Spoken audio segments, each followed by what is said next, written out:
Hello, everybody. I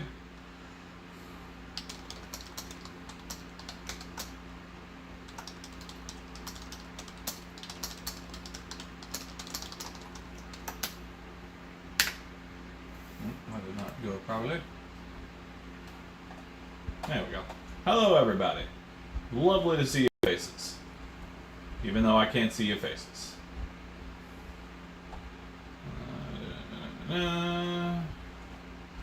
Alright, gotta get the shameless self-promotion out of the way. There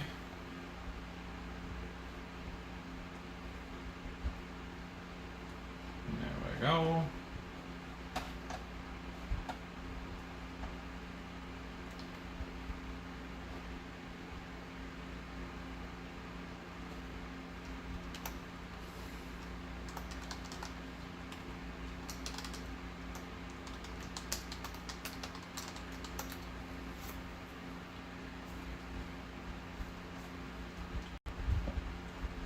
Alright, share this in my typical groups, and then we'll allow some people to come in and we'll get this party started.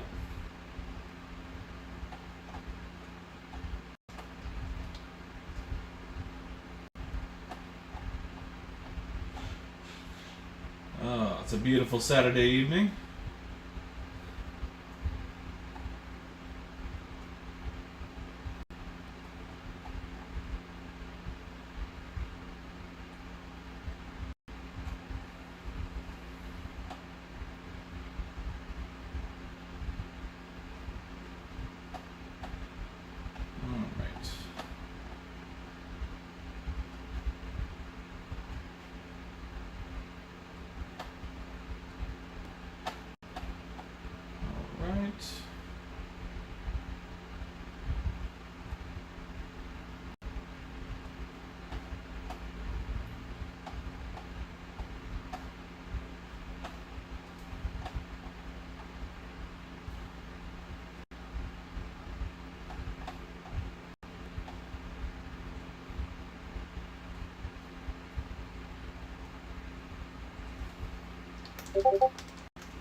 Alright, shameless self-promotion is done. Alright. Let's get ourselves situated here. Situated as we can be, anyway.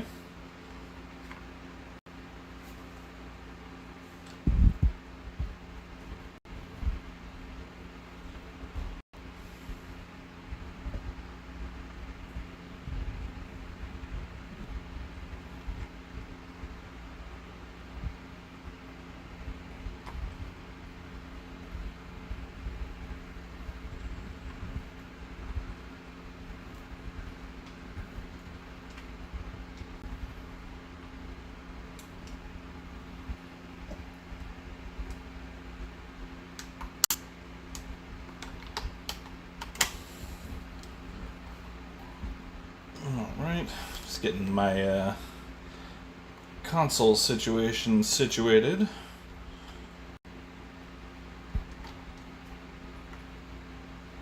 There we go.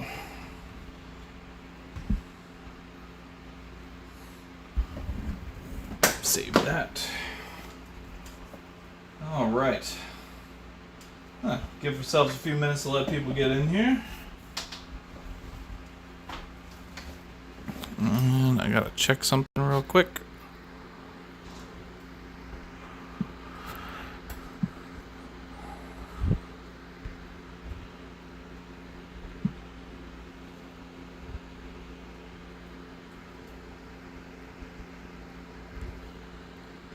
Okay, noted. Alright, there we go. Alright. Oh, it's going to be fun times ahead today, guys. Fun times ahead. And I only say that with a moderate amount of sarcasm. Honestly, it's going to be a great time. You should come hang out. It's a great time.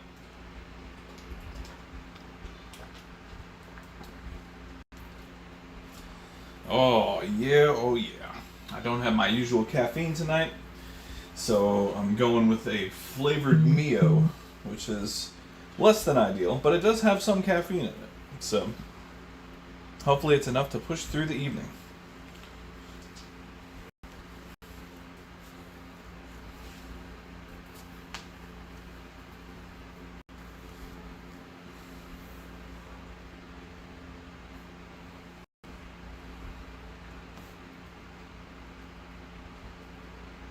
All right, so just allow a few minutes for people to come in here, and then we will begin. It's going to be a great time. Absolutely great time. Whoa.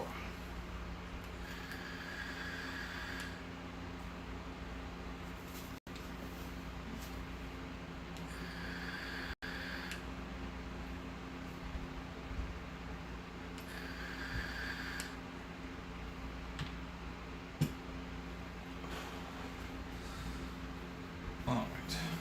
I have everything in a situated type position. I mean, close enough. Close enough.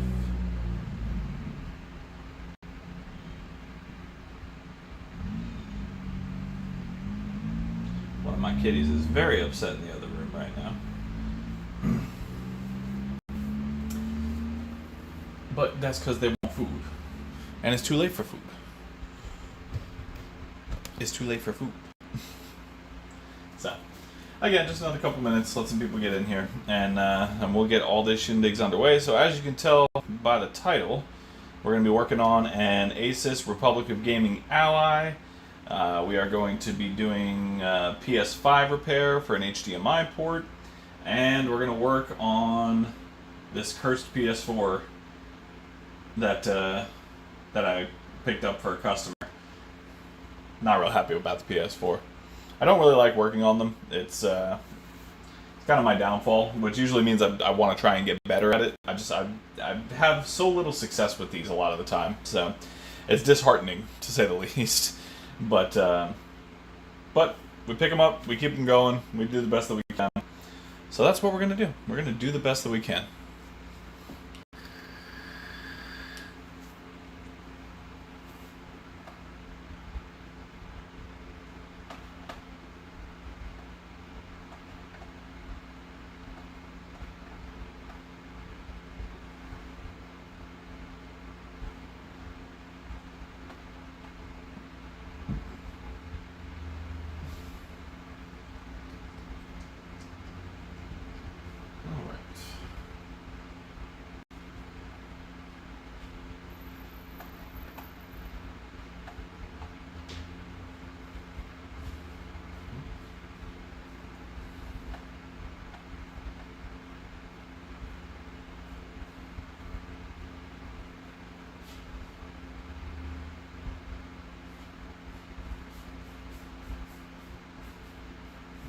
Nope, don't know about that.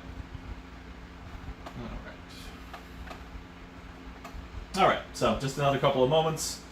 I'd say about a minute and a half. I usually give about 10 minutes into the stream to let people get in. And we will begin. Very excited about this. This Asus Ally is a new one for me. So I had to do an extensive amount of research to make sure it was a repairable job. But it is 100% repairable. These things are hella modular when it comes to the actual repairability aspect of things. So that is exciting. Never had to tear into one of these handhelds before. I'm really excited about it. So that's the one we're gonna get done first, so we can start on a positive note before we go dive into the hells that is this PS4 that I have. So it's gonna be a good time. Give it about 45 more seconds, and we're just gonna jump right into things. Thank you to everybody who ends up in here for coming and hanging out, supporting the channel, supporting my live streams, allowing me to share what I love to do with the entire world, and meeting all kinds of wonderful people from all over the world, and sharing in the joys and frustrations that go along with this goddamn hobby of mine.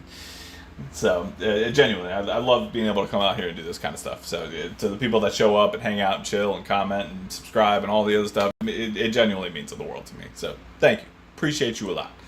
Now that the buttering up is over, it's going to be a rough day. Alright, it's going to be a rough day. The first two are going to be simple. The Asus is fine. I'm just doing a joystick replacement. PS5, it's just an HDMI port replacement. Done plenty of them. No problem. This PS4 over here, it's going to be a fucking problem. It's going to be a problem. Alright. We are 10 minutes deep. Let's go ahead and get started. So,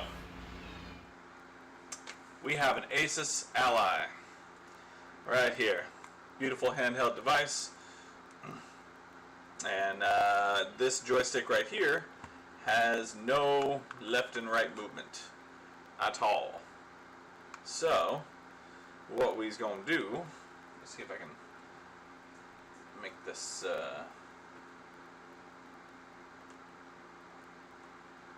video any better. No, it's already at 1080.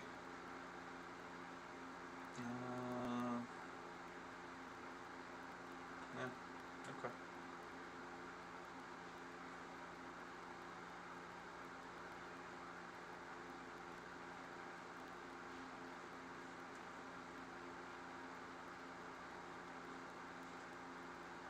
Alright. Well, that's the best I got. That's the best I got. We'll make it work. Alright, so this beauty right here, this left joystick, the left and right, does not function on it. So, let's see if I can power it on real quick without exposing whose it is. First of all, this screen is gorgeous. I know there's kind of a glare on it right now, but yep. Alright, excuse me a moment.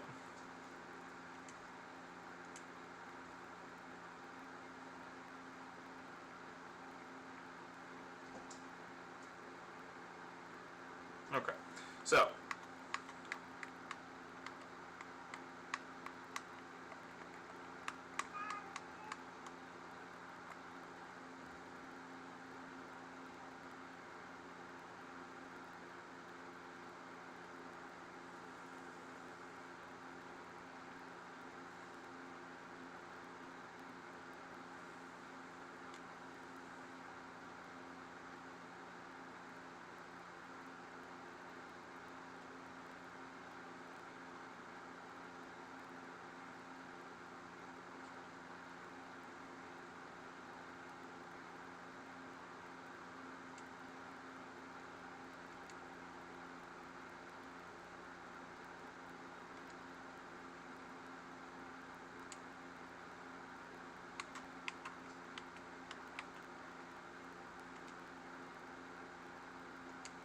right.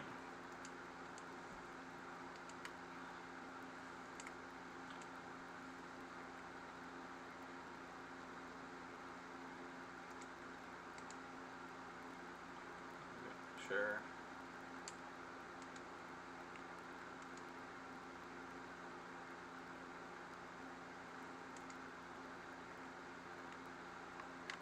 Okay, so we can see here that it goes up and down just fine, but there is no left and right lateral movement at all on this joystick. Up and down, totally acceptable, but no left and right. So that's what we're dealing with. So let's go ahead and power it down. There we go. Alright, so let's get this bad boy open. Let's see if I can hopefully get some of this glare out of here.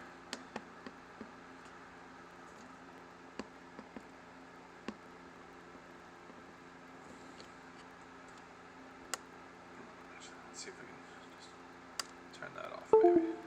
There we go. There's a little bit of that glare gone. It's still not great camera quality, but it is what it is. We're going to make do. Alright, so to take apart the Ally, there are 6 screws. 1, 2, 3, 4, 5, 6. My understanding is this middle screw here does not actually come all the way out. It stays in. So we're just going to loosen that up a little bit, just to get it loose.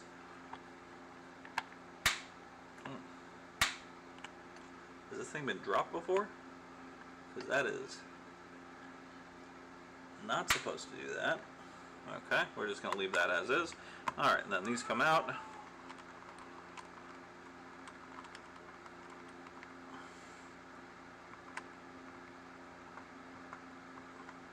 There we go.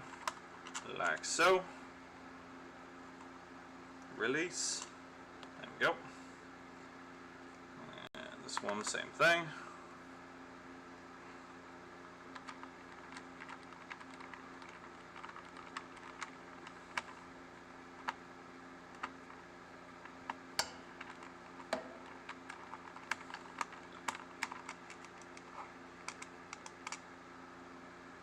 Right. And now these I've heard can be a problem as far as not wanting to come out when you fully loosen them, so I'm hoping the magnetic bit I have will assist like that. They are not always that easy.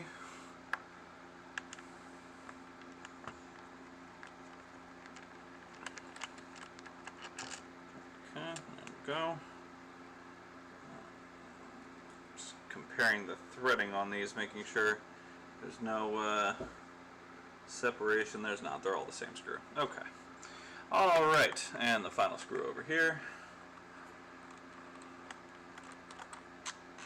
Oh, come on, you can do it. There you go. You beautiful bastard. Alright, so once we have that, let's get the camera up a little bit. We're going to take a plastic pry tool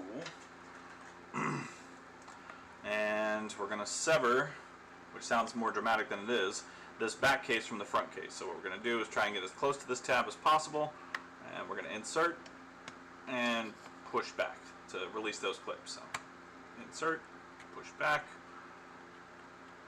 insert, push back, insert, push back, and we're just trying to get those clips to unlatch, just like that. So now you can see that that part of the frame is disconnected, and we're going to do the same thing. Let's move the camera up a bit on the side right here. So.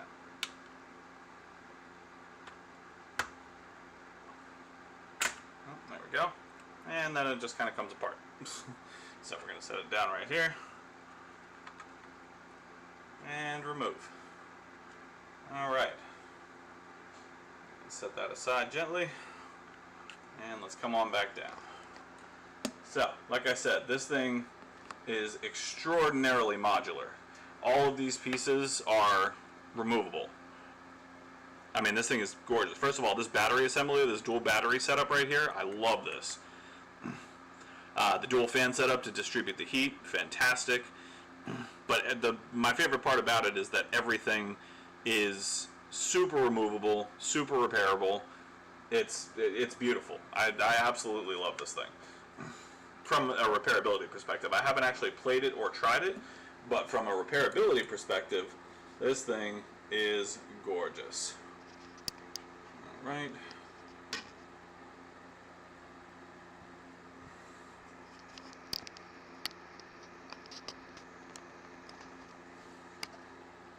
Alright, I think it's time we switch to microscope cam.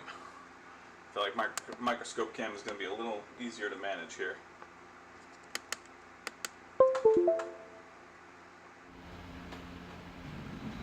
Nope. Microscope cam does not want to participate. Hang on a second.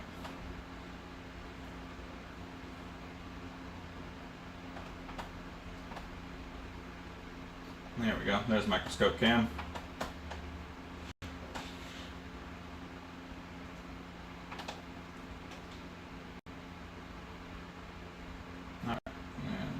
Myself a little bit smaller here. Don't need to be looking at my beautiful face like that. Alright, microscope cam. So, this PCB, there we go, focus that. This is what we're going after. So, this entire PCB assembly is going to come out, and then the joystick is on the reverse side. Before we do that, let's move this over some. This battery connector needs to be removed. You can just pull it by the wires. There may be an easier way to do it, but by the wires is fine. There you go, just like so. So always disconnect that battery first. Alright, and for these PCBs, we're going to be super gentle and remove these ribbon cables. So, they all have locking tabs, all three of them. So we're going to come in here, and we're going to pop this locking tab up just like that. Then we're going to gently pull on the ribbon cable and release it. Alright, now this has some EMF tape on it, and that's a little harder to get up. So I will grab my handy dandy tweezers and just kind of get up under one side and lift gently without scraping the PCB. Just like so, just enough to where we can move that away from the locking tab. We don't want to lose that tape, so we're just going to move it away from the locking tab enough to where we can actually lift that tab. Alright, and we're going to take our pie tool, gently lift up on the locking tabs. There we go. And then from there, just gently, is it still connected?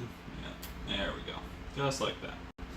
Alright, and again, we're going to gently remove that ribbon cable. And then same thing here. Take the pry tool, very gently, very carefully lift up on that locking tab, and remove the ribbon cable. Beautiful. That is like almost all of the work done. So from there are, can't quite see all of them. Back this up just a tad. Okay, there we go. Now you can kind of see all of them. So you'll see the triangles here. There are 1, 2, 3, 4 screws that need to be removed. So we will go ahead and remove those screws.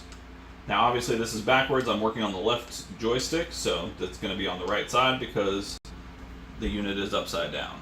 That is too big of a bit.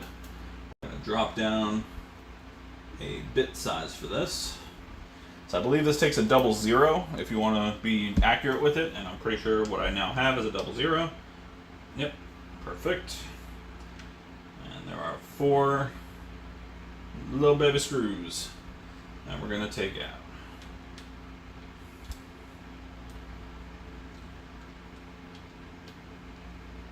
There's 2. There's 3. Boop. And there's 4. 4. There we go. Okay. Alright. So now that the 4 screws are out, there are 2 tabs you can see right here. 1 and 2 that hold the joystick assembly in place. So we're going to take that, we're going to reach down from the bottom, we're going to lift the whole unit, and we're going to push on the thumbstick on the other side here. So we're going to push that in to remove this little PCB here. And you're just going to kind of push gently, obviously. Don't want to force anything. And we're going to continue to push gently. There we go. You'll feel it kind of pop loose and just pull up. And that whole PCB assembly comes right out. And we have this beauty right here. You know my favorite thing about these? No soldering to replace the joystick. Not a bit of solder. Alright, so you can see here this is very similar to the Switch or the Oculus joysticks, whereas the potentiometers are built into the lower base here, and that ribbon cable runs directly to the PCB here and controls all the lateral and vertical movement. So, first things first, we're going to take off this thumbstick. I'm just going to set that to the side for the time being. And you'll notice that the only thing holding this joystick in is these 2 screws and that ribbon cable. So, first things first, we're going to pop the clip on that ribbon cable, just like we did the others. Very gently. There we go, just like so. Once that's done, We're going to grab our screwdriver again, and we're going to take out these two little baby screws.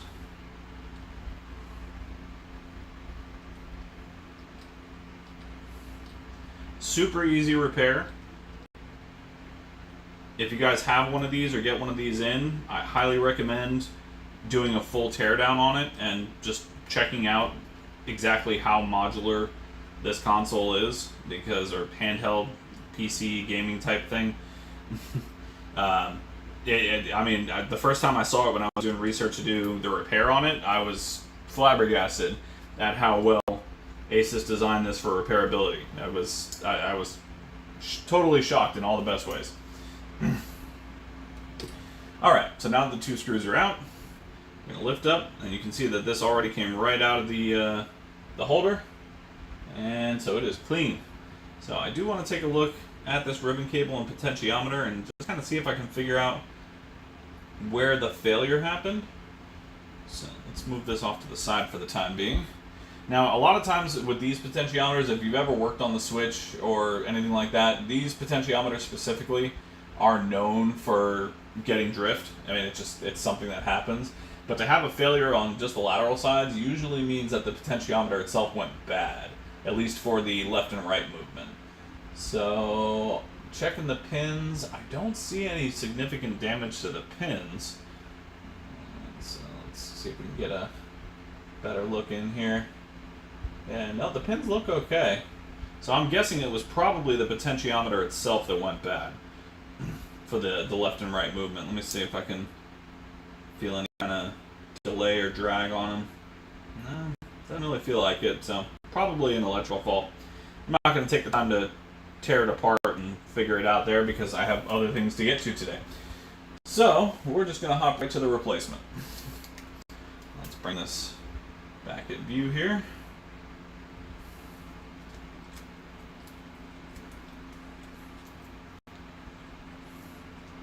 So I've got a new replacement right here coming into focus that you guys will see soon.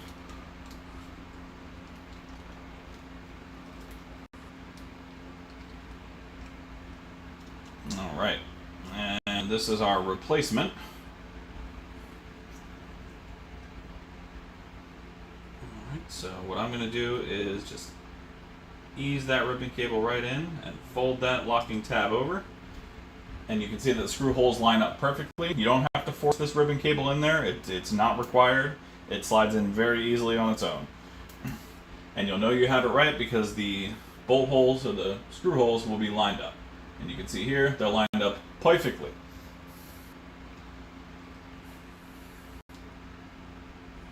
Alright, so we're going to grab our first little baby screw, go right back in here. You don't want to put too much pressure on these screws, just enough to where they can hold it down. You don't want to crush anything, but you do want to make sure it's making good contact with the board.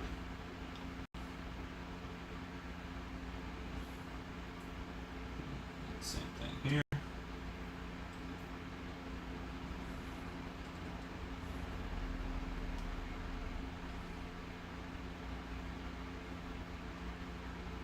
There we go. Just give it a quick quarter turn on each of them. And that's it.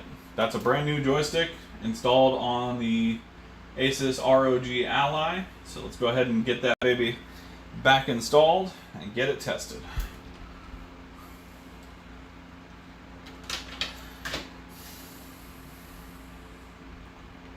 Swap back over to this angle here.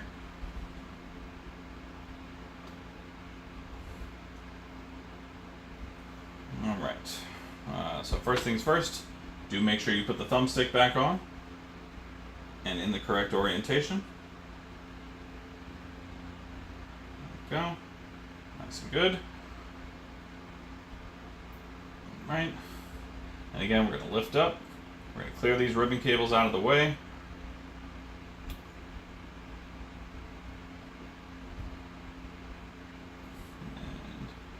Once the thumbstick decides to find its home, again, just make sure you have the ribbon cables cleared, because once the thumbstick finds its home, we will just get this right into place. go. Just like so. And one of those ribbon cables decided to do a legger on me. So we're going to pull that baby right on back out. Where are you going? You don't belong under there. There you go. Alright. So once it's installed, we're going to put the 4 screws back in.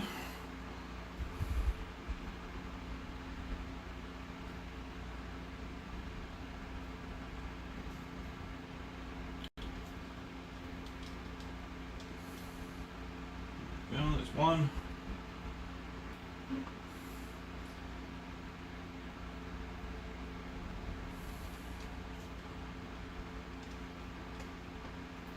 There's 2.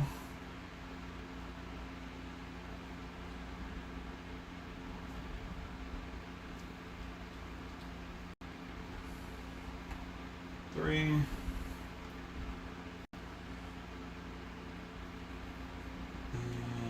4.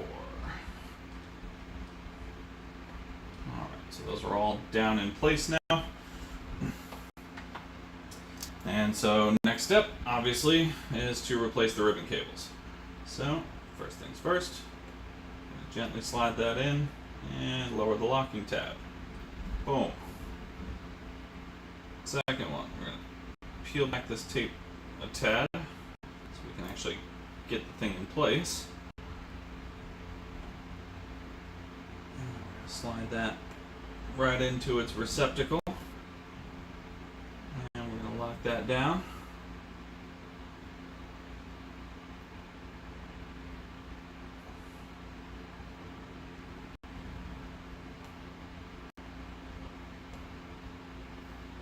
Go.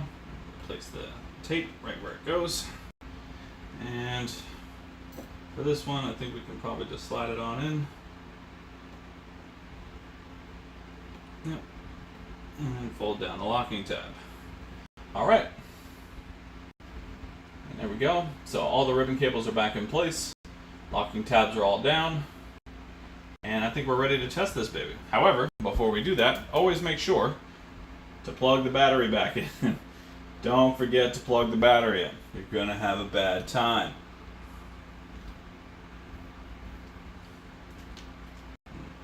Make sure we're getting it right in the spot that it needs to be. There we go. Just like that.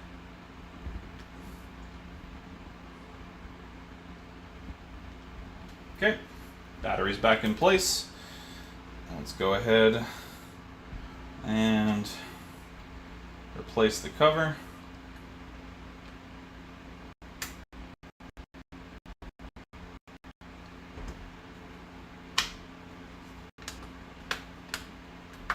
Get everything clicked back into position.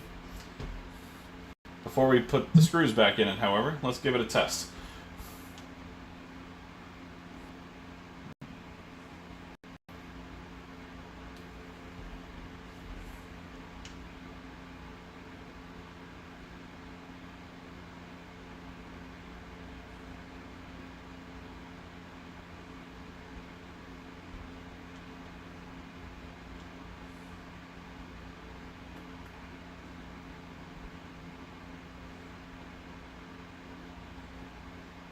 Nope, I don't think the battery's fully back in because it's not turning back on.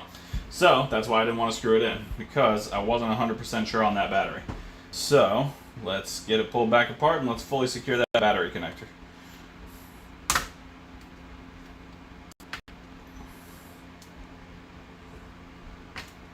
Alright.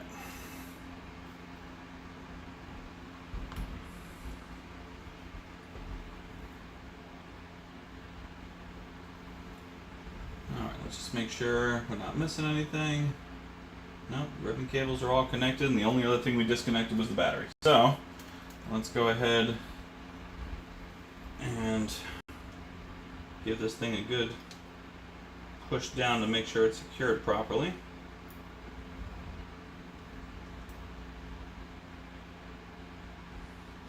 In fact, we'll give it a good disconnect just to be 100% sure. There we go. So that is pulled from the connector itself. And we're just going to set it down.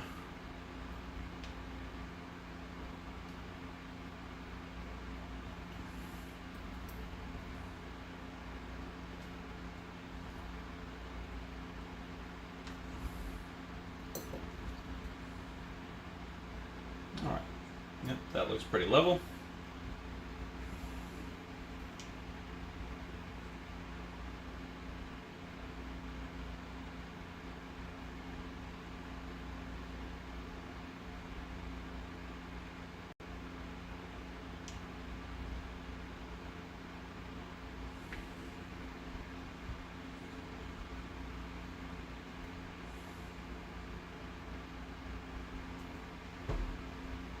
You know what? There could be some kind of pressure or something that it needs to be screwed in on in order to work properly.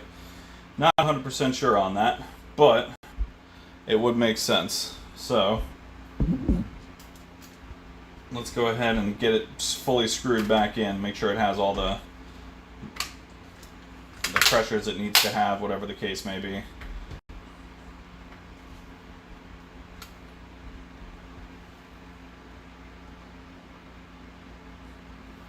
Oh, thank you, Trick. Yeah, I was just that was just my thought process too. I was like, maybe there's like a pressure switch or something, like an actuator that doesn't turn on if it's not fully secure. So I'm just gonna screw everything back in, and let's try that again.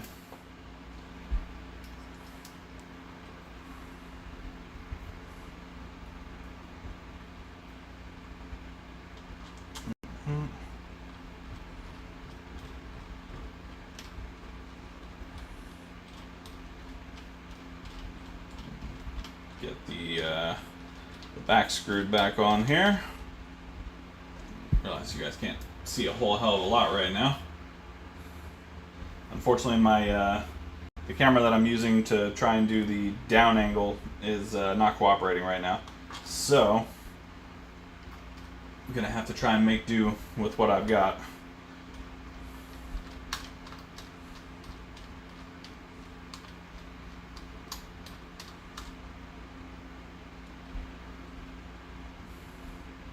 All right.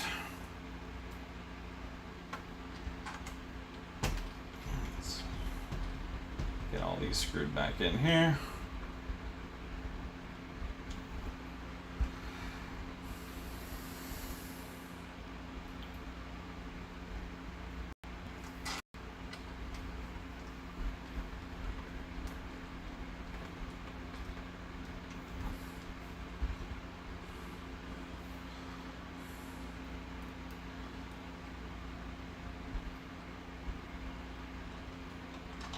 Alright, and final screw going in.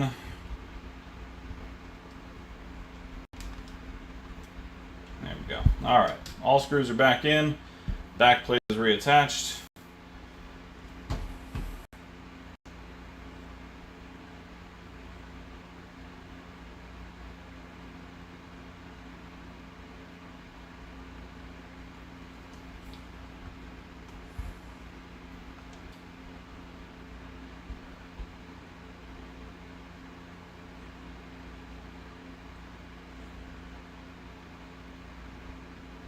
And still not wanting to come on.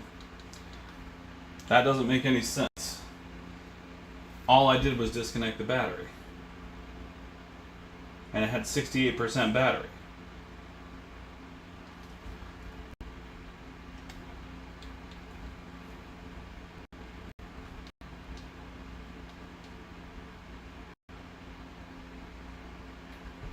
Alright, let's see if I can get a charge indicator.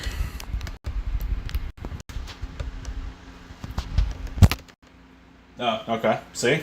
We're on the same page, Trick. We're getting there.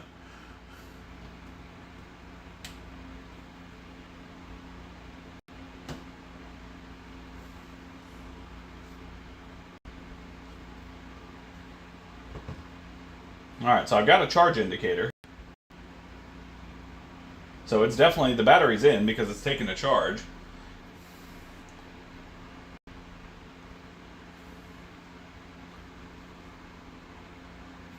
So, just so you guys can see. Charge indicator is on, so the battery's for sure connected. And I didn't disconnect anything that would cause it to not boot. So, maybe it just needs to go through its whole cycle. I'm going to give it a minute, and we'll let it turn on.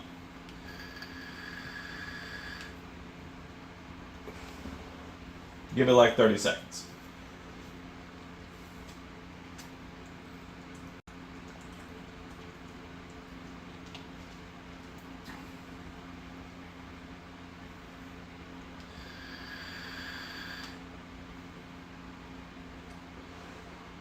Alright, let's give it a shot, shall we?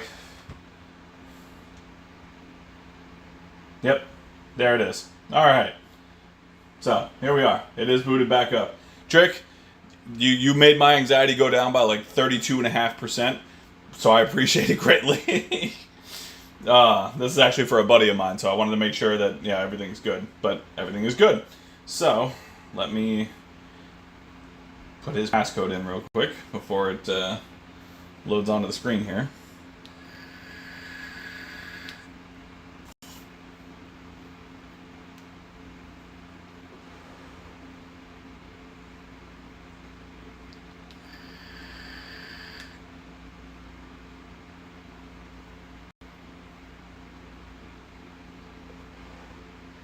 I'm assuming the initial boot after the disassembly. There we go. Takes a little bit longer.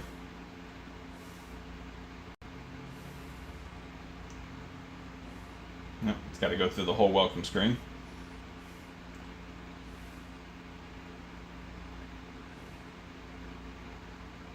Alright, so here we are. We're back to the screen. So, do we have down movement still? We do have down movement. Do we have right movement? We do. Do we have left movement? Yes, we do. Alright, that is a fully functional joystick. Beautiful. Absolutely beautiful. Alright, so that is done and ready to go. We got full functionality of the joystick. And that is a win, despite my anxiety going through the fucking roof. Oh, Lord. I do not need that. Alright, so let's go ahead and disconnect this charger. And we're just going to go ahead and power it down here.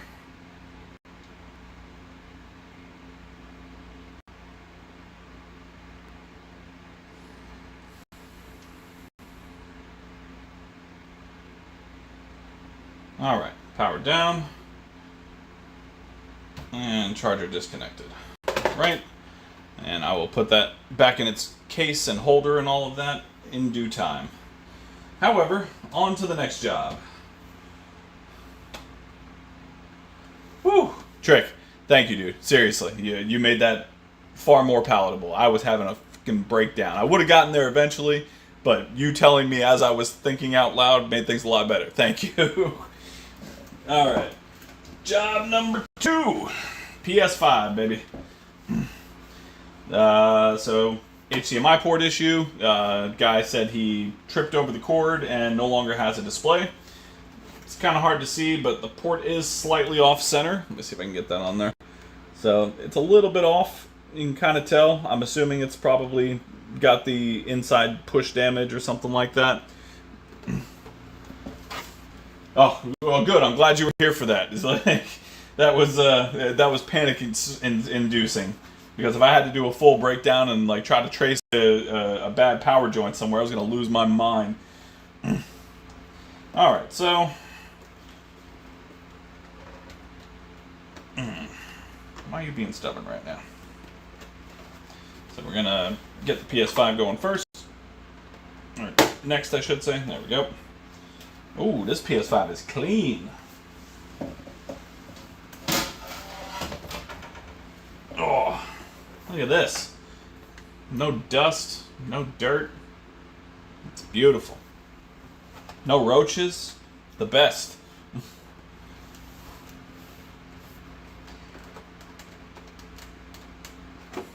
Man, this thing has never been taken apart. There we go. I always try to remove those faceplates with as little trouble as possible. Because I don't want to scratch up the inside. Alright.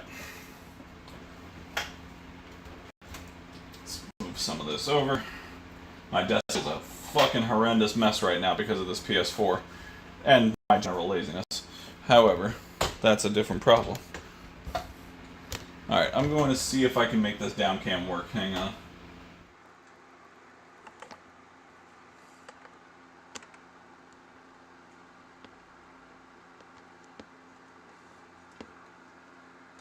Alright, well, let's just dim that. I mean, it's alright, but whatever. It'll do for now. I'll get a better camera at some point. Alright, so let's go ahead and get this baby disassembled.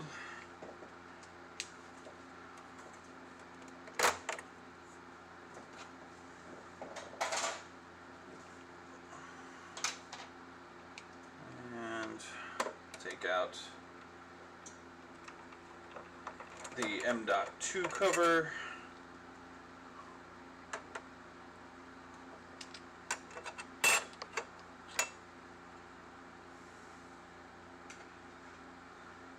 Right, and let's get these screws out of here.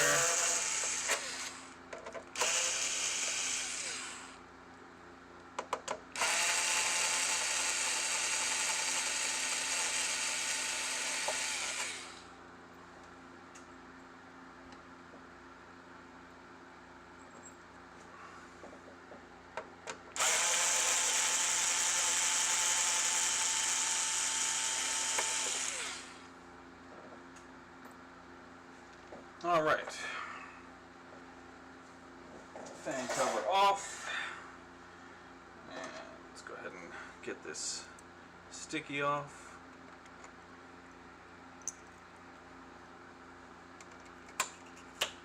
There we go. Boop.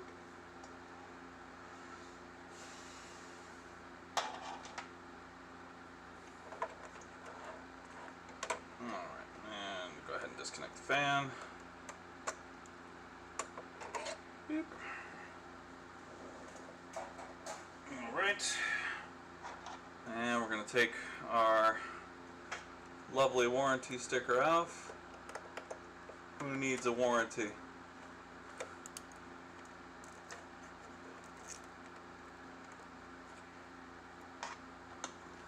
Alright, and begin screw removal.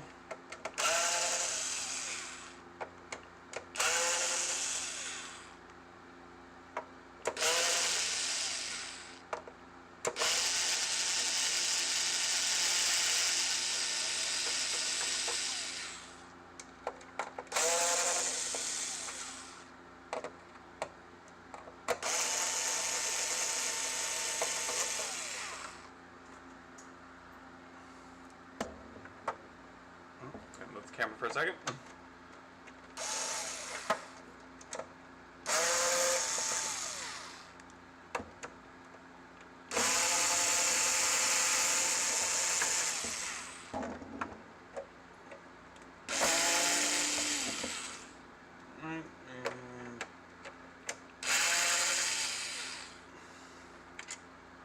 Right.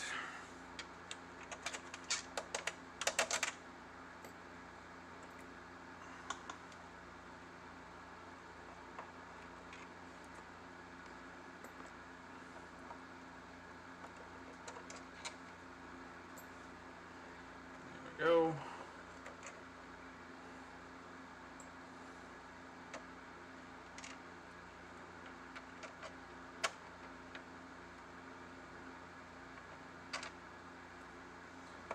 Right, all screws are removed.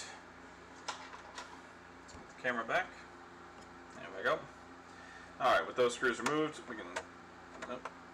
Missed a screw. I always forget this screw.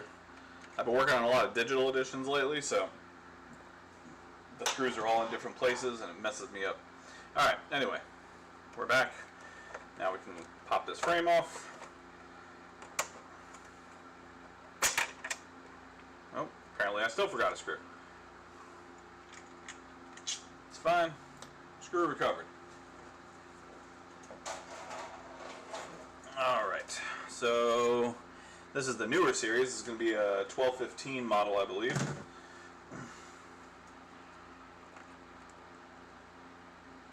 So I'm going to go ahead and disconnect this fan cable. That was being extraordinarily difficult. And going to grab our tweezers.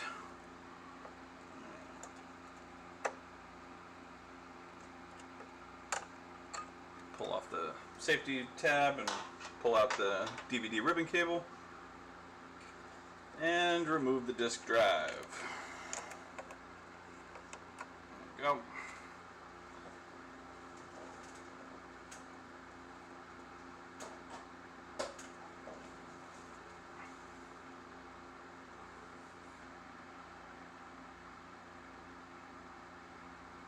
Is there... Hang on. Sorry, guys. I think I just noticed... I think there's like a plastic film covering the lens. I wonder if that's what's making it all screwy. Hang on. Hold a moment. I will reposition.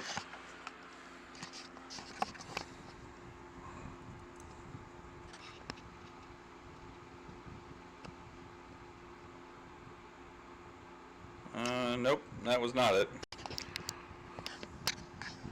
Nope, I think it's just a shitty camera. Alright, well, 'tis what it is.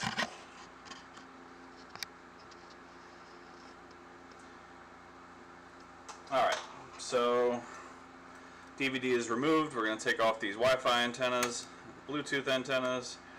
All the antennas are coming loose. There's one. There's two. There's three. My cats are meowing.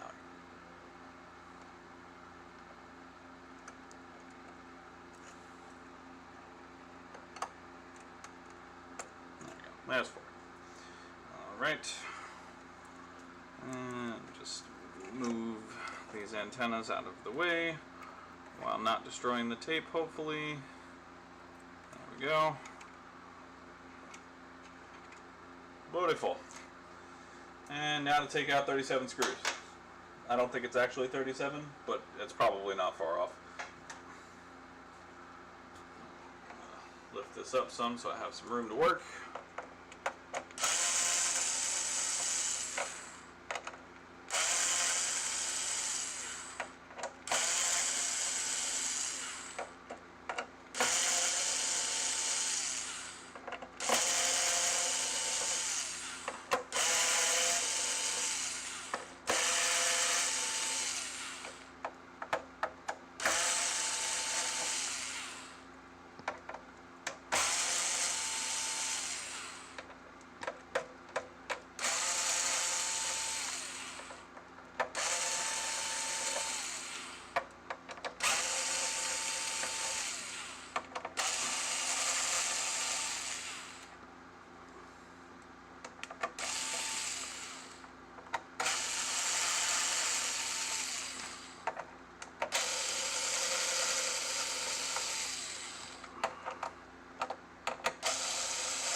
Alright, let's make some room in the hand.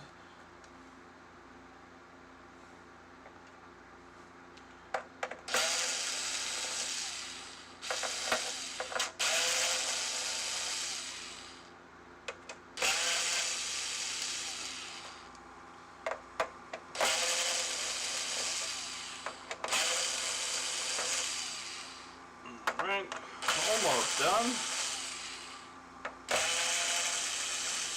I know this is everybody's favorite part of the repair, so I'm really trying to like milk this moment, you know what I mean?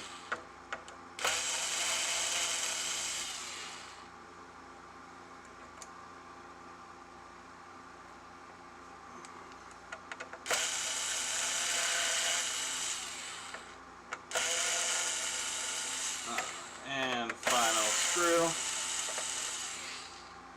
Alright. Main screws are out. Yes?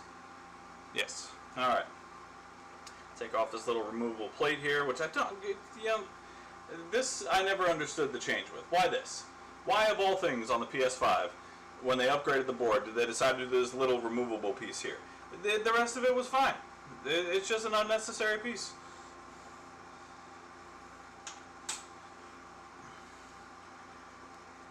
Alright, so with that, my ranting out of the way, I'm going to pop this off. Just double check, make sure I'm not missing any screws. I don't want to bend it. Alright. And there we go.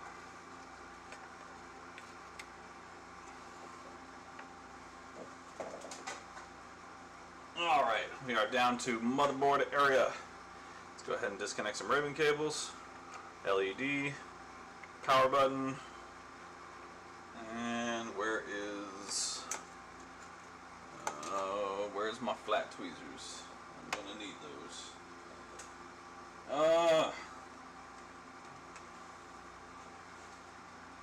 Nope, there they are.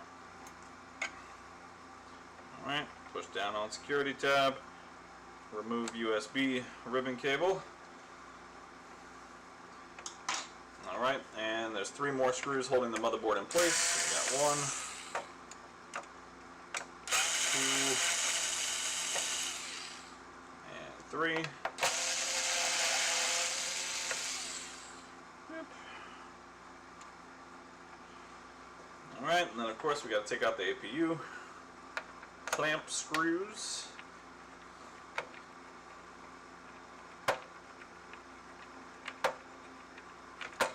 Oh, these babies are in tight. Tight like a toiga. Whew.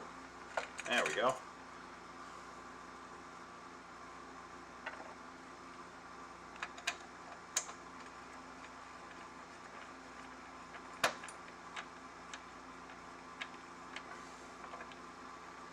All right. And let's go ahead and remove DOS clamp and DOS clamp holder. And we are in board territory. All right. So with all of that done, pry up on both ends of the board.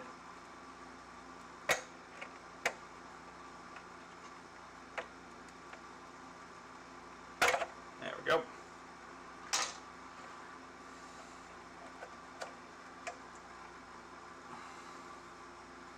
Let's go ahead and move this out of the way.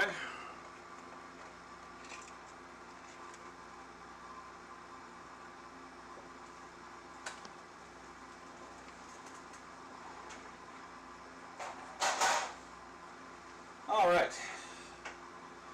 And now let's switch over to microscope cam. Y'all don't need to look at that. There we go. Alright, microscope cam. Let's take a look at this HDMI port, shall we?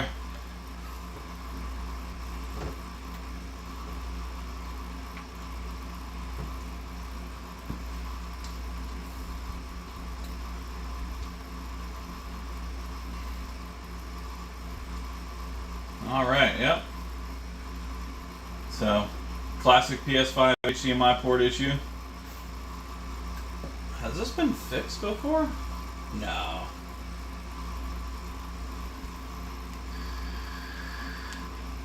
No, those look like factory joints, but that solder joint on that ground leg looks weird. I've never seen a factory one look like that before. It's like there's like zero solder in there. That's very strange. Let me look at the back of the board real quick and see if there's any signs of flux. Because that's unusual. I mean, don't get me wrong, these things are crap, but no, yeah, that hasn't been touched. That's all factory. Wow. I haven't seen that kind of a issue on these before. I've seen plenty of issues, but that ain't one of them. Alright, so I'm not going to bother to put leaded solder on those legs because it's going to heat up anyway, and that capacitor right there is already super close to coming off, and I would prefer it not do that. I understand it works fine, yada yada yada. It's a pain in the ass to replace, and I like to give it back to the customers in the same condition I got it. So, top off my vape real quick. Pardon the interruption from my addiction.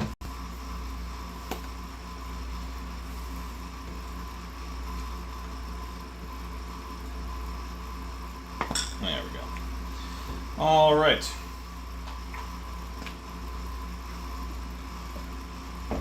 So we're just going to go straight to the back of the board. We're going to fill the ground holes, and we're going to fill it up with leaded solder.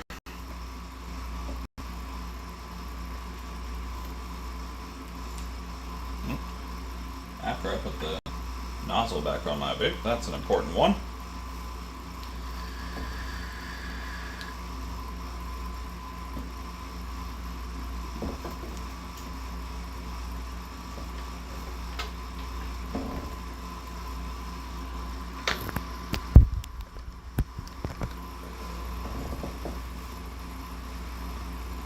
Alright, so let's flip the board.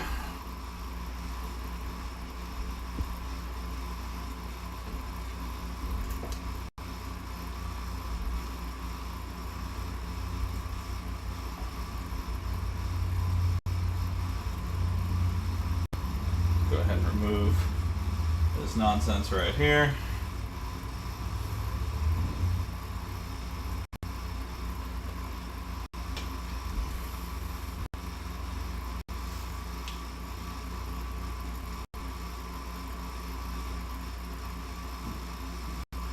I'm going to kind of pull the flux up a lot there.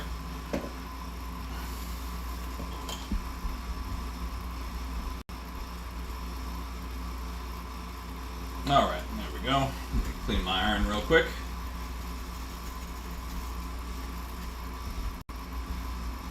Alright, let's grab some leaded solder. And we're going to let the iron do some work here. Start to heat up the solder underneath that leg.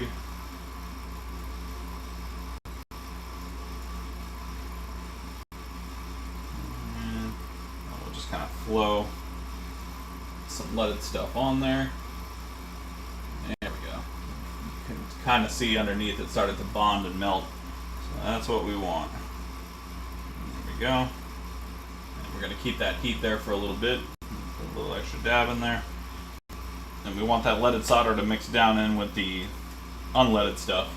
This way when we go to take that port off, it won't take forever and a day.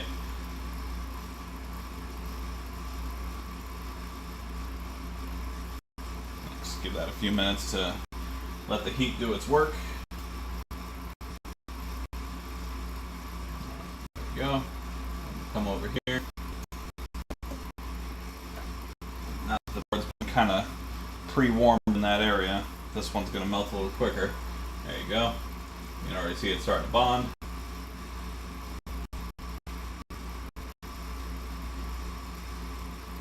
And we just let that sit for a bit. Get all nice and bonded.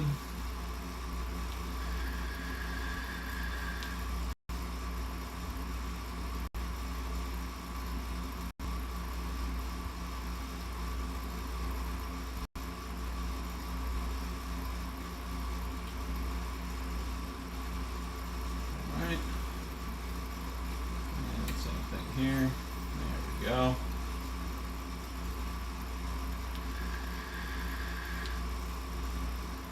I'm just going to let that leaded solder flow through all of these legs. All these baby legs. And I'm not really concerned if it, you can kind of see it starting to bridge over to the other leg right there. Not terribly concerned about that. There we go. And I'm not really concerned about the peaks either, because that's all going to there we go. That's all going to be solder suckered out of the way anyway. There we go. And just let that continue to work its way down through the solder legs, or through the solder legs, through the HDMI legs.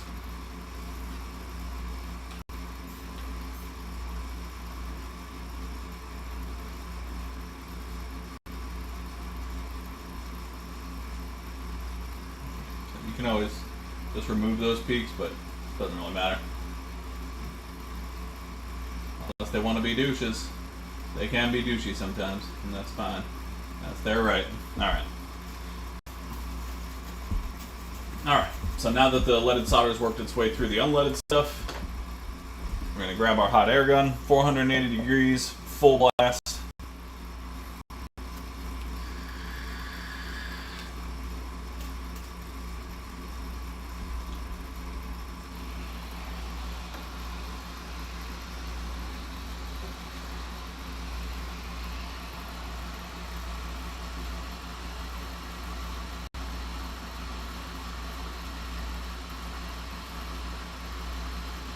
Just letting it get up to temperature.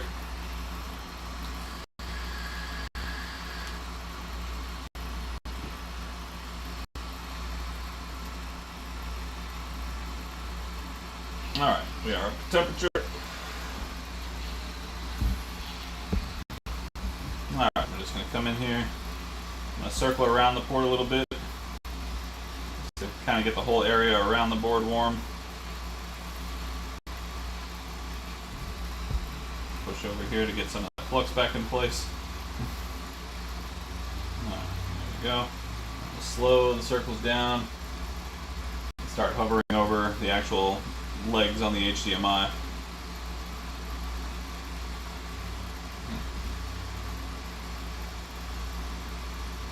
There you go. Solder's getting all nice and shiny.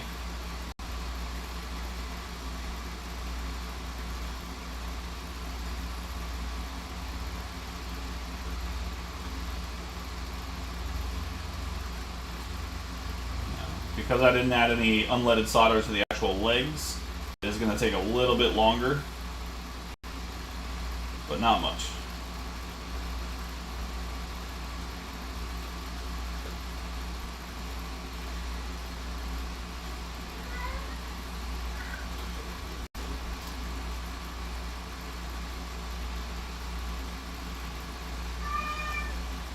My cats are very upset.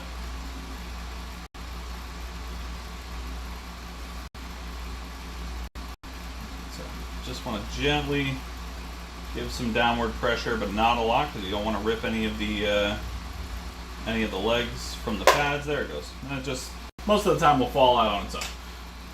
And let's grab our solder sucker.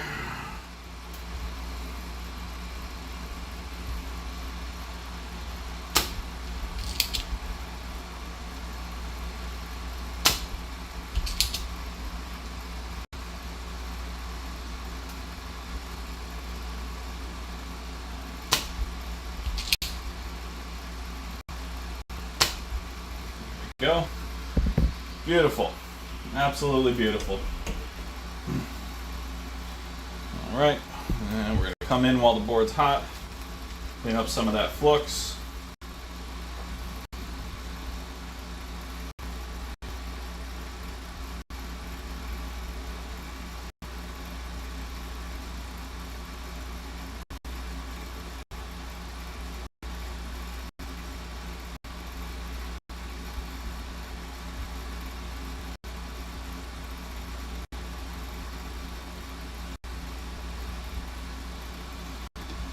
Come to the front side.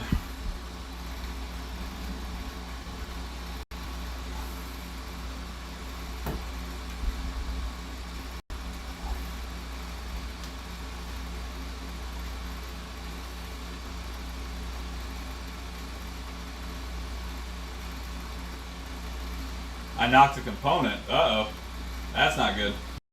Alright. Well, we'll flip that around as soon as I get this flux taken care of.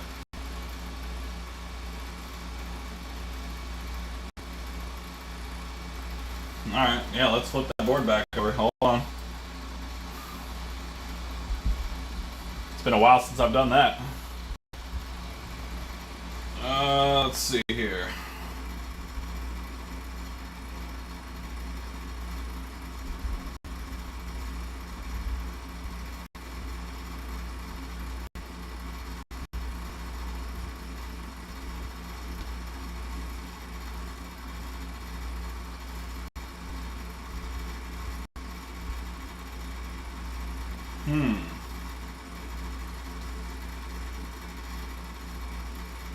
Is there supposed to be a resistor there?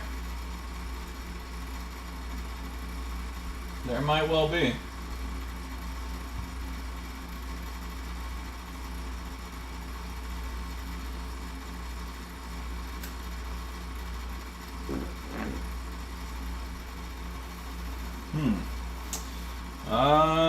Well, that could be a problem because unless I can find it. Well, I have replacement part. I have donor boards. I don't know if it's the exact same resistor, but it should be pretty close. Let's see if we can try and locate that son of a thing. Let's see here.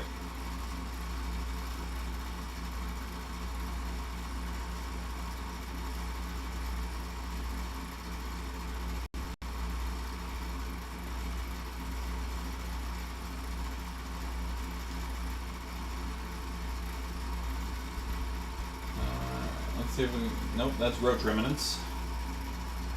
Let's see if we can find that resistor.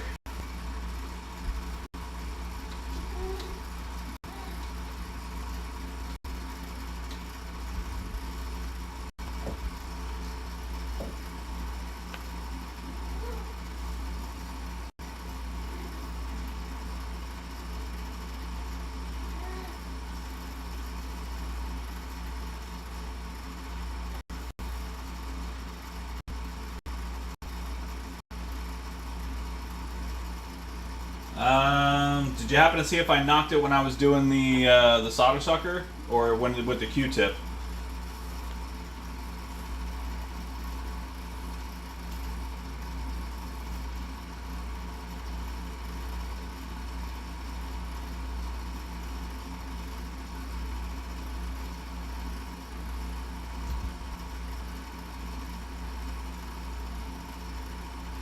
Oh, that's gonna suck if that's the case.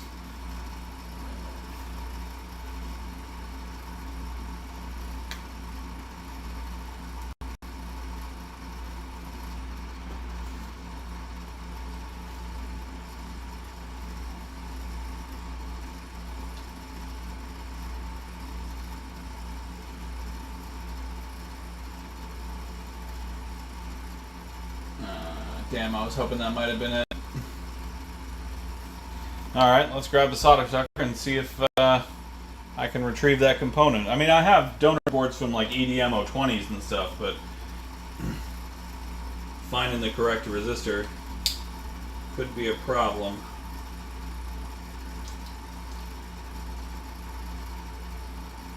God damn it, kitties.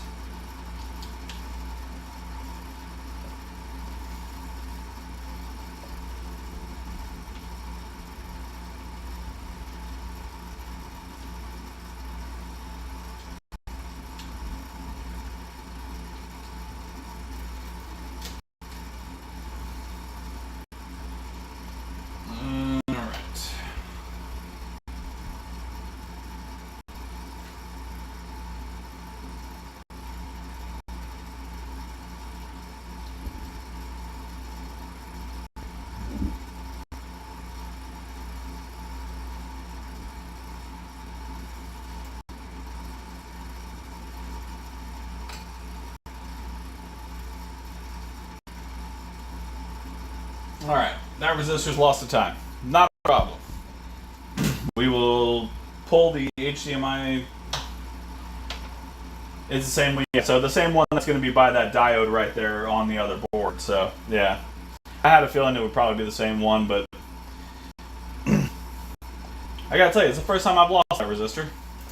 I have done probably hundreds of these HDMI ports, and I have never lost that resistor before.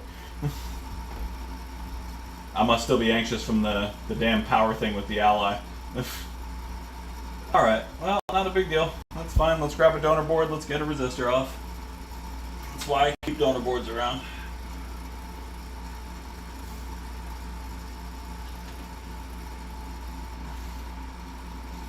Alright. Let's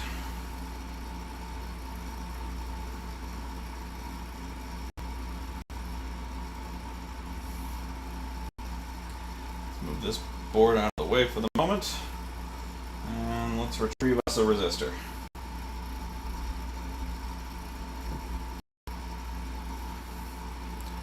I'm going to put this board. I'm running out of space. That's fine. I'll just put it right here for now. Alright, let's grab us a resistor.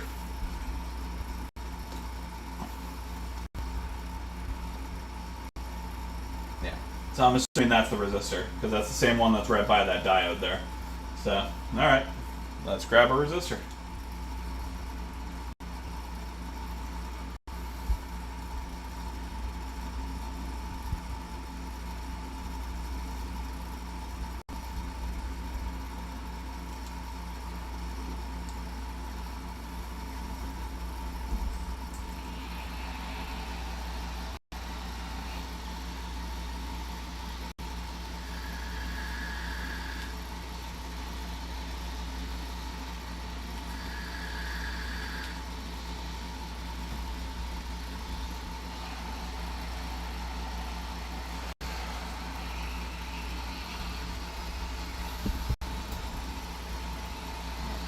Too many cords going on over here.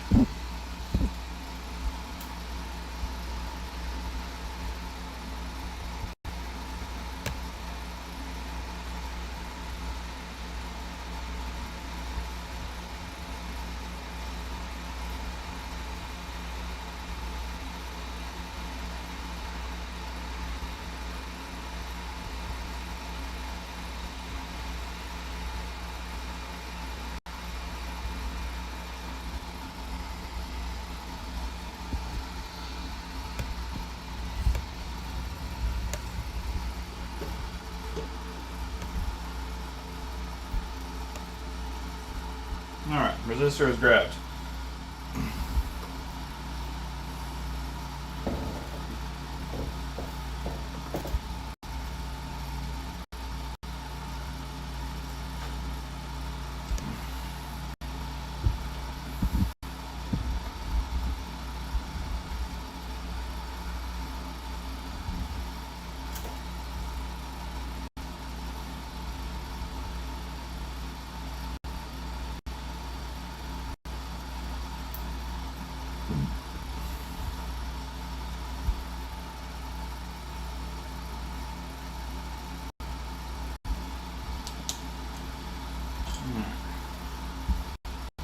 Put a little tin leaded stuff.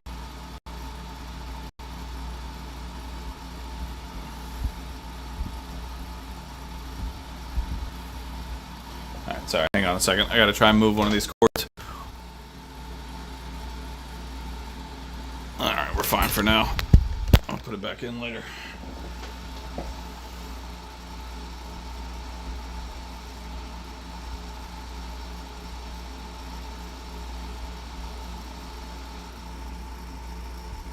Alright, there we go.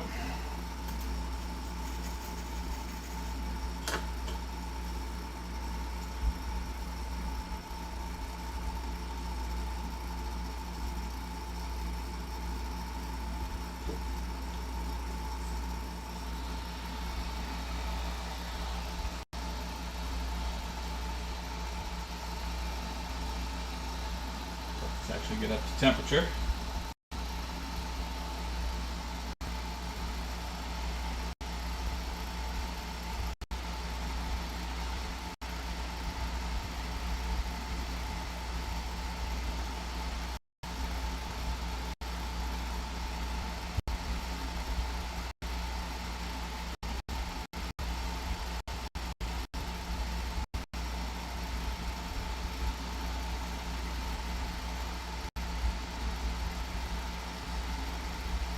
There we go.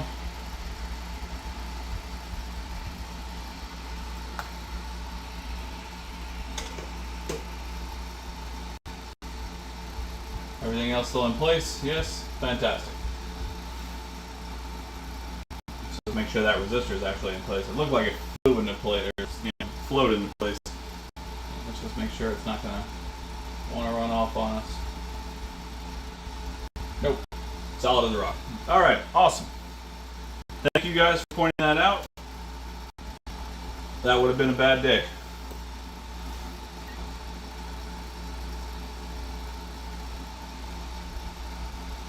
Okay. Now let's get back to the other side of the board, huh?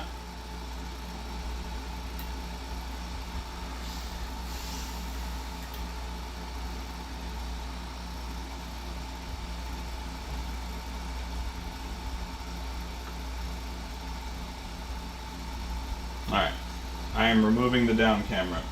I will find another use for that at some point in time. But today ain't it. Alright.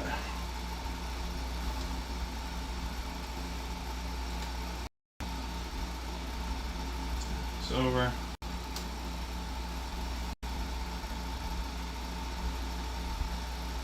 Alright, so yeah, despite the fact that the capacitor had been, or the HDMI port had been pushed backwards, it did not push that cap off, which is so grateful for me.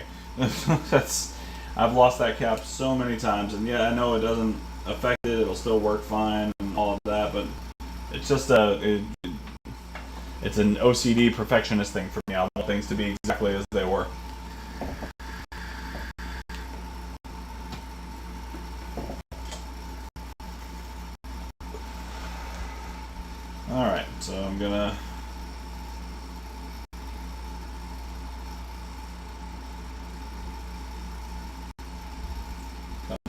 leaded stuff.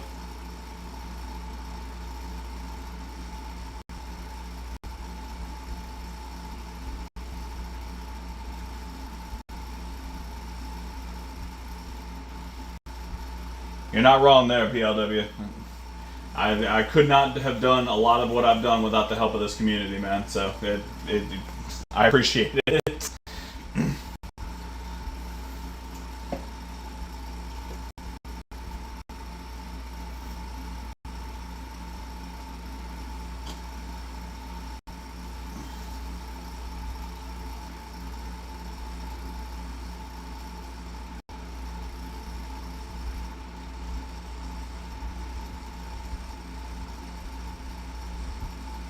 Go.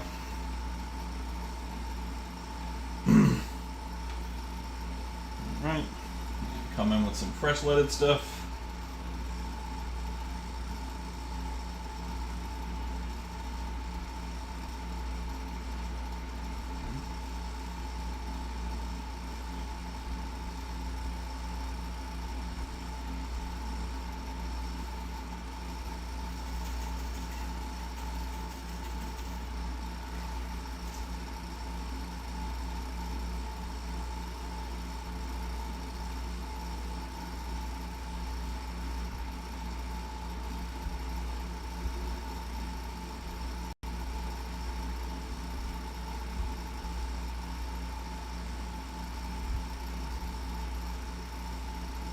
There we go.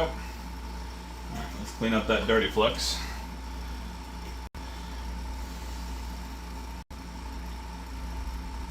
Well, if you guys wouldn't mind sticking around for a little while longer after I get this PS5 HDMI in there, I have a PS4 that I am totally stumped on.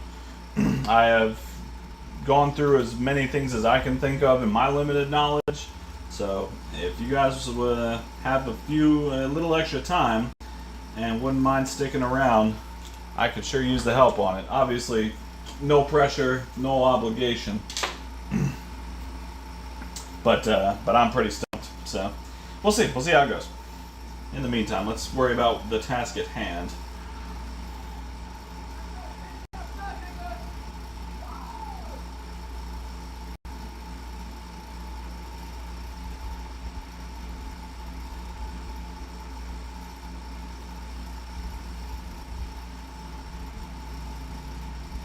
Alright, just gonna let that solder flood into those ground holes.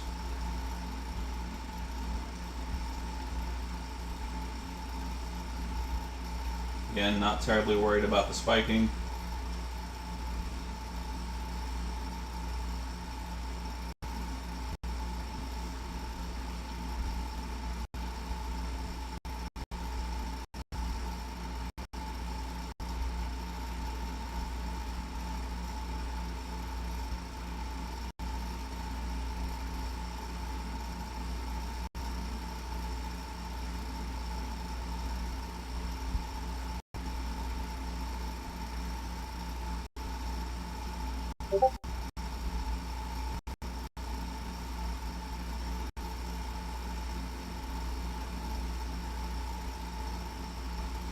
Alright,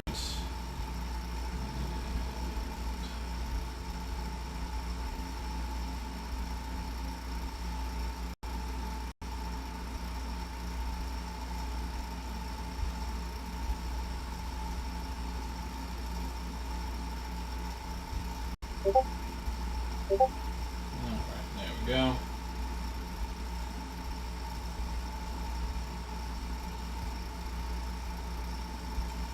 Should be good enough. Alright, let me grab a port.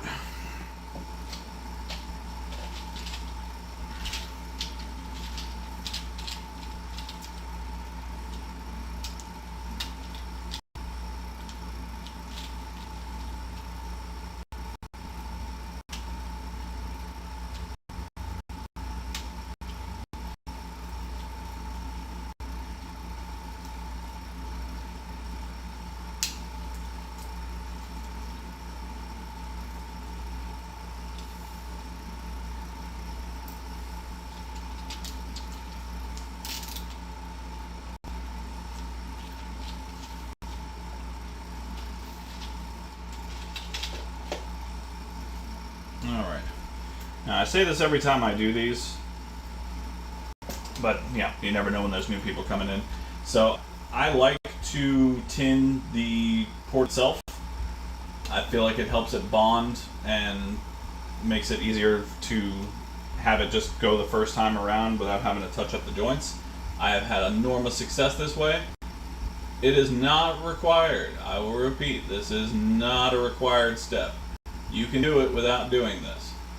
I'm just telling you what worked for me.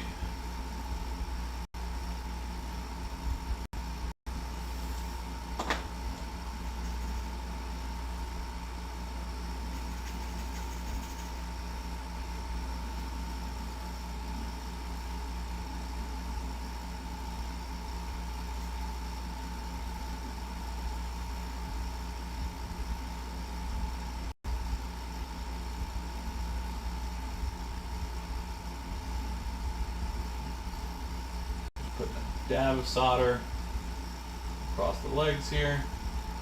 Don't worry about these bridges, it's all going to be sorted out. Ready? Just like that, bridges are gone.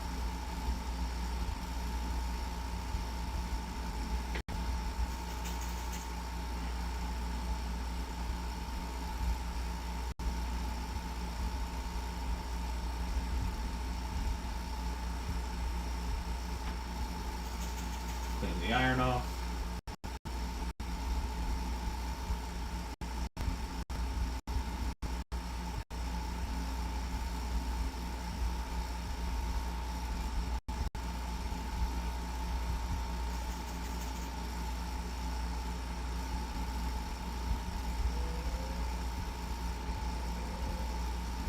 There we go.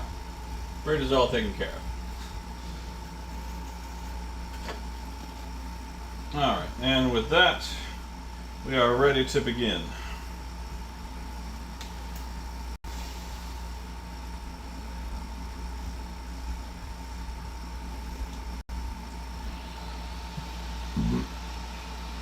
Alright, so we'll let the iron get hot. Or the hot air gun.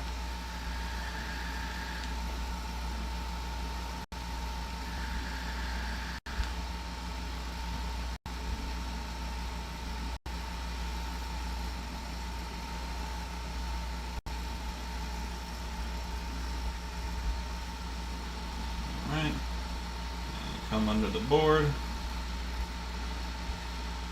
There's already plenty of flux there, so I'm not going to worry about adding any more. And same thing as usual. Circle the board, let the whole area get nice and warm. I'm purposely keeping the hot air gun away from the board because of that resistor.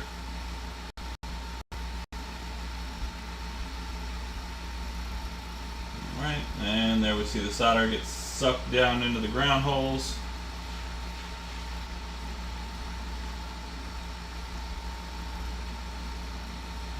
Come over here. Same with these.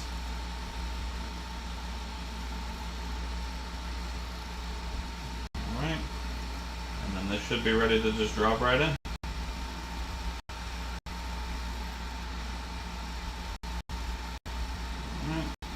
Set that down. I'm going to keep the hot air applied to make sure that the solder runs all the way up the ground leg from the back to the front.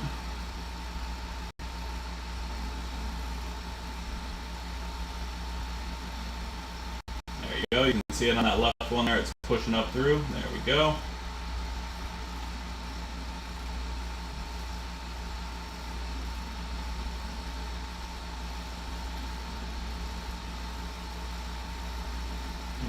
And we'll just keep pressing while the solder solidifies. Keep pressure on it. There you go.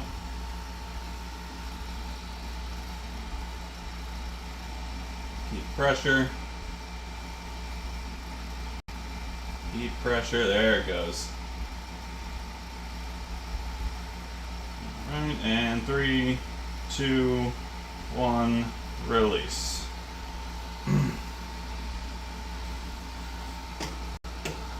Alright, and just so you can get a better look, those pins are perfectly aligned. we are going to go through and give them a nudge just to make sure everything's on the up and up. Clean up this flux.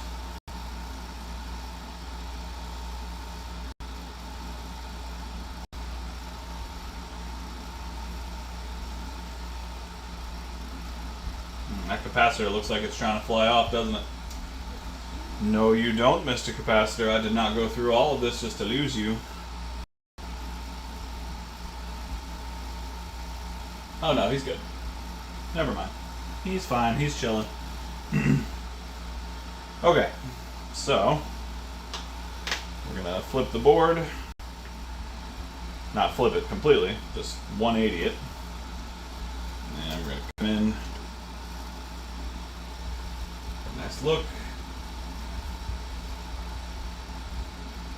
Yeah, so, I mean, as you can see, because I bonded because I tinned the legs themselves when the solder was hot, and I put those pins right onto it. There you go. You can see that the solder is gripping onto those really, really nicely. So I have a feeling this nudge test is going to be probably unnecessary, but I will do unnecessary to make sure it's right. Look at that. That's beautiful solder. Maybe not as good as factory, but it's pretty damn good. Alright, so give it a little nudge.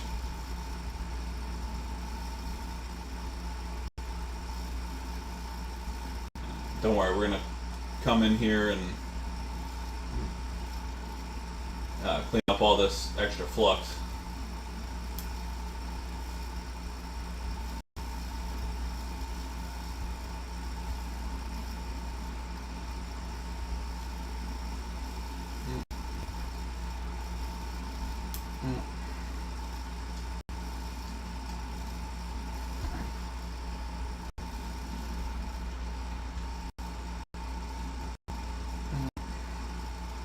Hello, my kitty. You guys can see my cat. Say hello to Reef. Reef loves everybody. Hello. You don't have to sniff my head. Yes, she's a very good boy. I love you so much. Alright. Yep. As expected. Beautiful soldering. Alright. So let's go ahead and give it a clean.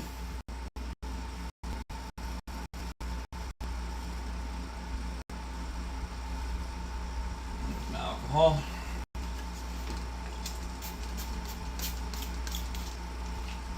Yeah, gorgeous solder joints. Love those. Love that.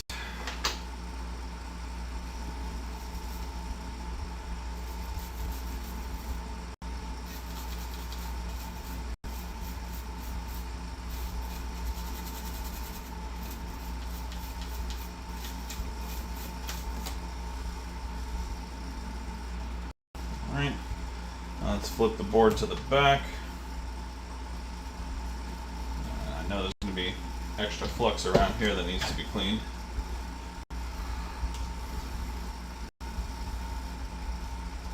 Yeah, so got a few globules of stuff. Let's move that over here so I can get a better view. Yeah, so we're going to heat that up real quick. Again, being super careful with that resistor. And I'm also going to... Uh-oh, that's fine. I'm also going to touch up that that ground leg right there.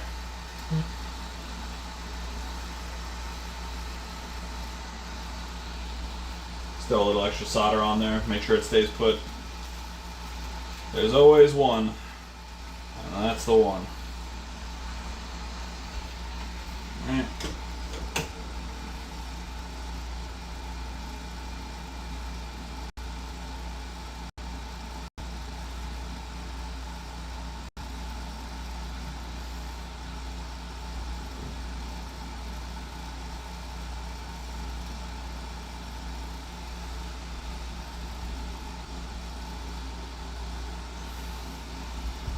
Well, before I go crazy and clean everything, let's go ahead and tighten up that solder joint real quick.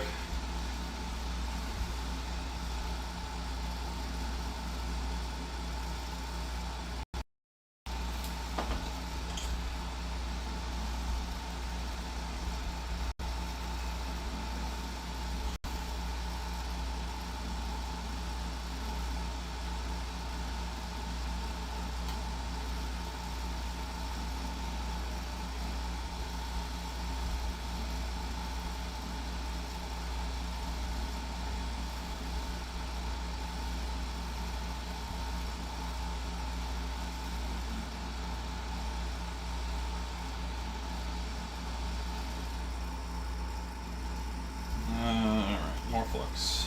Trying to get away with not using as much flux, but it's not going to be an option. That's fine.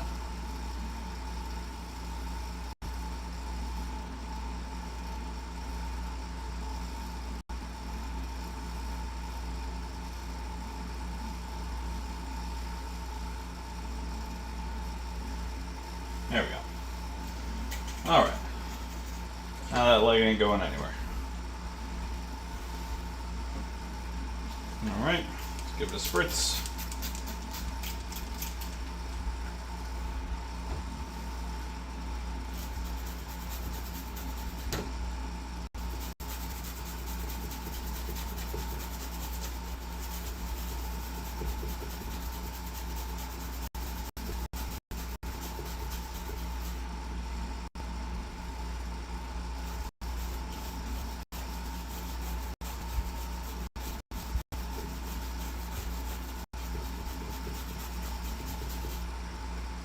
Alright, and quick dry.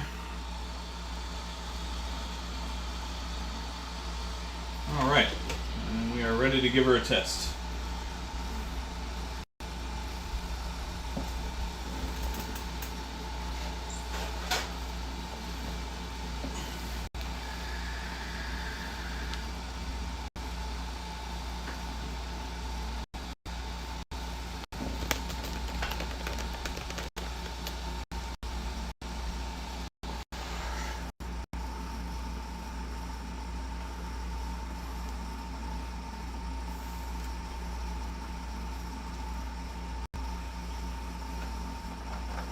Go. Fully pressed in.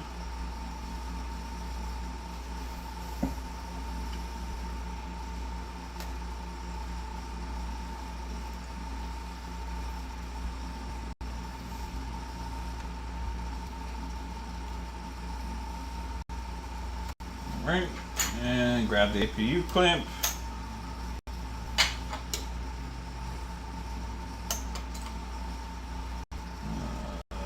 Screwdriver.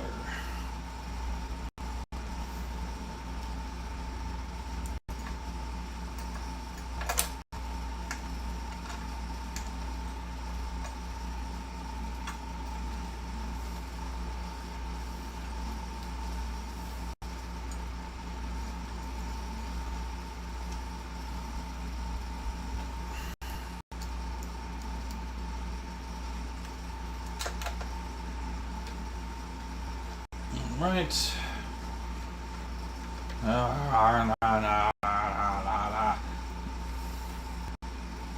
Okay, there we go. This PS4 is going to be almost completely in my way, but that's fine. We'll work around it. That's the next project anyway.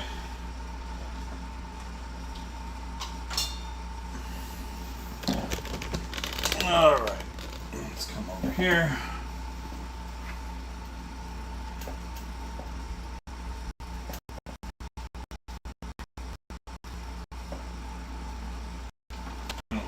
Move the board off. I'm not going to put it back together right now. I just want to make sure it works.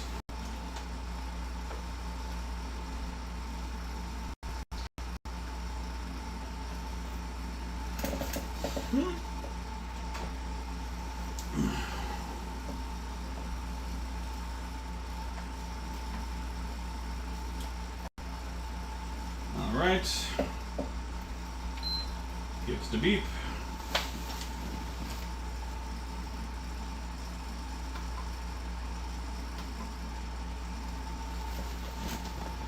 Does it gives the screen? Why is it in safe mode? Ah, crap. Alright, hang on.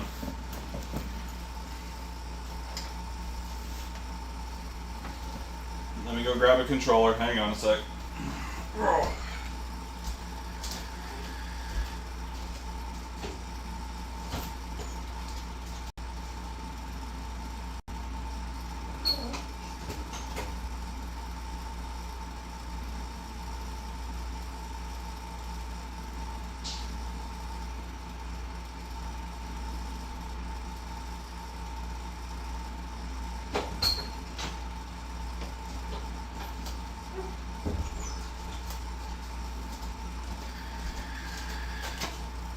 Alright. Controller is retrieved.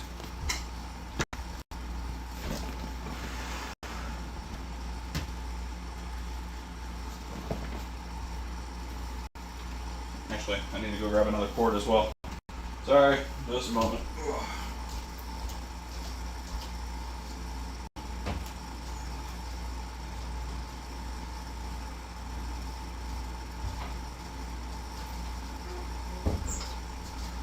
Alright.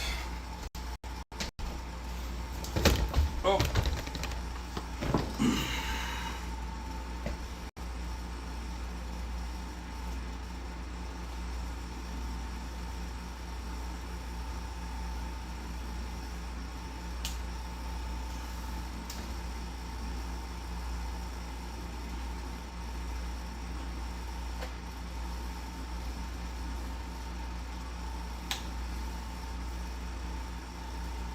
Okay.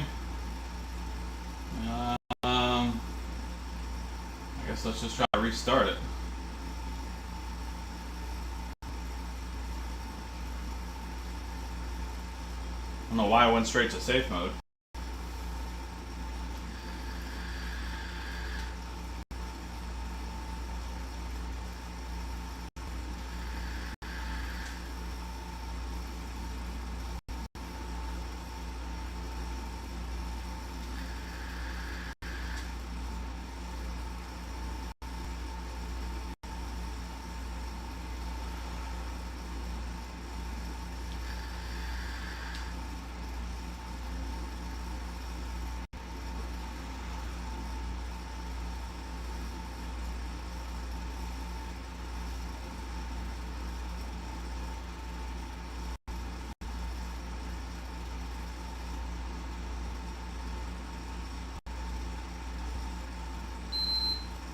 Hey, there we go.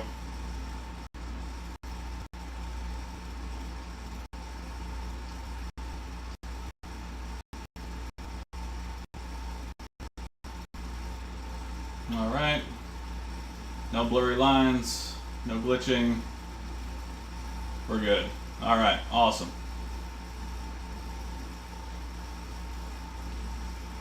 Turn off. It's weird that I went into safe mode the first time.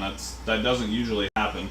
I'm assuming it might have been because the port got damaged the first time, and so it threw itself into safe mode when he tried to turn it back on. That would be my guess. Or maybe he tried to put it into safe mode the first time, looking up online. Yeah, anything could happen. Okay, but that's good. Alright, so that just needs to be put back together.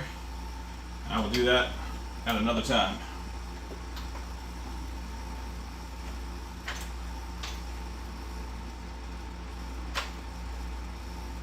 Alright, awesome. So that is done. That's another win. Now let's get to the loss.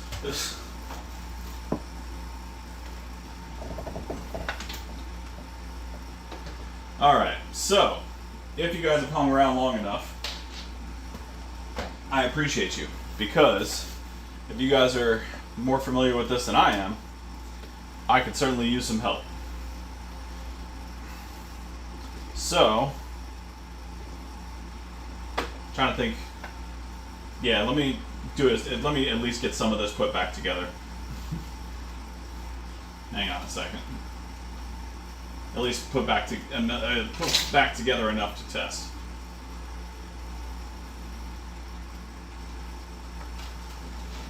Sorry, just a moment.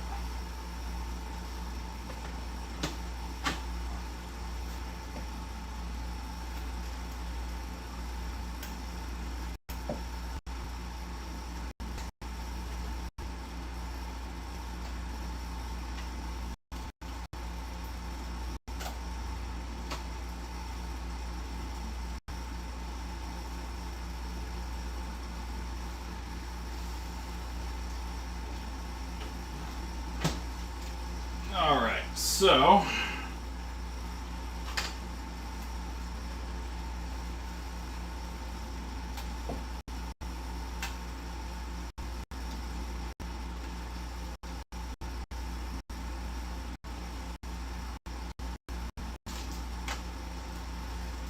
just get this all situated.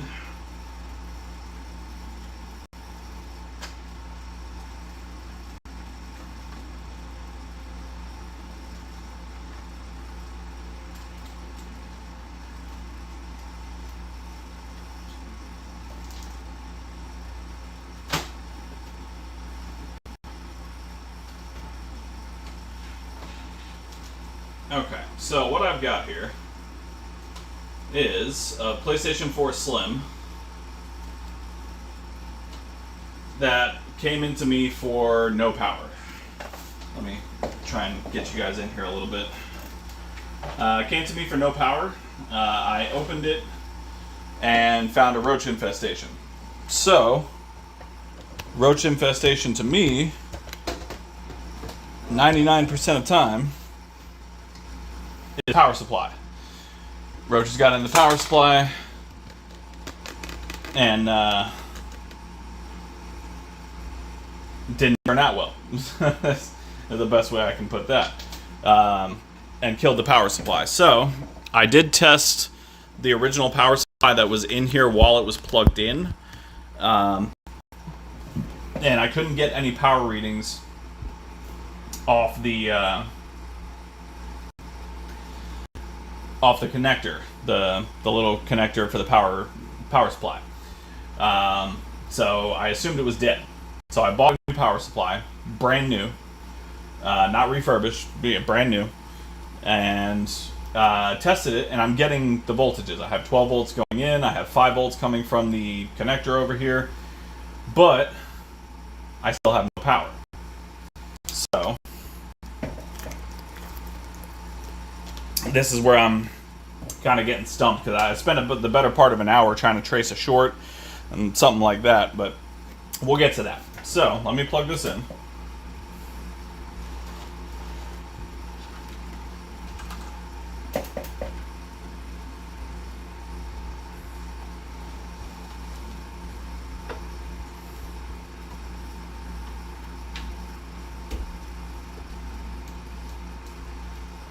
Alright, so I've got it plugged in, and where's my multimeter? Multimeter is here.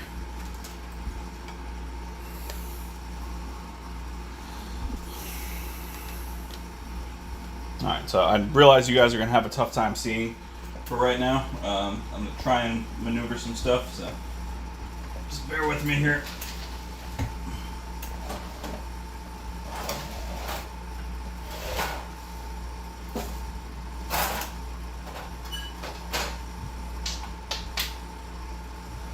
Okay, so I'm going to try and get you guys in here as best I can so you can see some of the stuff that I'm testing and all of that.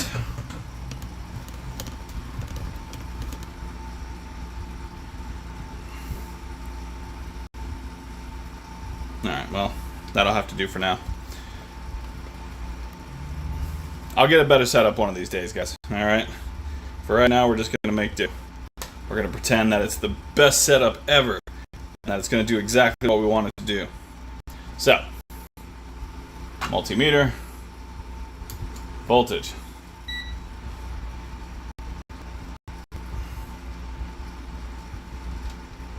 Let me untangle my cords here.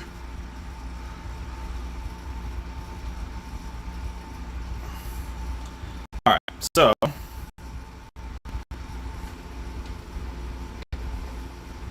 12 volt side.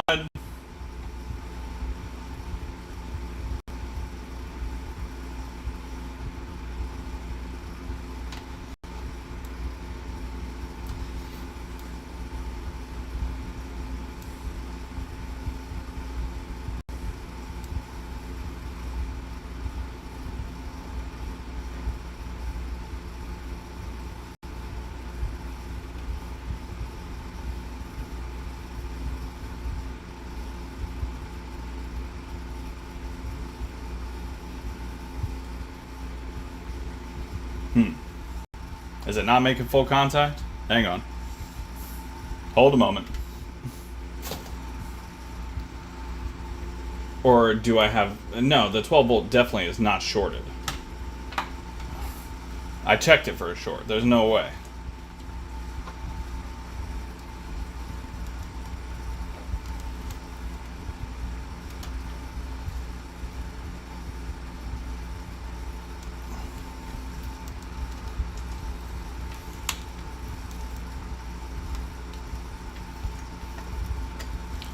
hang on. Let me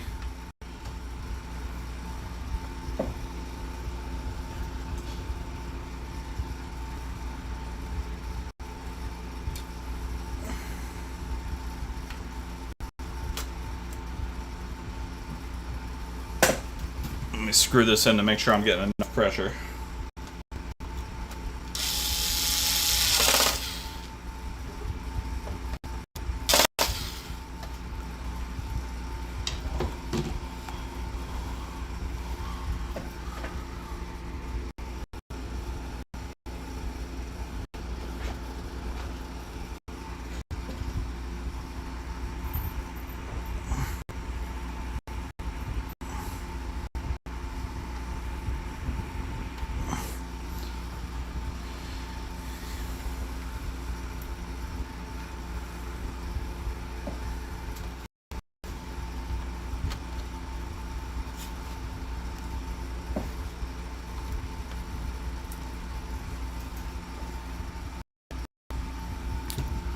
Okay.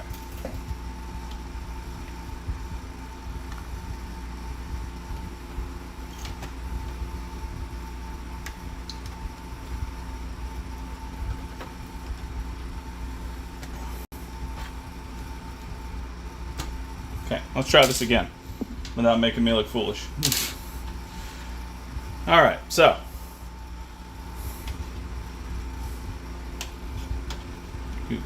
Get out of here. For right now. Alright, so. 12 volts.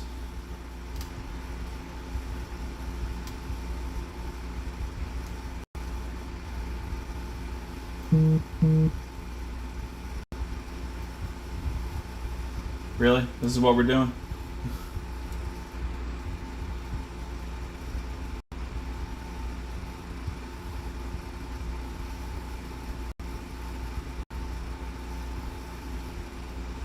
Okay.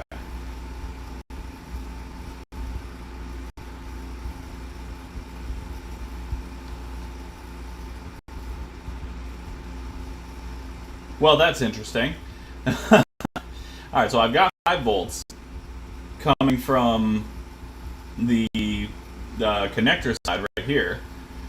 The 5 volt is coming in from the power supply, but I have no 12 volt. That's interesting. Okay.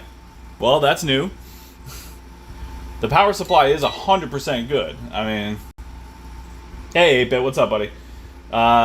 So, a little bit of background. PS4 came in for no power, no beep, no eject button beep, nada. Opened it up and found roach infestation. So, first thing I think of when roach infestation is power supply. I bought a new power supply. Power supply is brand new. And put it into test and had the same issue. So now I've taken it apart and I have 5 volts coming in from the wire connector from the power supply to the actual connector right here. So you can see if I put my connector on the 5 volt line,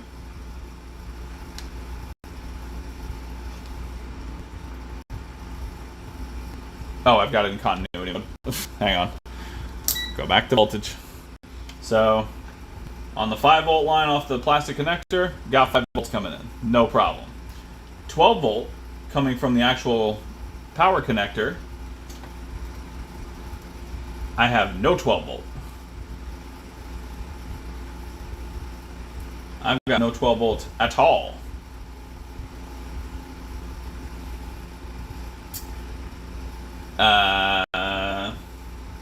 That's interesting. I don't understand why I won't have 12 volts. So, what I did before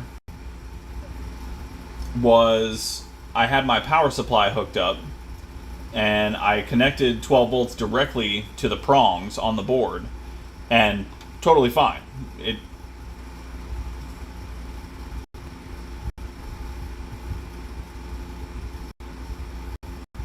Oh, really? You only get 12 when you turn it on?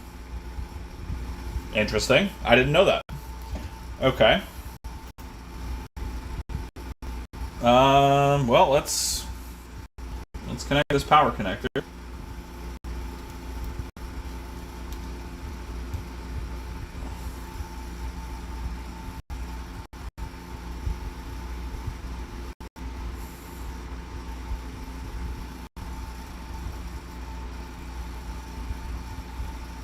I am not familiar with that process, PLW. I am not familiar with that at all. What I am going to try and do, because I know I've got 5 volts coming in from the power supply, so I know the power supply is good. Let me remove this power board real quick. I'm checking the power button now.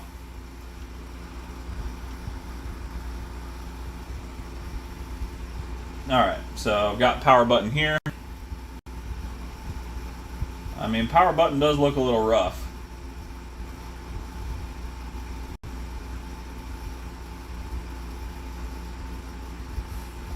At the resistor by the power button, you should have 3.3. Resistor by the power button. Okay, let's take a look.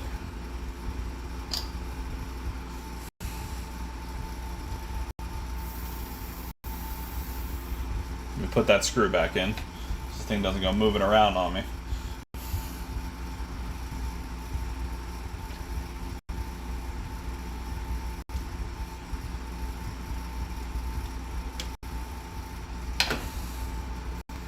Alright. So at the resistor by the power button,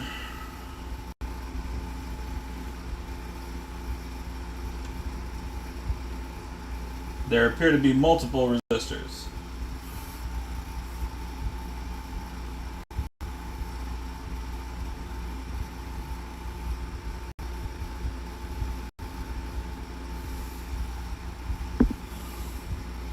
Well, let's see if I got voltage at any of them.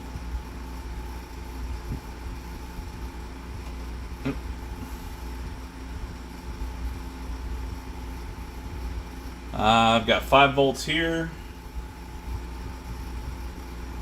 Got 5 volts here.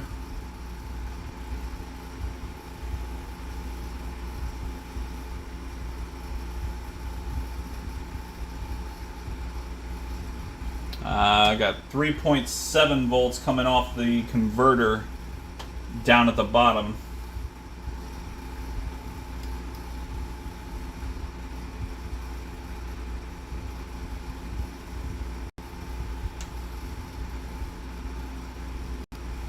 And I've got 3 volts coming off the diode to the right of the power button.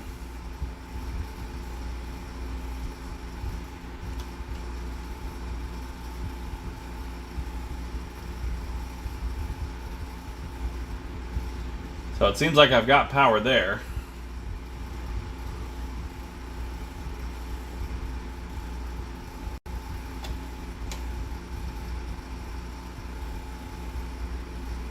Yeah, I got 5 volts at the bottom resistor.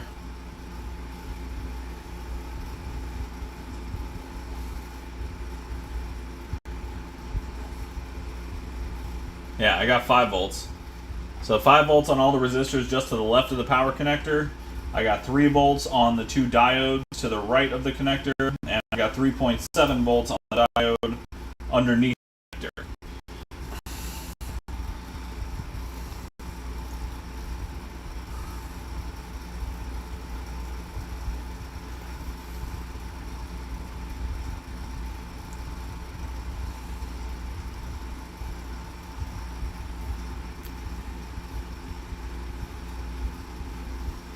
I'm curious if I try to push the power button, does it try to send 10 volts or 12 volts? I don't think it does. But let's abide my curiosity a bit here, huh?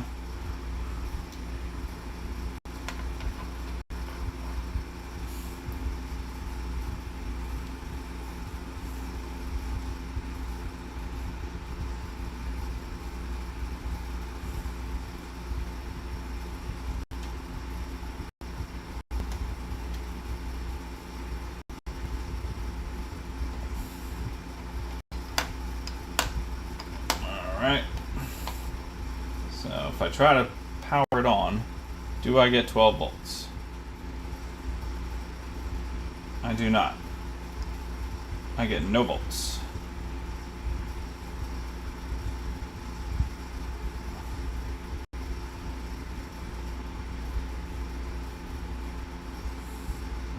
Yeah, no volts. Okay. So, this is where I've begun to run into problems. Because after I replaced the power supply, so it's a known good power supply is fine. My next thought was, you know what, it's a PS4 Slim. This one has the 42GG South Bridge. I know those things fail all the time. So, let me go and search for shorts around the South Bridge. I found 0 shorts around the South Bridge. Not a single one.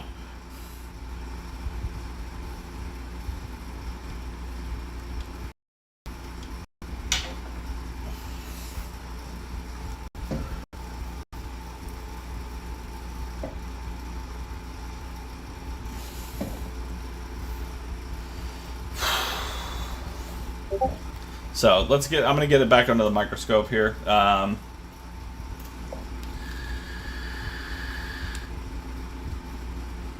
That's what's not making sense to me is I'm not even getting the attempt at a power on, and I have my standby voltages. Like there's standby voltage on the power button itself. There's standby voltage going into the board. And that's not even trying to power on. Like a little bit.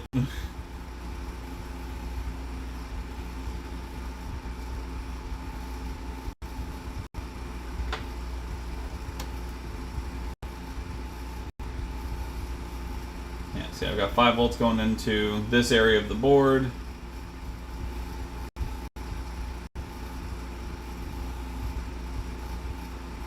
I've got 5 volts going over into this area of the board.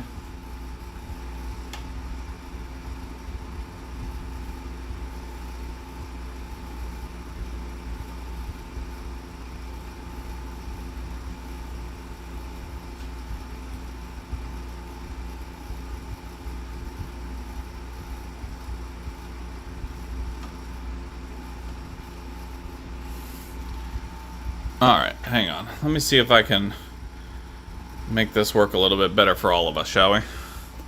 Hang on. So, let me disconnect this. Let me do some rearranging real quick, guys. Hang on.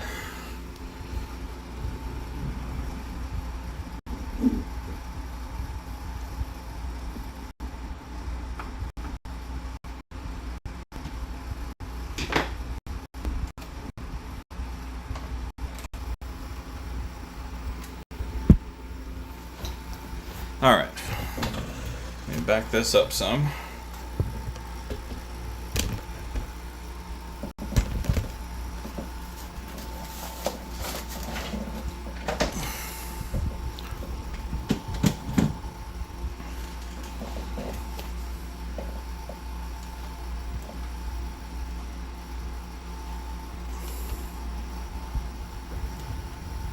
Alright, now I should be able to make this happen.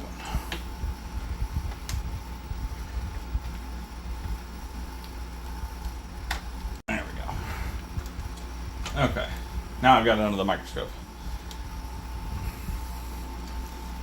And let's get the microscope cam on so I can make sure I keep this in the shot.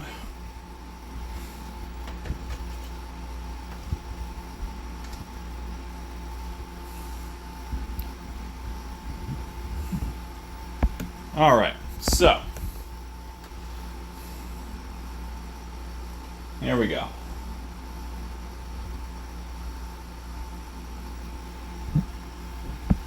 So just to re-clarify, still in voltage mode. Right here, 5 volts coming in through the power connector. That 5 volts goes over to here, goes over to here.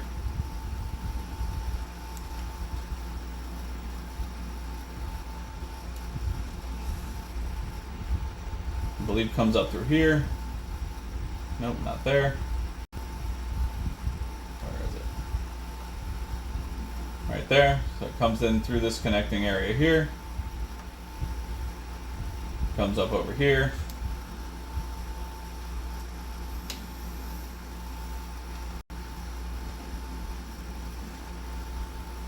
And this area,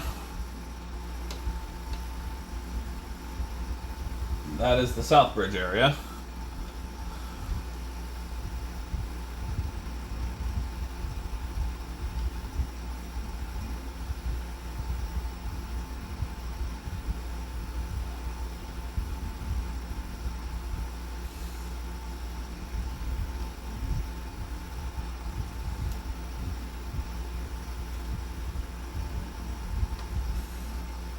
I've got 1 bolt coming here. Yeah, 1 bolt coming to this area.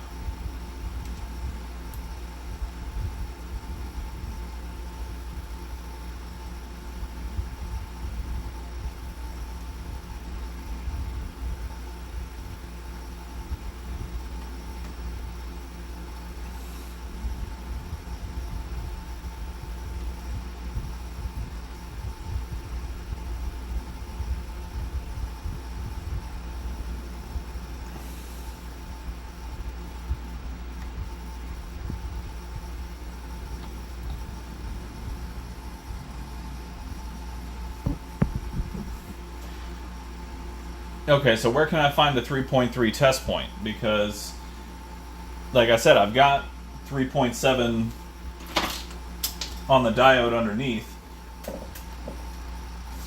I guess I can show that to you as well. Hang on.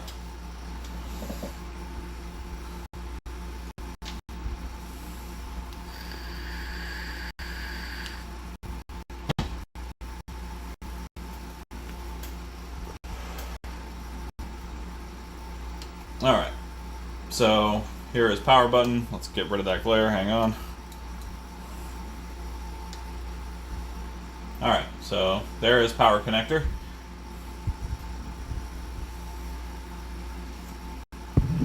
So, right here,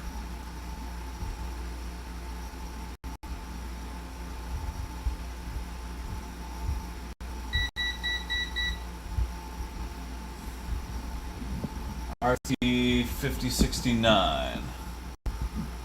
Oh, that's going to require me flipping the board, isn't it? Oh, you know what? That's reasonable. That's not like a PS5 where I have to make it rig. I can do that. Okay. RT5069A. Alright. PLW, you are the man. I have tried to research this for the better part of, like, I spent the better part of an hour trying to do this, and unfortunately life beckoned me. But am I screwed in anywhere? Hang on.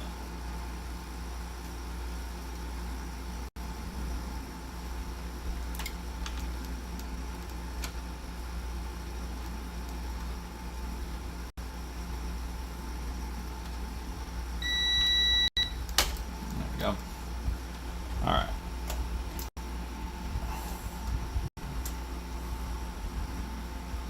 Okay.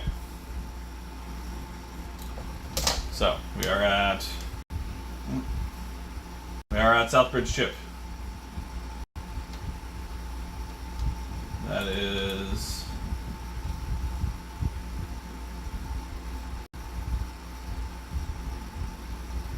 I believe that's the BIOS chip. Fortunately, I can't see a damn thing on these chips. So let's get a little IPA going.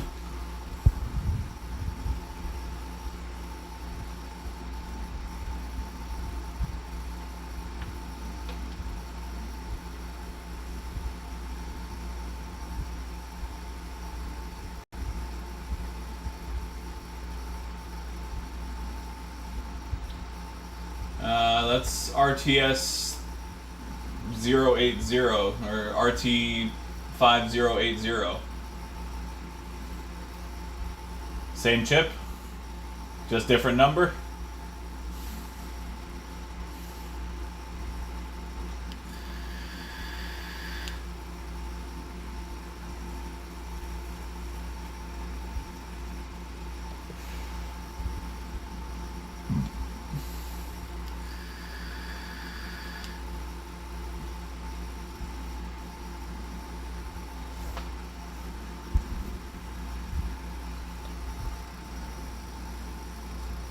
I mean, that is the only chip by the Southbridge, so...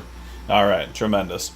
Alright, so let's test around. Let's make sure I didn't screw myself by unpronging it. I don't think I did, but just make sure we're still getting 5 volts in. 5 volts. Fantastic. Alright, so, is there a short? I did not find a short.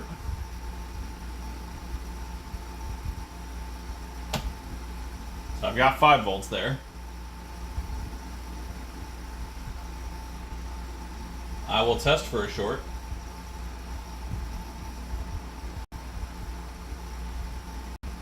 I've got 1.6 volts on this side.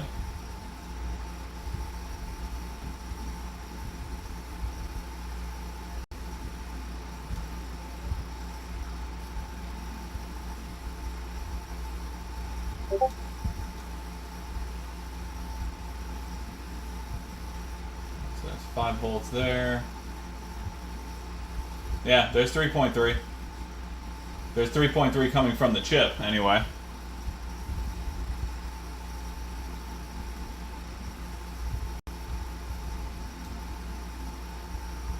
Coming out to this area right here.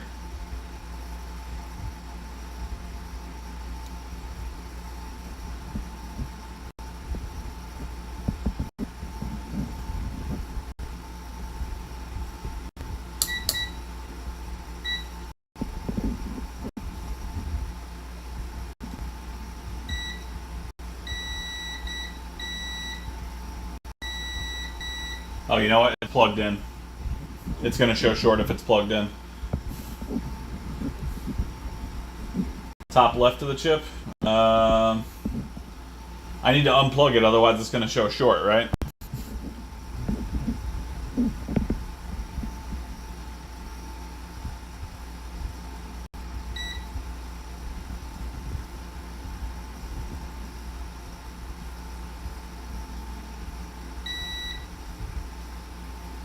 Oh, these aren't showing short.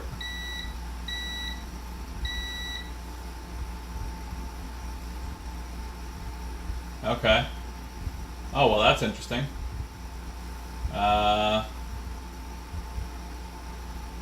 Okay. Well, those caps aren't short, but let's check voltage.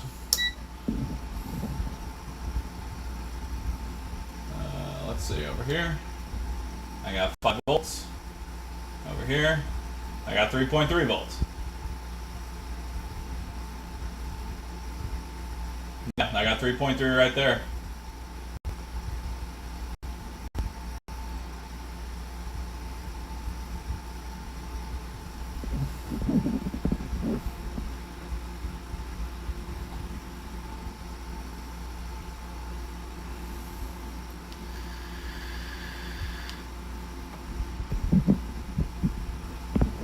If I trace that back to the chip, it should be probably this one right here. Yeah, 3.3. Yeah, well, now I'm concerned about those 2 caps, though. Because these caps... Let's go back to continuity mode for a moment here. Zero those out. So, these caps to the top...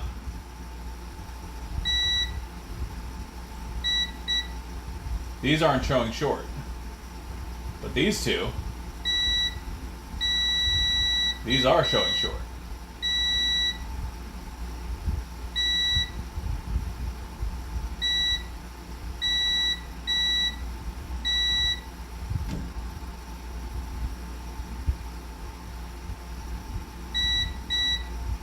it's only these two caps.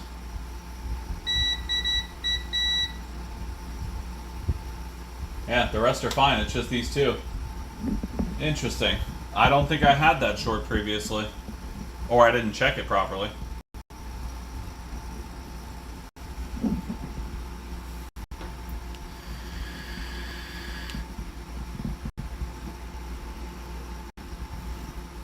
But it's getting the correct voltage.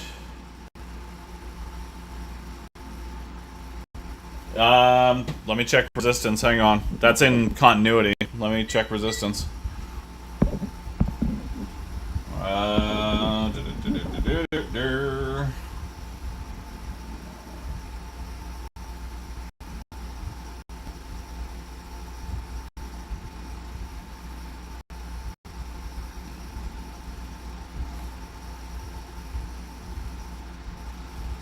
Not quite dead short.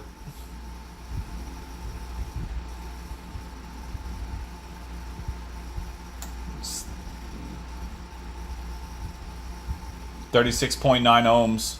I mean, that's low, but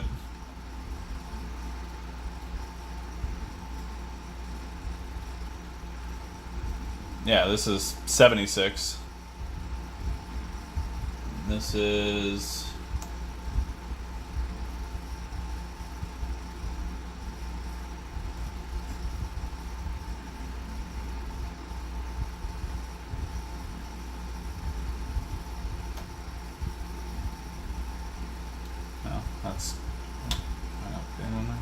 yeah, those are open loop apparently. And then this one,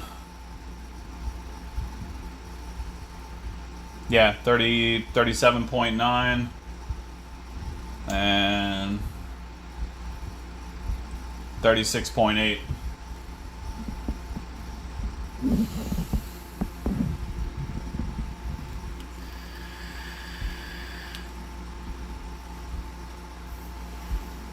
So, I mean, definitely not a dead short.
$7K on the caps.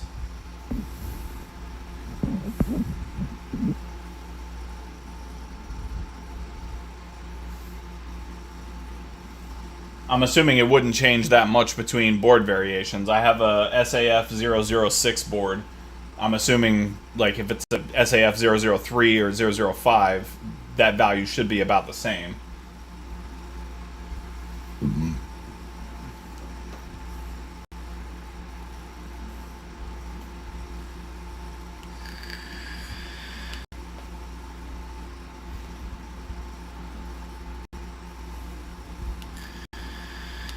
That's a short. Okay. Well, I mean, if that's the case, what do you think? Start with the caps? Because the other ones... Excuse me. Because if that's the case, I mean, I don't know if these other caps up here should be running the same value. Let's see.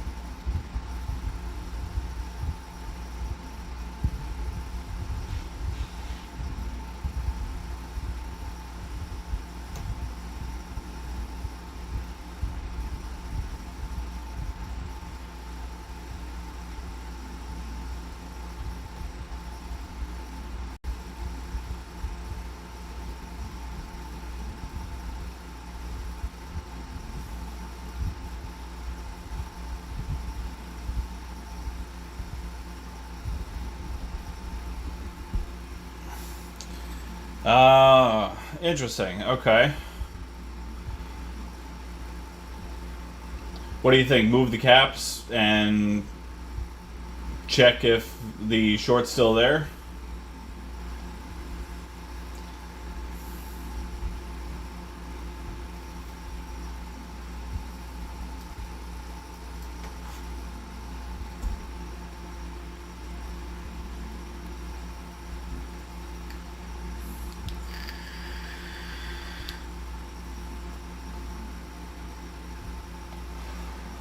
Alright, I mean, we can inject some voltage. I'm always down for voltage injection.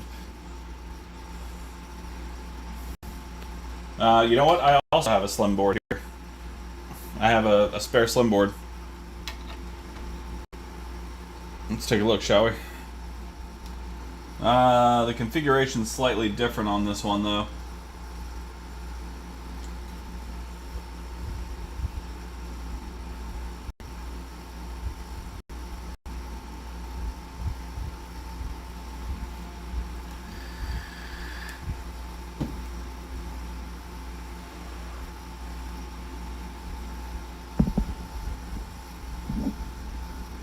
Let's see if, what do we got here? So it should be in this general area, right? Yeah, that's 5K.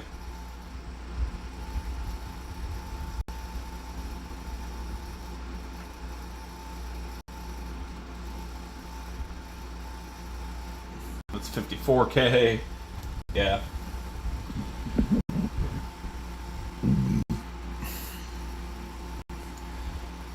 Alright. I mean, what's wrong with the little voltage injection? I'm down for that. Question is, can I use the other chip? Because it is a different revision of the chip. I might have to get that exact chip, but we'll see. Let's do a little voltage injection. Let's have some fun, huh? I'm going to disconnect the power supply.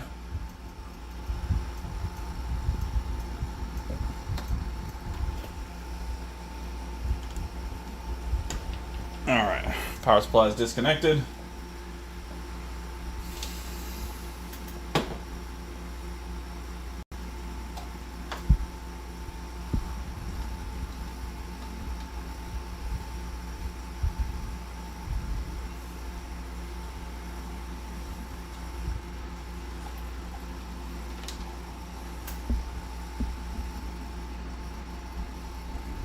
Actually, before I start connecting stuff, let's change the voltage. I had it set to 12. We don't want to put 12 volts into that. We want to put 1 volt into that. And 1 volt, 1 amp.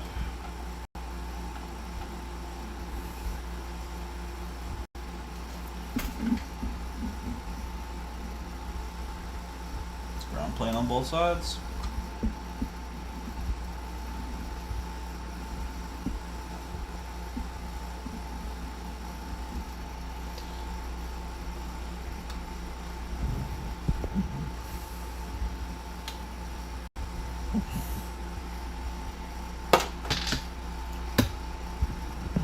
Alright.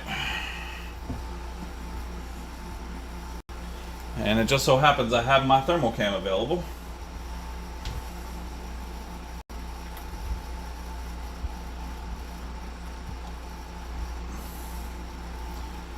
Alright, so let's see what kind of amp draw we're getting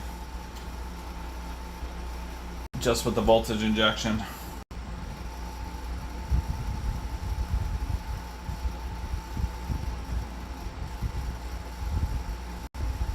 I'm getting like no amp draw out of this.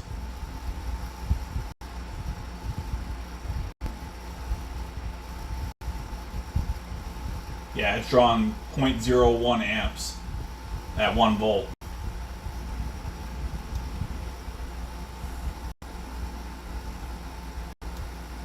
Oh, there we go. Never mind. There's the amp. There's the amp draw. Oh, but that's on the ground side, though. Isn't it going to draw the amperage on the ground side regardless?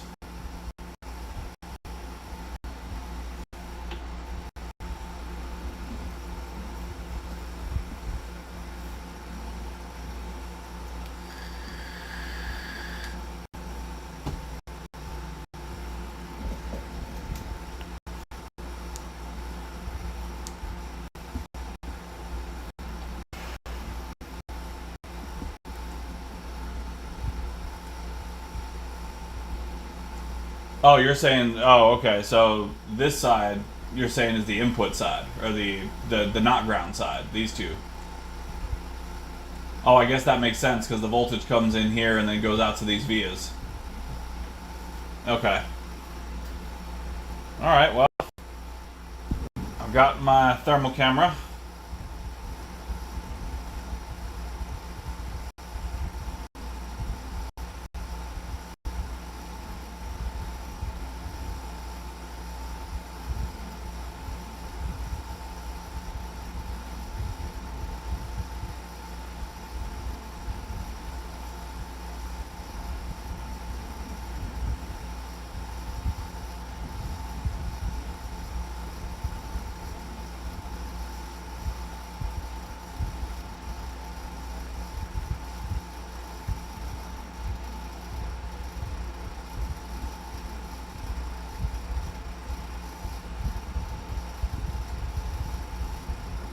Yeah. Okay. All right. Let's pull the chip. Let's just let's have some fun with it, huh? I'm down for pulling chips.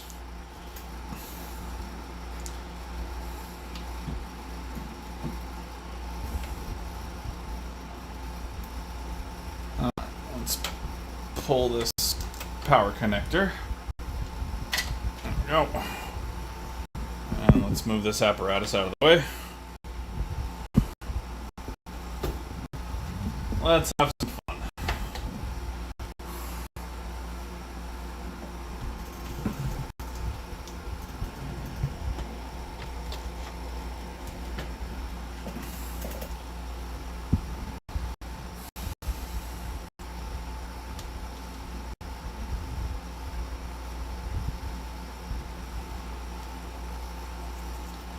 Alright, let's get some flux on the board.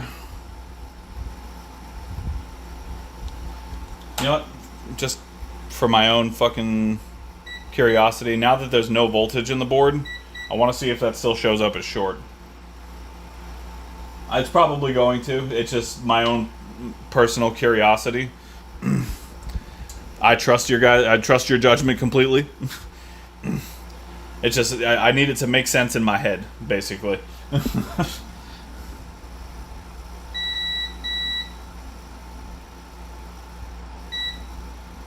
Yeah, see, now they're not short. Well, continuity mode anyway. They're not short.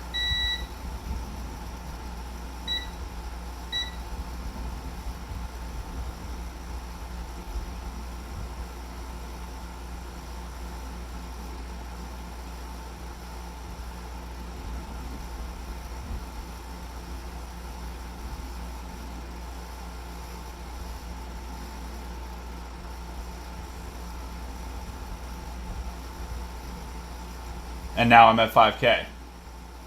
Now I'm at 5.3K.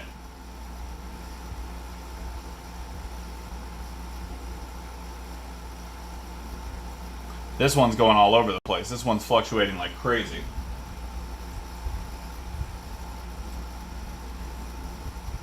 Yeah, I checked when. That's why I was saying I didn't think it should have been plugged in, but my confusion. Yes, I checked when it was plugged in.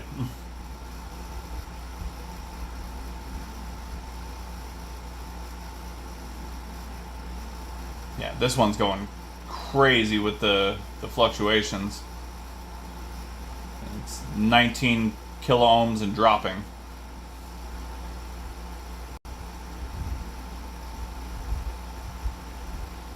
Yeah, I had a feeling, and I think I was just confused by what you had asked. Sorry, completely my fault, dude.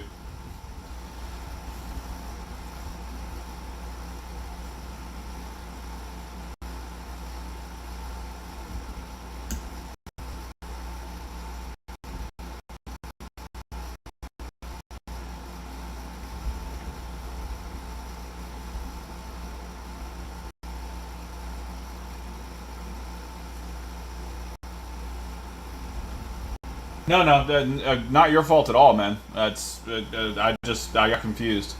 So I got 5K on. I got 5 point something K on one of the caps. Okay. So there was one short that I found. while I was going around testing.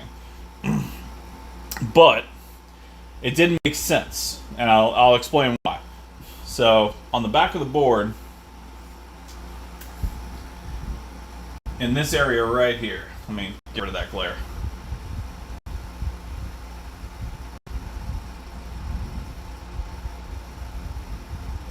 So on this HDMI circuit, I did have shorts. But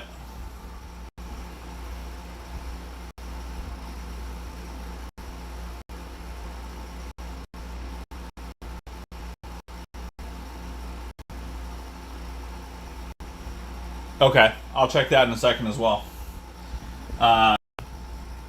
These right here, I think they're fuses. They look like they would be fuses, but they don't look like fuses I've ever seen on a PlayStation board. But to be fair, I don't work on PS4 a lot. So, but like, I've got shorts on these right here, but it's only these. These are fine.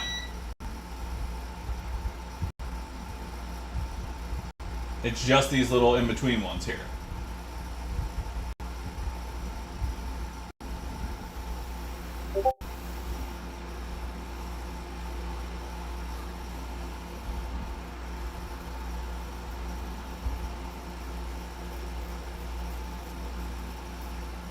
Okay, so for them to show short is fine.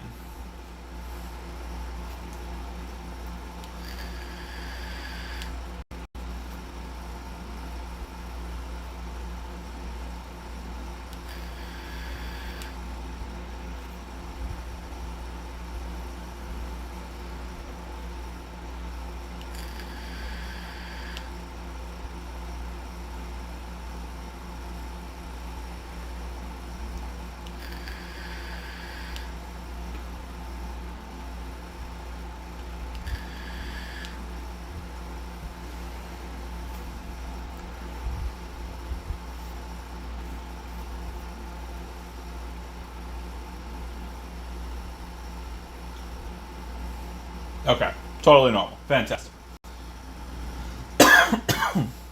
Alright, yeah. Because I've searched all around this board. The voltages are all there. There's no shorts that I can find. And that's a brand new power supply. Now, the other shorts that I found... But I spoke to another buddy of mine, and he told me this is normal. So I'll just run it by you to make sure. Is in this area. Now, my understanding is that these are going to show short until it gets power to the board. At least that's what I was told. But I do have shorts on this coil. I've got shorts on all three coils.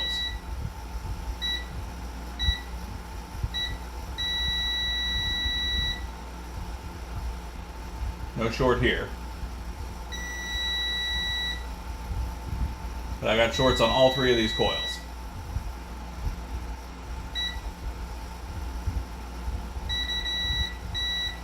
These caps are fine.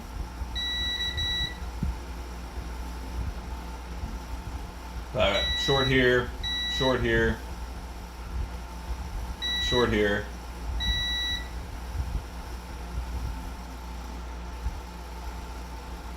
No short down here. These are fine. Just these three.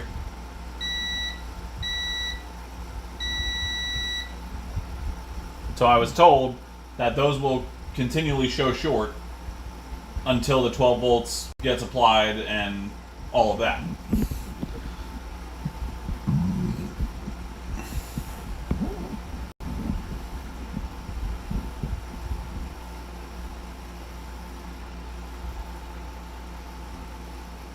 Should be about 2 ohms. Let's check ohms.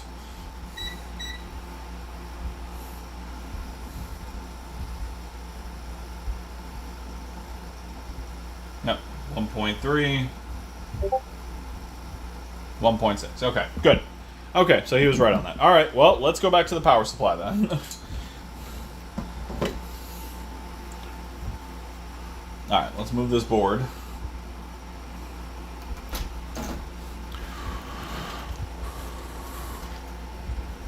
Let's break out this power supply. I'm losing things.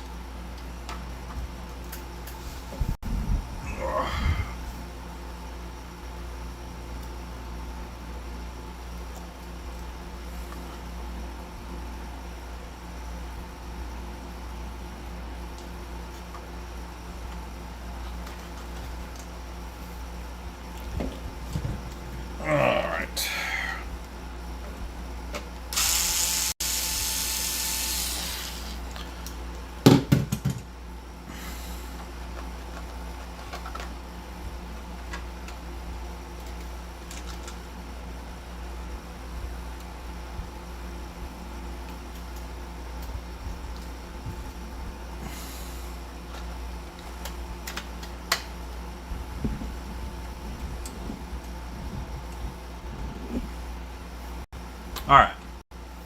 Got our power supply.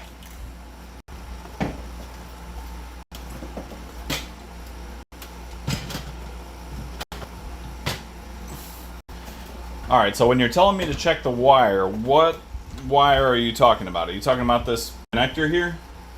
Sorry, let me back this up a bit.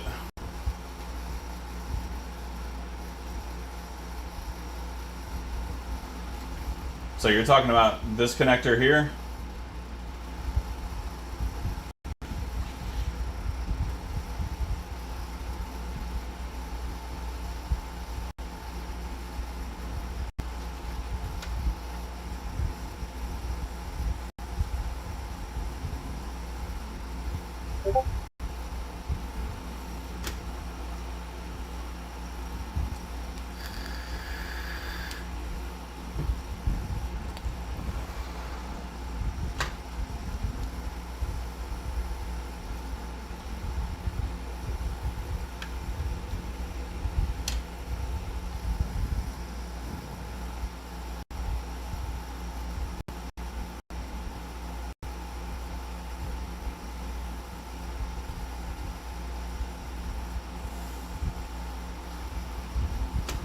Alright, so let's take a look.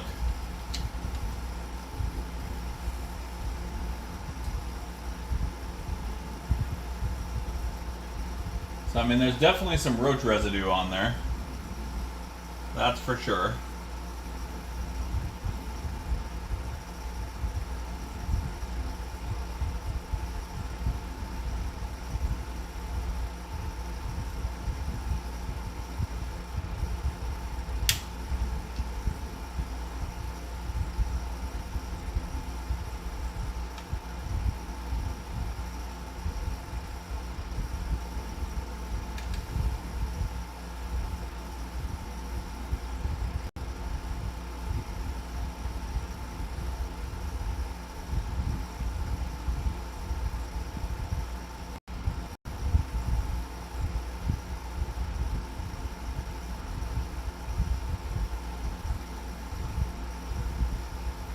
I mean, I do see a little bit of damage right here.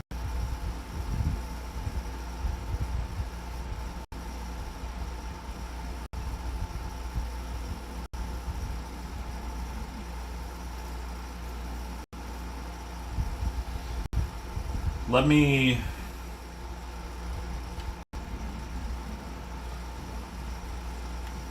get it plugged back in.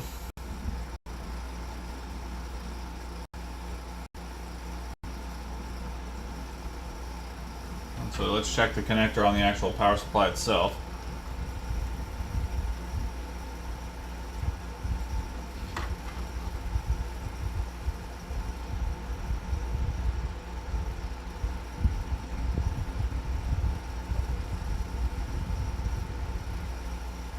Yeah, that looks okay. Let's grab the board and check that connector as well.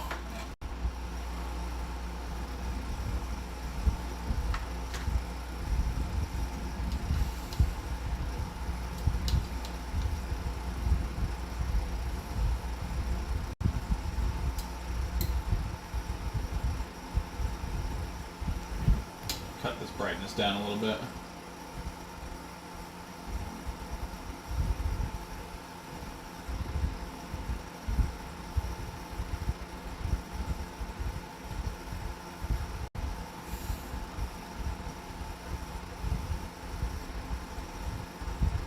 Yeah, I mean, there's some roach residue in there, but...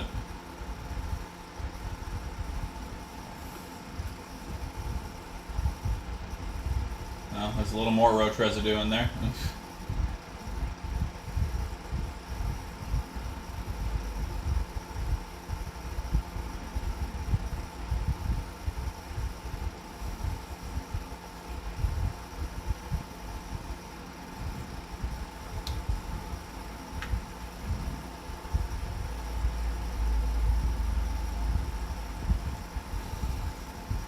Yeah, I mean, it's got some funk to it, as far as, you know, roach nastiness.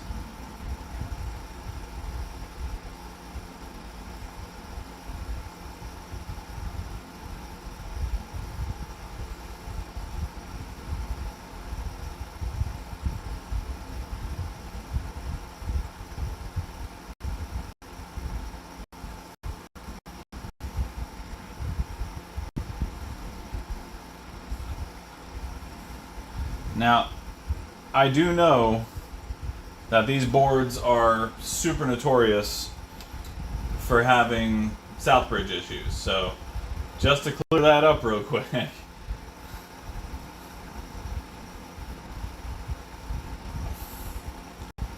Alright, I'm still in ohms mode.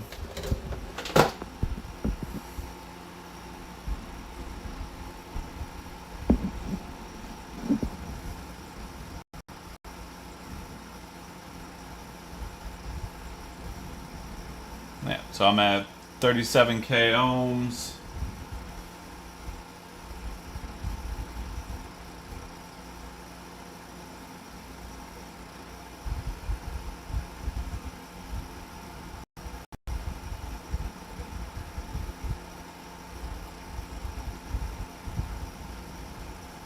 Hundred 25k ohms. And 37k ohms and climbing. These are the main ones that always short out on these, and there's no short.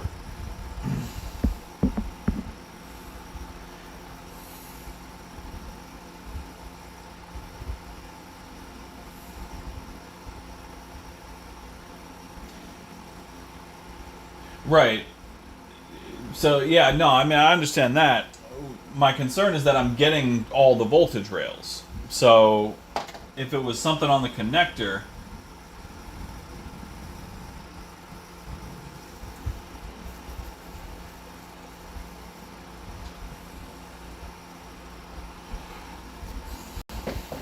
where's my alcohol? Alright, let's give this thing at least a relatively good scrubbing real quick, just to clean up any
all right.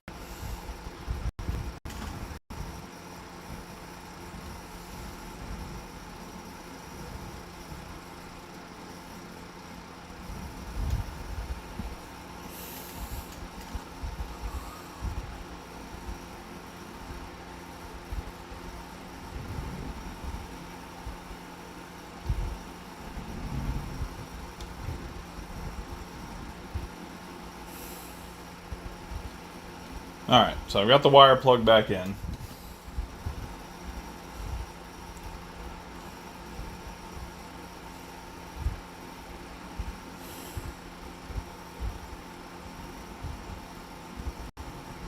You know what? Screw it. Let's give the wire a good clean real quick too, just for the hell of it.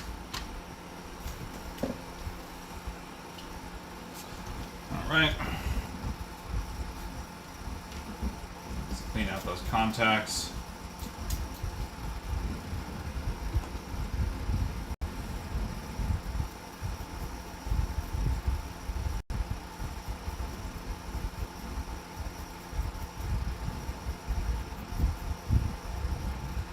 I forgot I have a cut on my hand.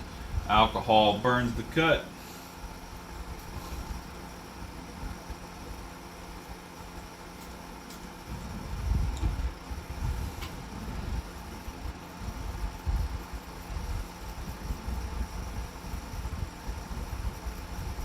Alright.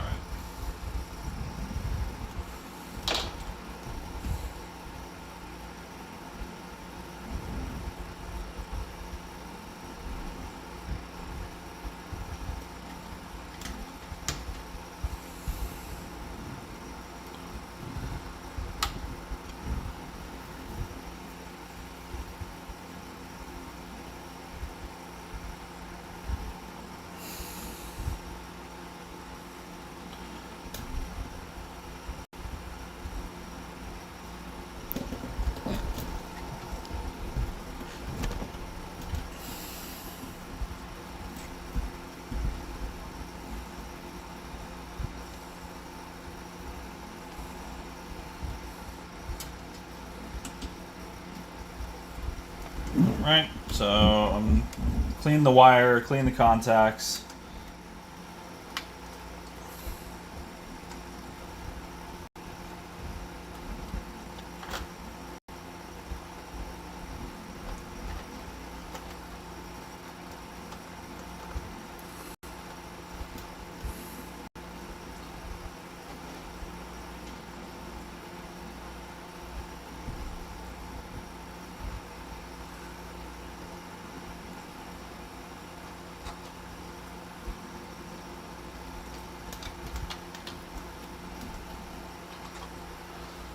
Okay.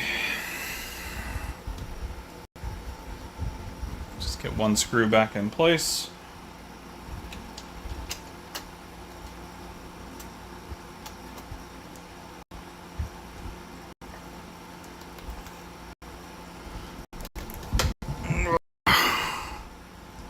All right.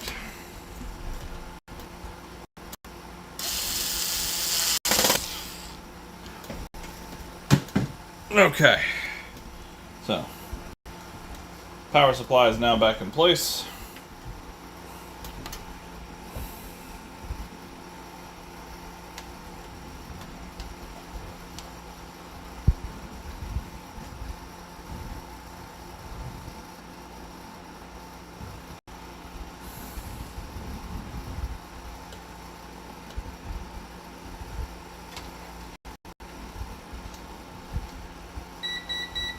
That's fine, multimeter. We'll come back to you in a little bit.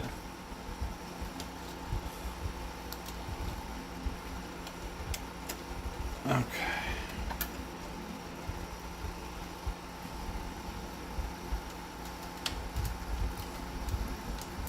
Okay. That's there.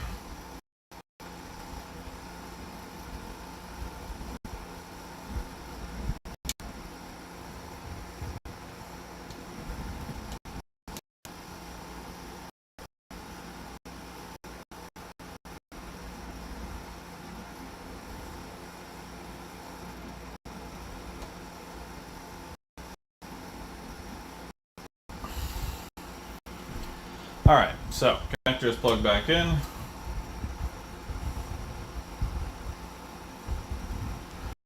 And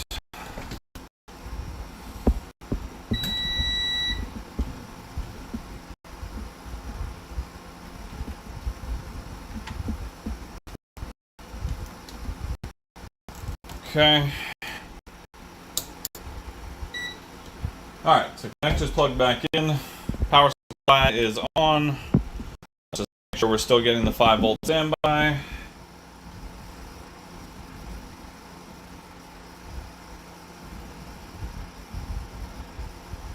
$5 volt. Standby is good.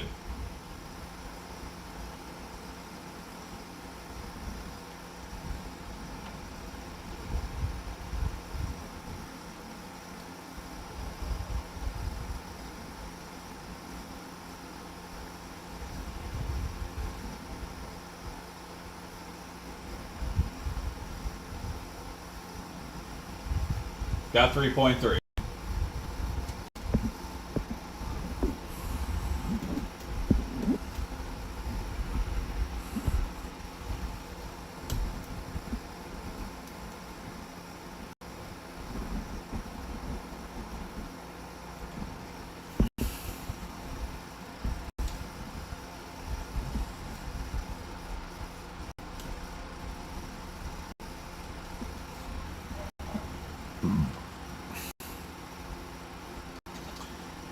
You know what I did not try?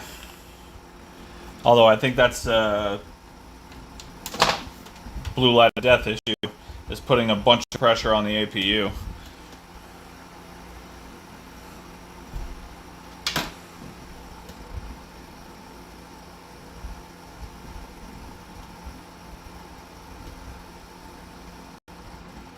Yeah, I've just got nothing.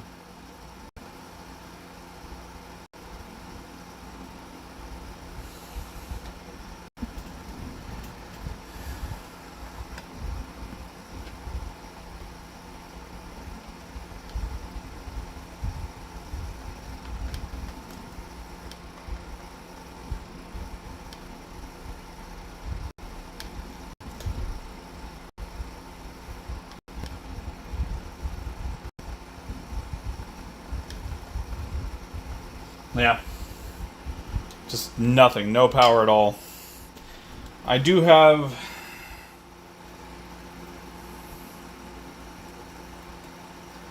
I might have a replacement power board. I don't think it's the power board or the cable, but I mean, it fucking could be. Hang on. Let me see if I have a replacement.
Alright, yeah, I do have a replacement power board.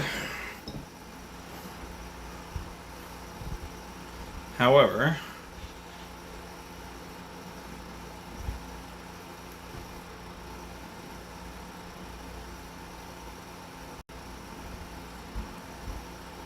it does not have the sticker to make the power activation happen.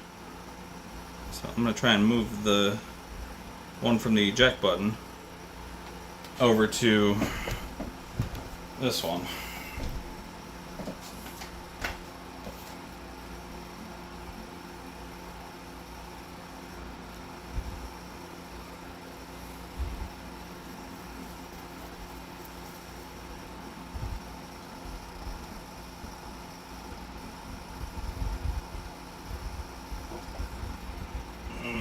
Where's my tweezers?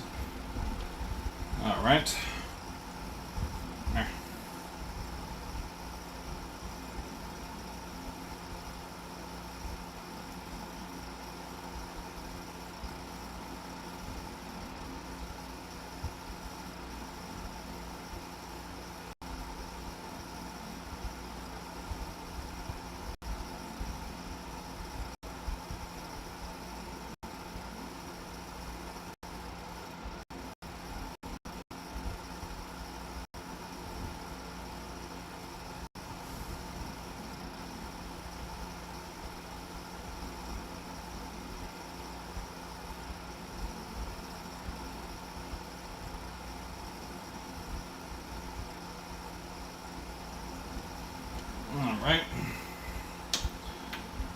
Let's see if this makes any difference.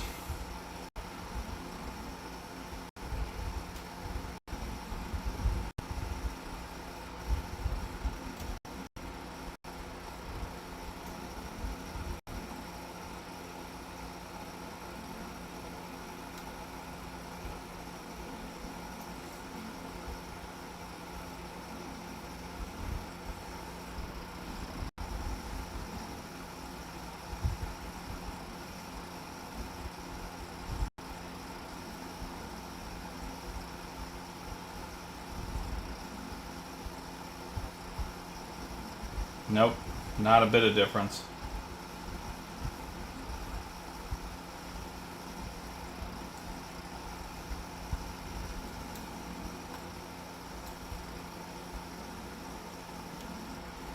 I am running out of options.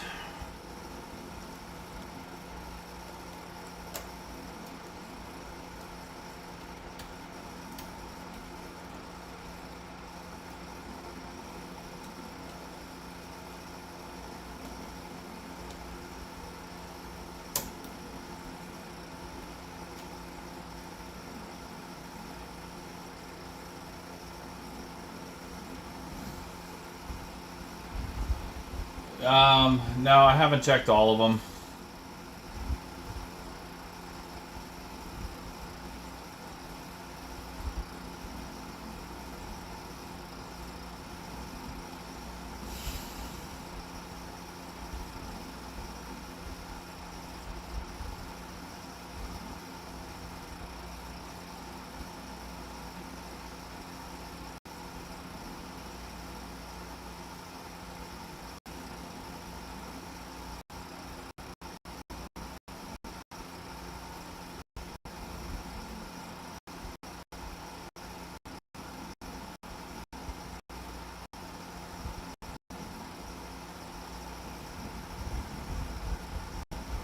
Yeah, I thought Southbridge too, but I mean, it doesn't make sense.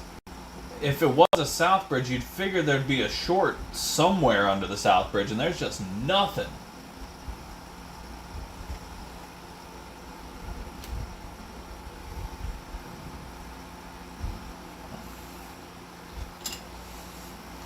And unfortunately, I don't have that design of South Bridge in here. The one I have is an older model. I don't have the 42GG, which is hella appropriate for this goddamn console.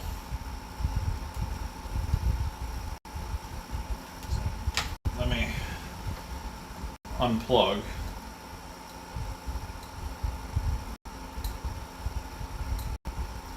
So, I mean, again, we will go back to back area of Southbridge, just to make sure. Oh, that capacitor doesn't look great, does it?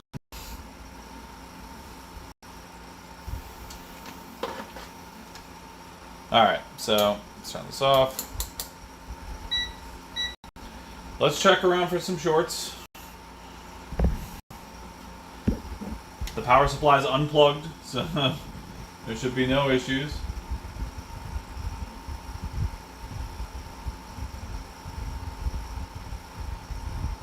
Should be a resistor on the other side of the power board connector.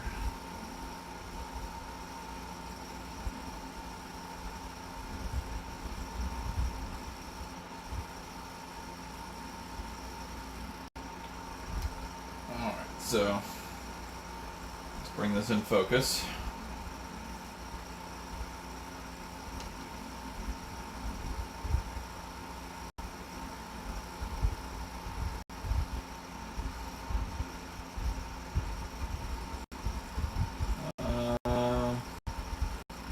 See, looks like LEDs.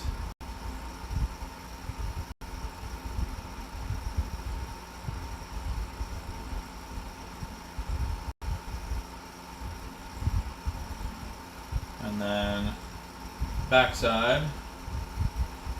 Oh, is that the resistor you're talking about right there? I mean, let's check the resistance on it. What's it gonna hurt?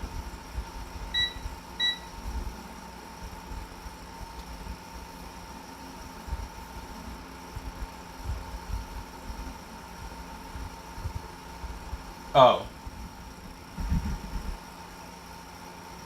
Oh, okay. Hang on. Whoop.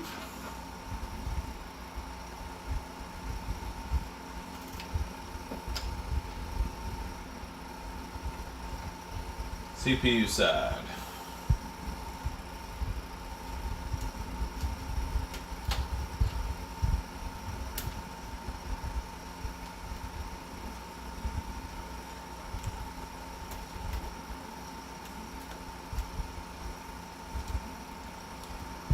Alright.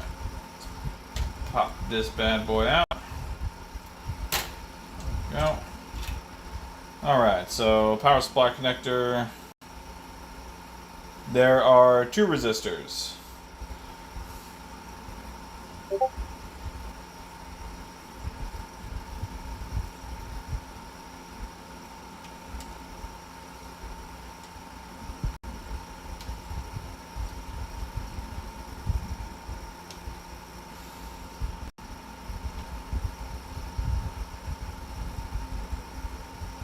Right there.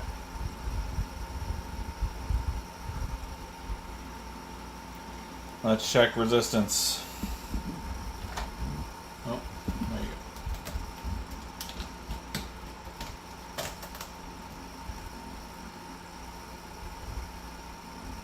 go. I've got 100 kilo ohms.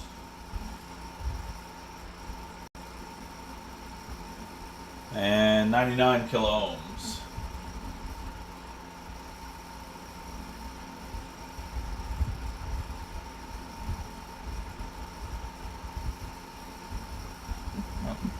Continuity.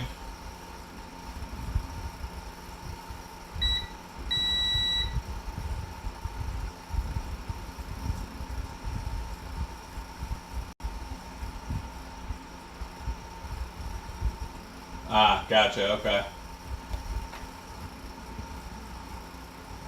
Alright, well, let's poke around that south bridge some more and see if we can try to find a short somewhere, anywhere.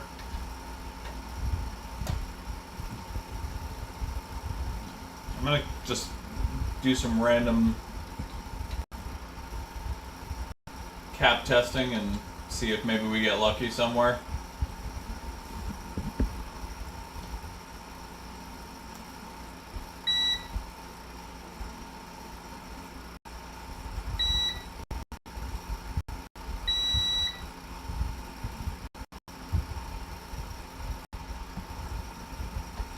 I'm assuming these are fuses. They kind of look like fuses.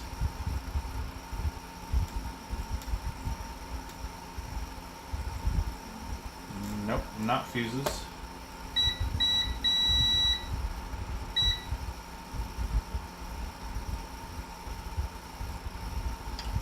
Okay, no luck there. Let's check resistance on these resistors over here. I have seen these resistors cause issues.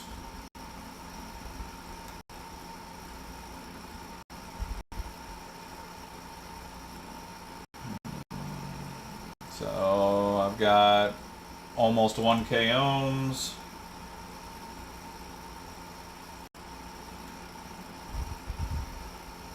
Almost 1K ohms.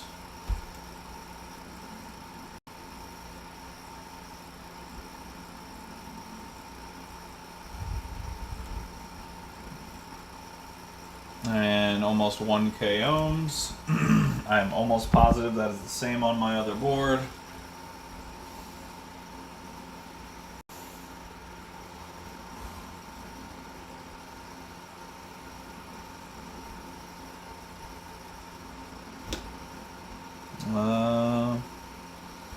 I actually don't have that line of resistors on this board. Alright, never mind. Fuses, yes, let's check some fuses.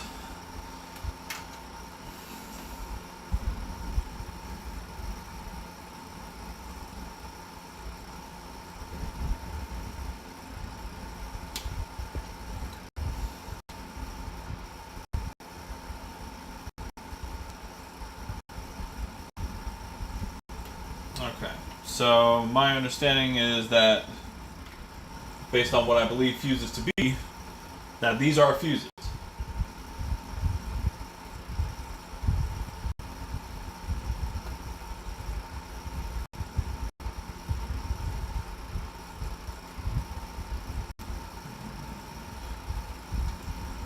Nothing there. Maybe that's not a fuse. That's a cap for sure.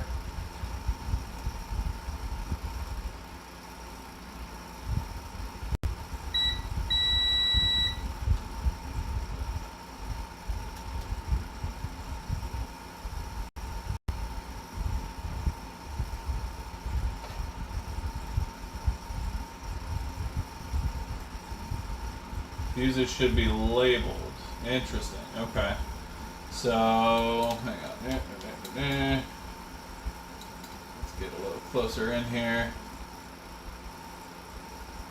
Ah, yes. That's a fuse.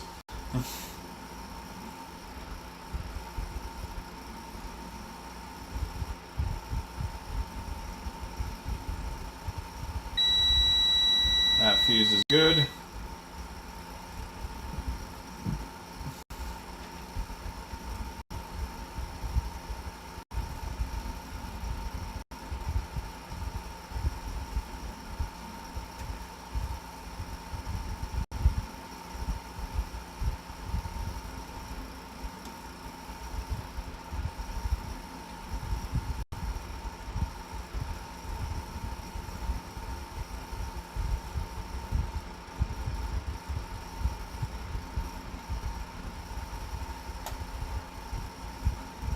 That's a fuse. Let's check that fuse.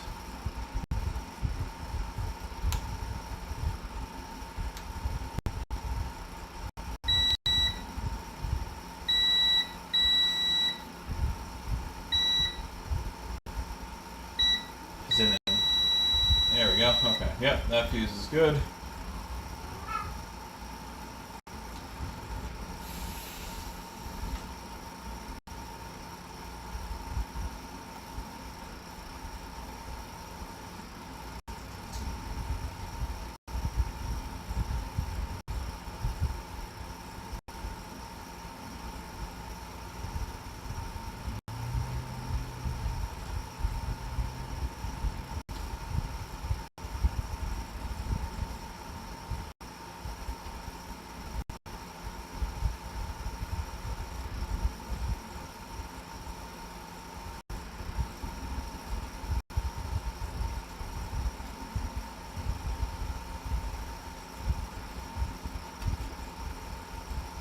Pay no mind to the flux around the HDMI chip. I did not change it. I was about to because I saw those shorts and then I thought better of it. So, it's just flux.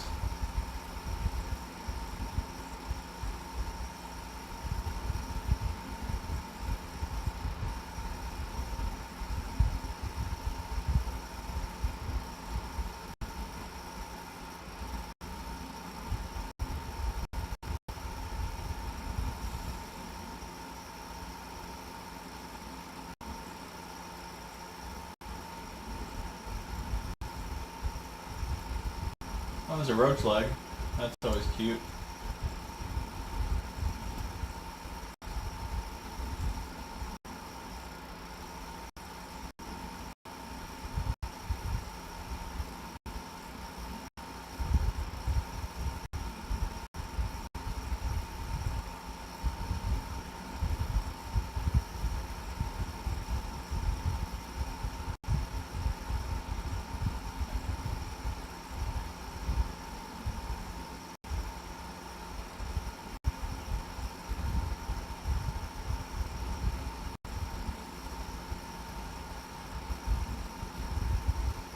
Oh.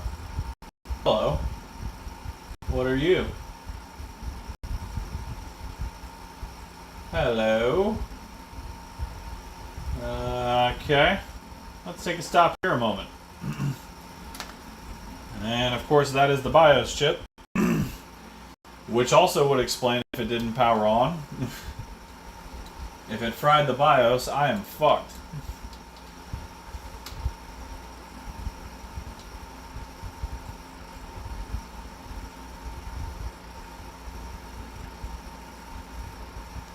That resistor looks a little bit fucky, doesn't it?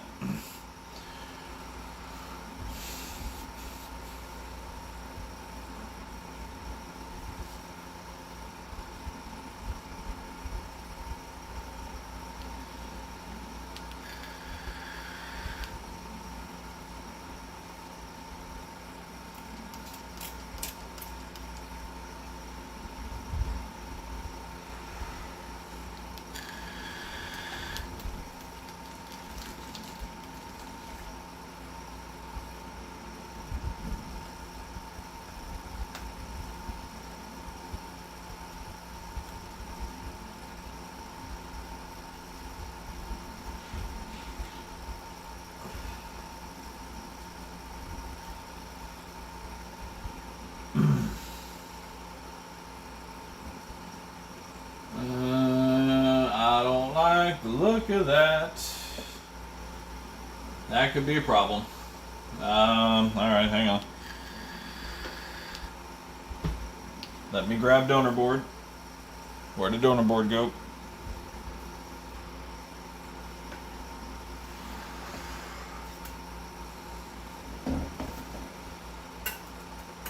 Where the hell did I put my donor board? Oh, here it is. It's very small. Okay. So, I've got side-by-side comparison. That is regular board. This is donor board.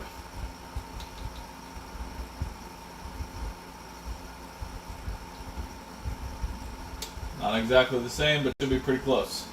Let's get accurate reading of this.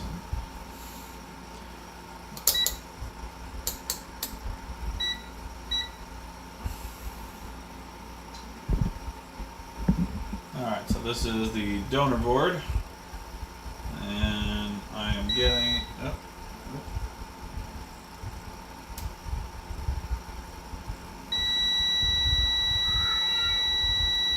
46 ohms. I don't feel like that should be 46 ohms. That could be short. But... Hey, Demi, good to see you, my friend. You missed all the fun. Not really. We're still having a whole lot of it. I'm working on that PS4 I was talking to you about earlier.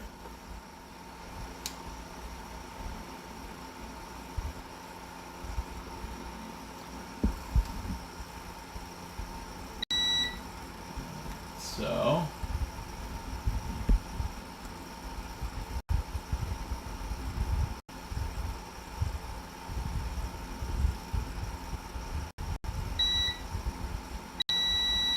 Yeah, no, I'm getting the right reading. That's 46 ohms.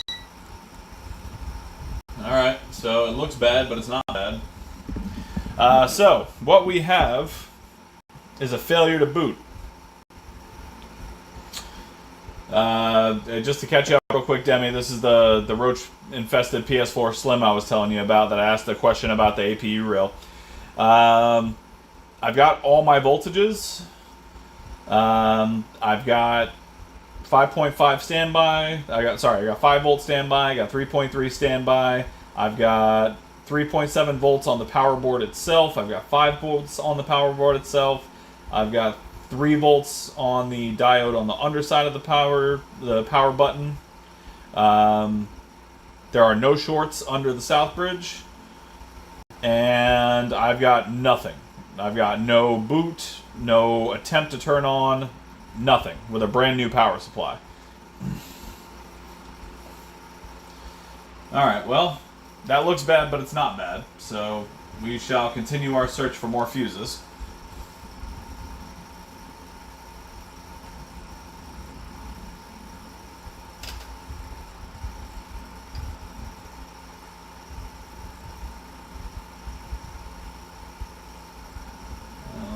Probably nothing on that corrosion, but let's take a look. Just give it a quick scrub.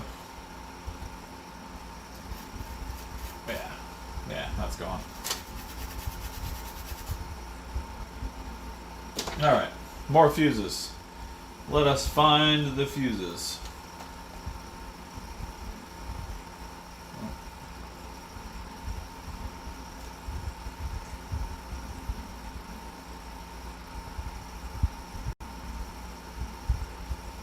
Schmutz. Yeah, that's just schmutz. Alright.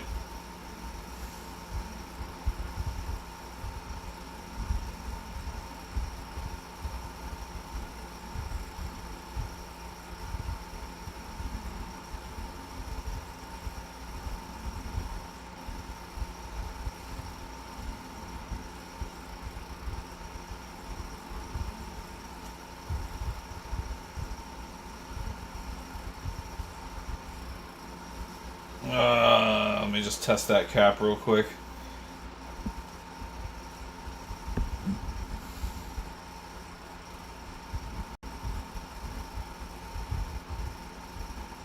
Oh, kind of reversed. Do it the correct way. Cap's good. Alright, other side of the board.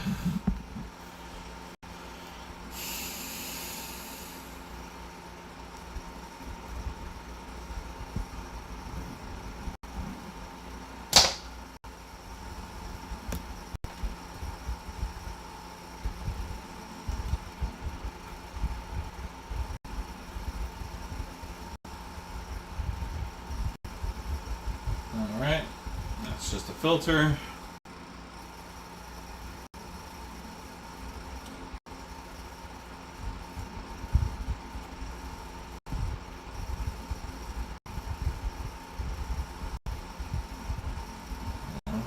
I don't know if I tested those caps or not. Let's test them.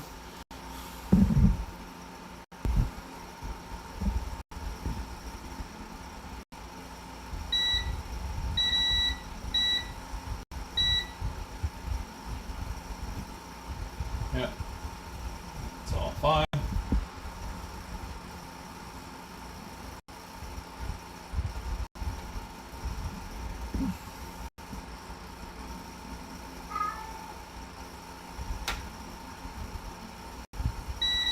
Yep, that's fine.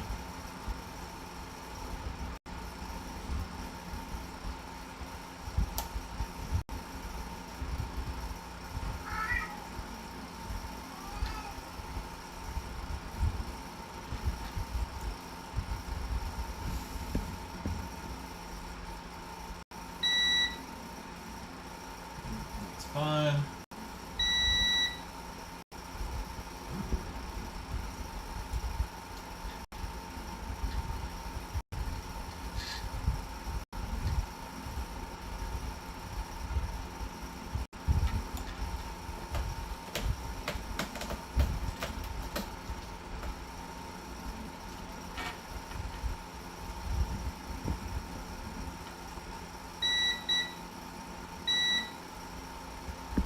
Yep, that's fine.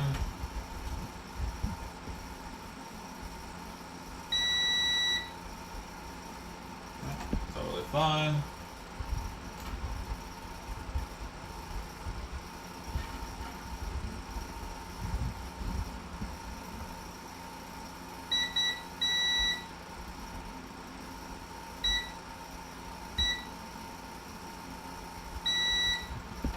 Totally fine. I mean, at this point, I'm just testing every cap possible.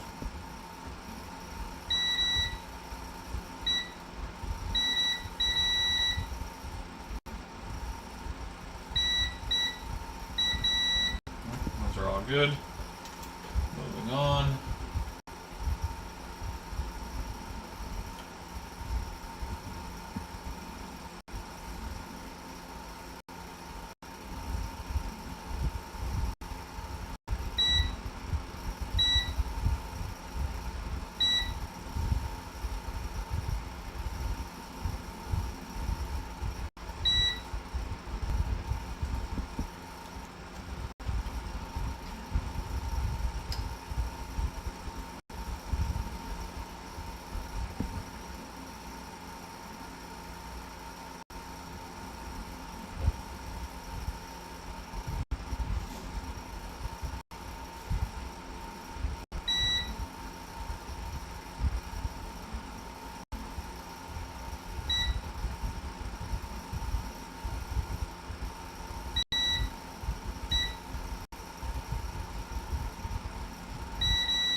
Yeah, I believe so.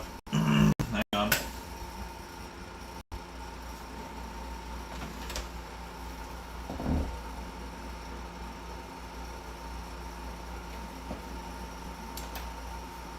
No, I'm pretty sure it's 1215A.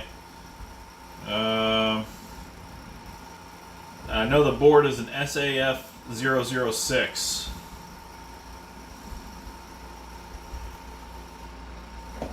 It's a PS4, to be clear.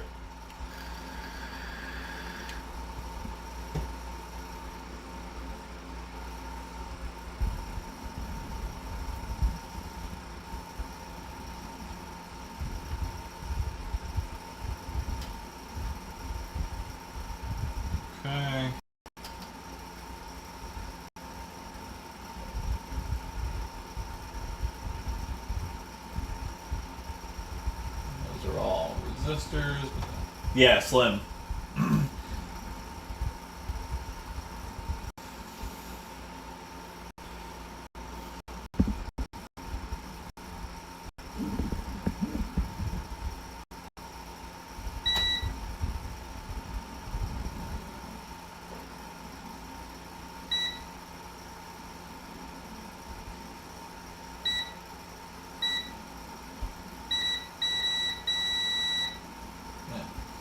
Good.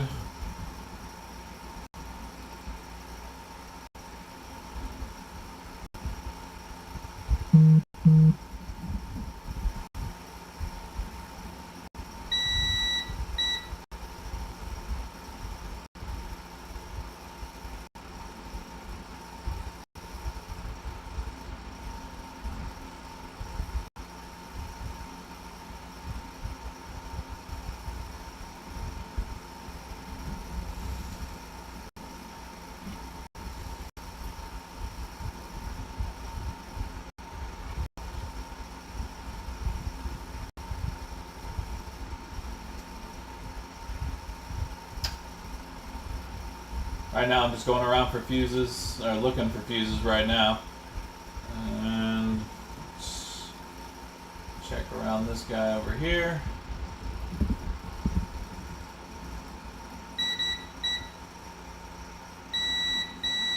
Oh, hello. Hello, friend.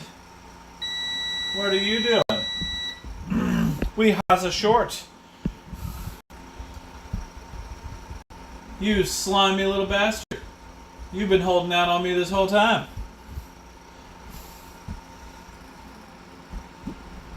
Alright. We have found a short.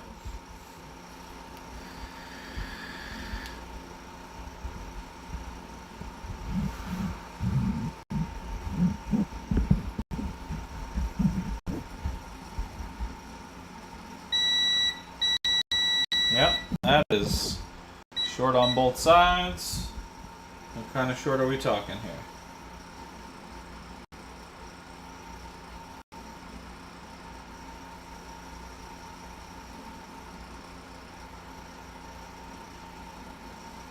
Yep, that is dead short on both sides.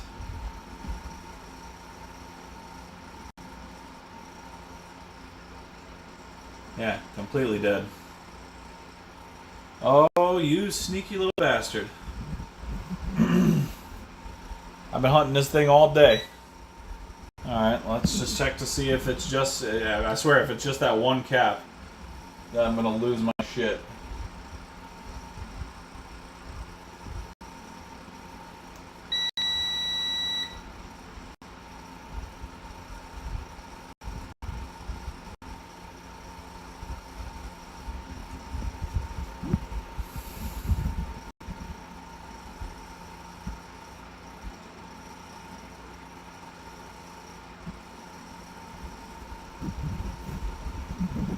And that is on the 5-volt rail too. It's a shorted cap on the 5-volt rail, right by that power connector.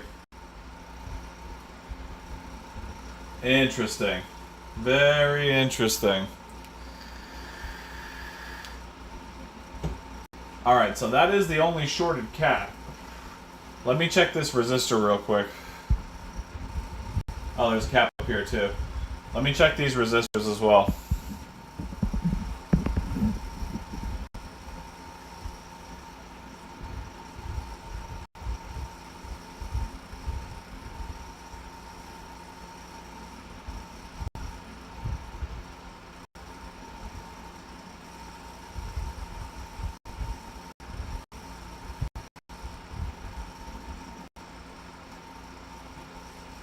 Got no reading on either side of that. Alright, well.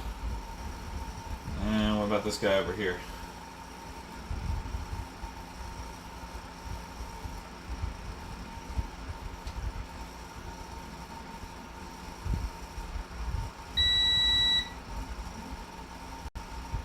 Nope, nothing there.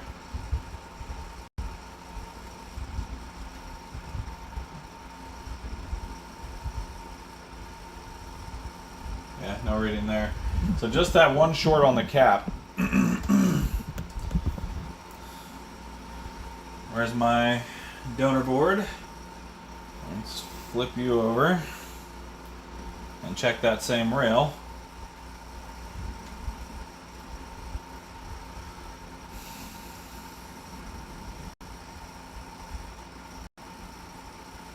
Well, that rail looks different over here.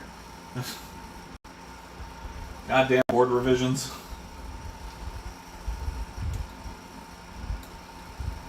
I'm pretty sure that's the cap we're looking for, though. Where are we at? That one. I'm pretty sure that's the cap I'm looking for. It's right by that power management IC with all the resistors. 0313736.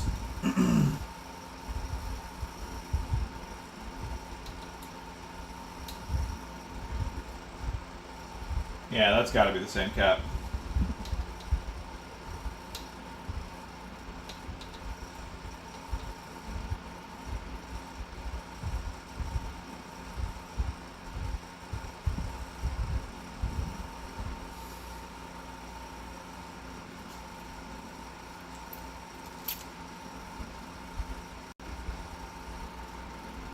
That's 6253736.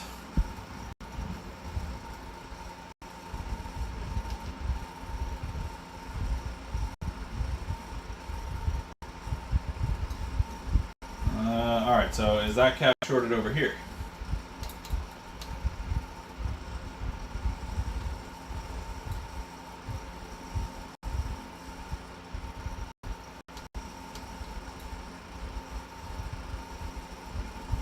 Alright, let's take a look. Do I have a shorted cap over here? No. And no. So that cap is definitely blown, and it seems to be the only thing that's blown on that rail. And it's also the only short I can seem to find. So let's move that cap.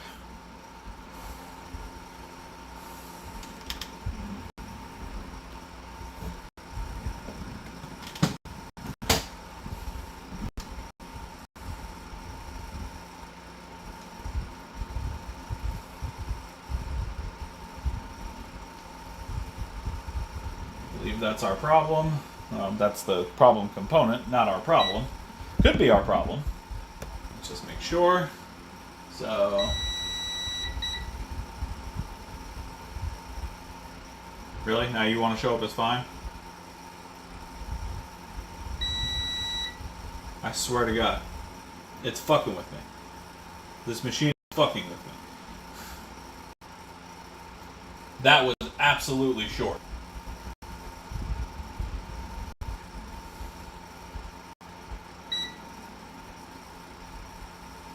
That was 100% short.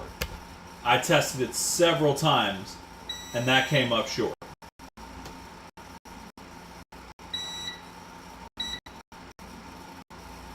That came up as dead short.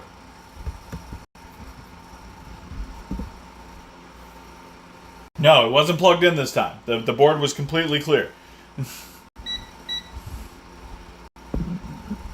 That came up as dead short like 3 times. And now it's just like, nope, just kidding. Ha ha ha ha.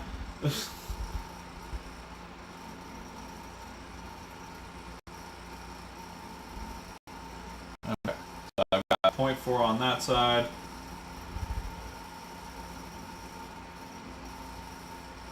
And now I've got 2.9K.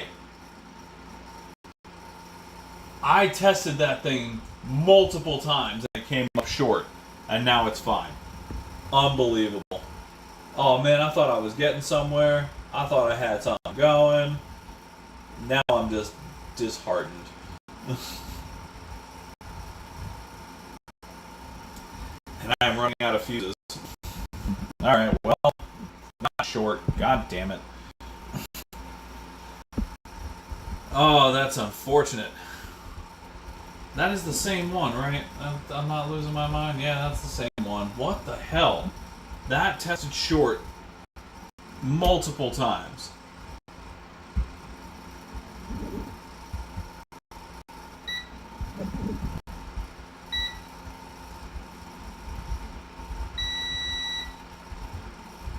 Oh, that's infuriating. Okay. Well, whatever. It's not shorted. Oh, the audacity. The audacity. Alright, well, let's keep moving.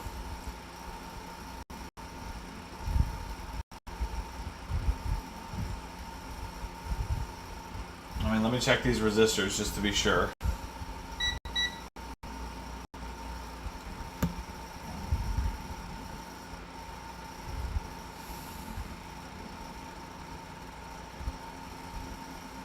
Yep, 2.5.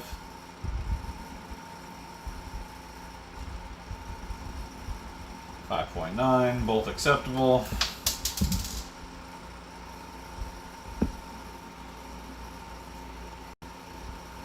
Oh, it was so sad. Oh, that broke my heart a little bit. I really thought I had something rolling there.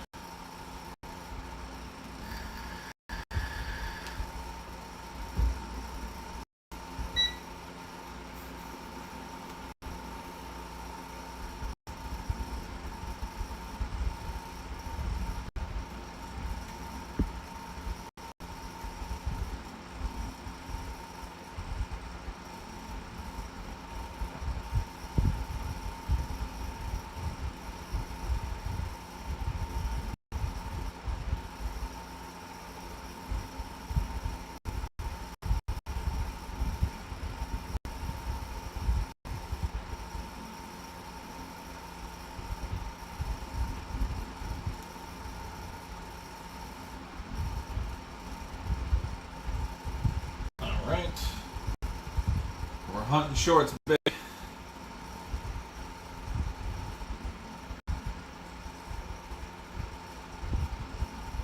I already checked this area several times over. I know there is no short here.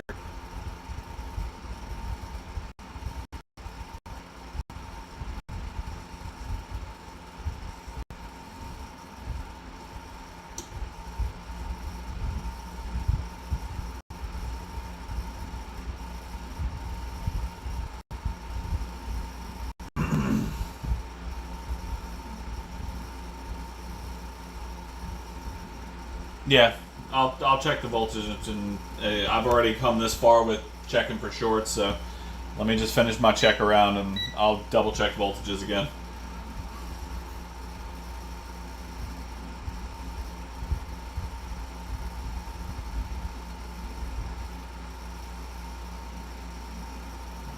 It's 4.6K.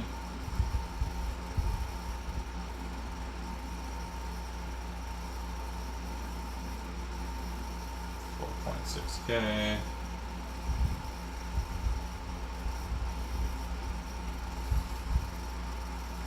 And 4.6K. Alright.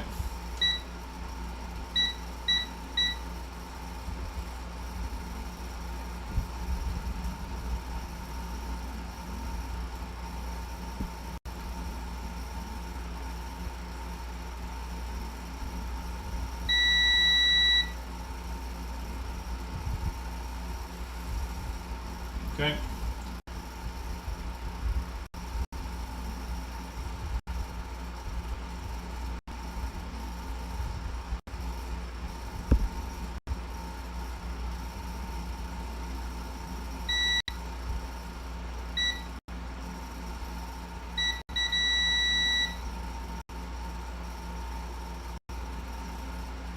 Inductor's not short.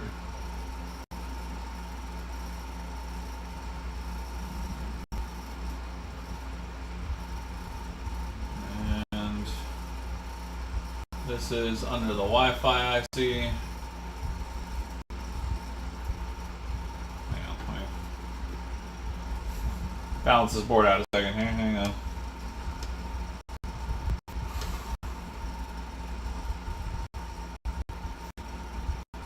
Alright, that looks a little gross. Let's just tidy it up. There was a lot of roach activity around that Wi-Fi module.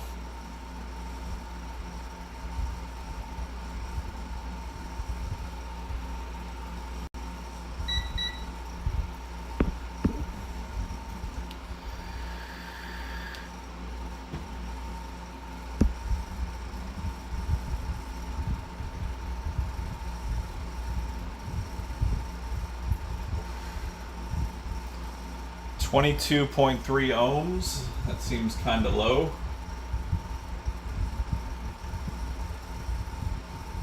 And that's 9.9K. That resistor seems a little low. But it could just be a low resistance.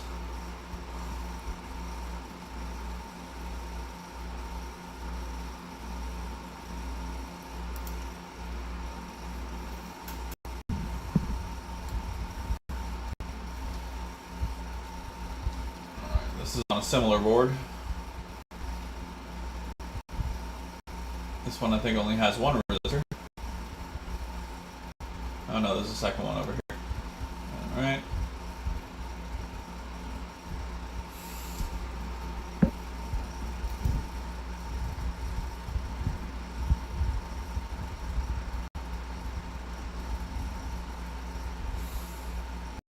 That's 10K.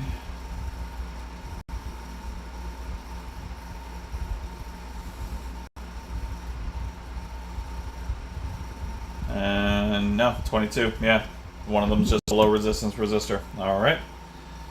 All right.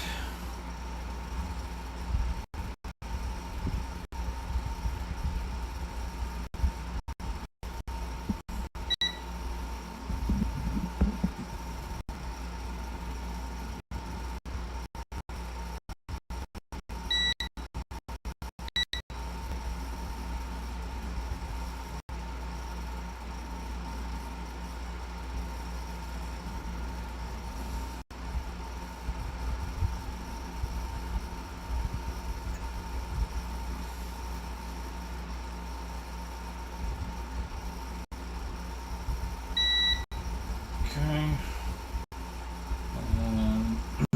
Now we're heading back into Southbridge area.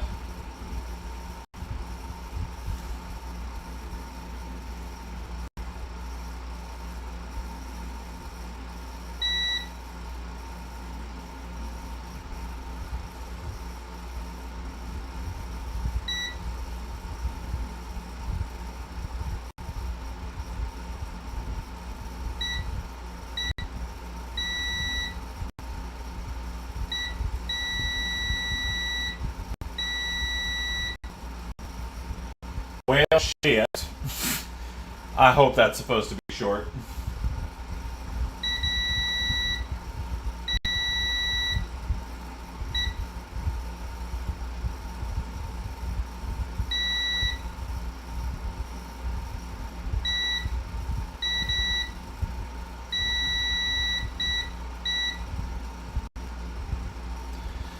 Donor board. Bring yourself here.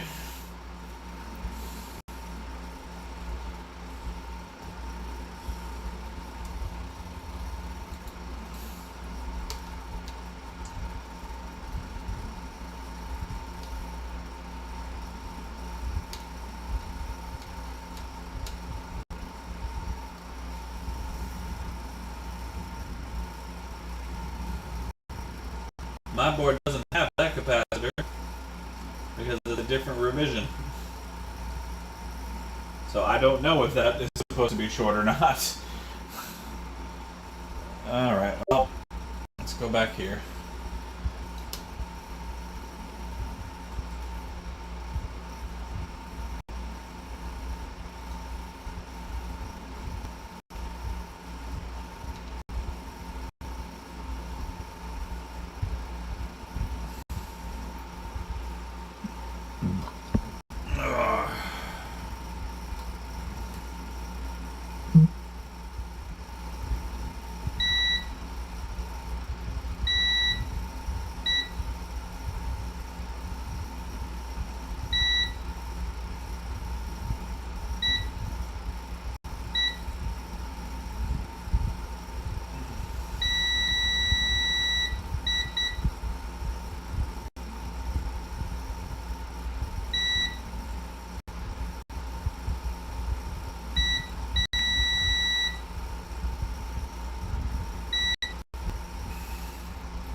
Yeah.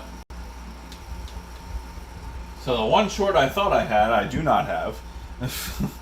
And the one short that I can find, I can't tell if it's supposed to be short because it's the only thing that's shorted on that side of the board.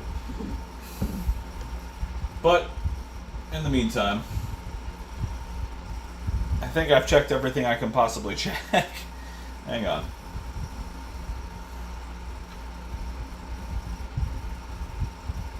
Got this area over here.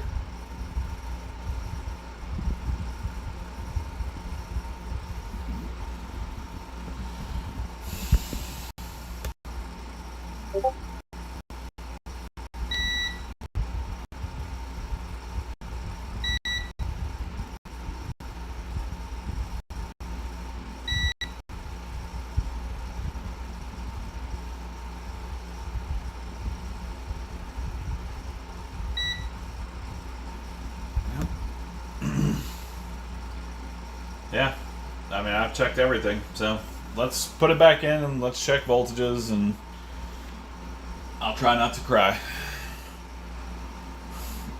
Ugh. All right, there we go.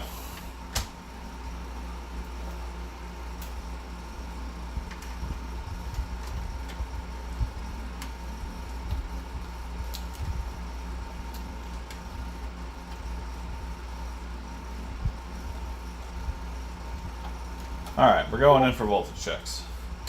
That's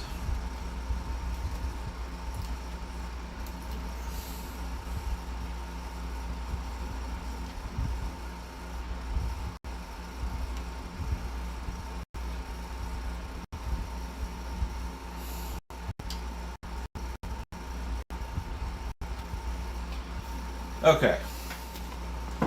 Oh man, my fucking back. Alright, so to catch you up, Demi, my friend.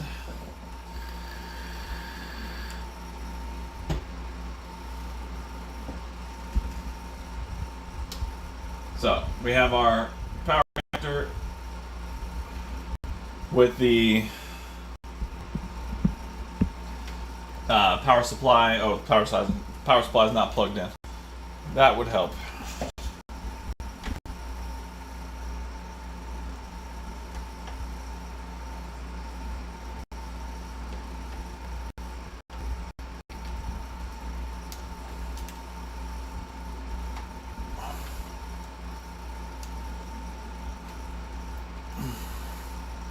I feel like it's plugged in all the way. Hang on. It is not. Okay, there we go. Power supply is now plugged in all the way. Okay, so with power supply plugged in, we have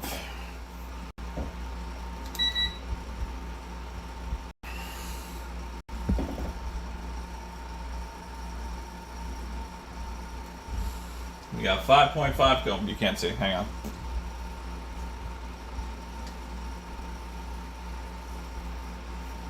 Alright, so we got 5 volts coming in on the input.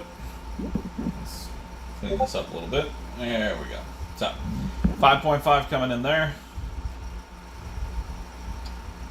Yep, 5 here, 5 there.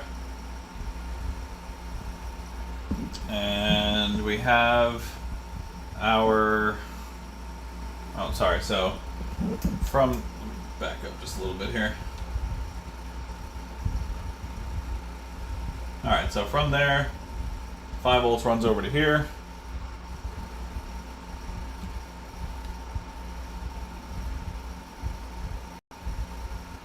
We got 4.9, so 5 volts going there. 5 volts going here.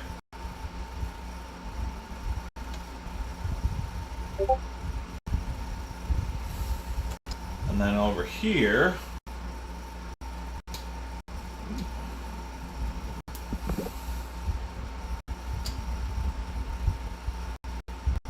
we've got 3.3, and then down a little further,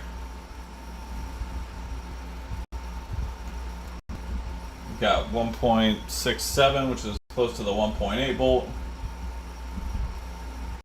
We got 5 volts coming in right here, leading down into the south bridge. And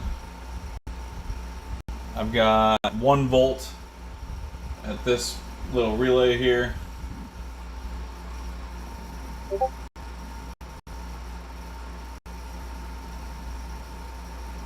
So yeah, I've got my 5 volt.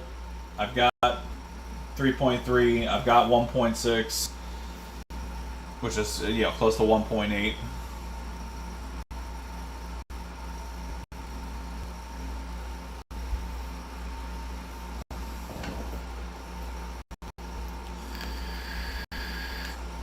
I am running out of ideas.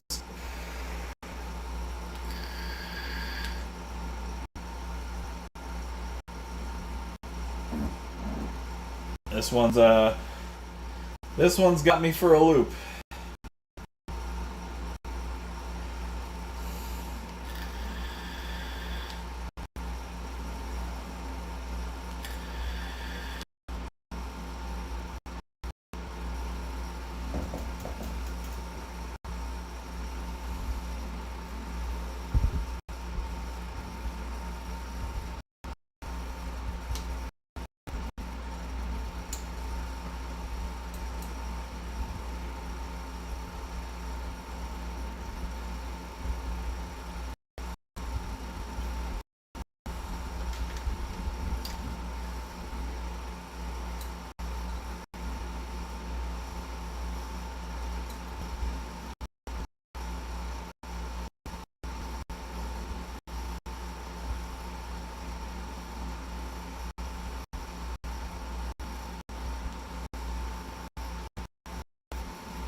I need to get a better look at this.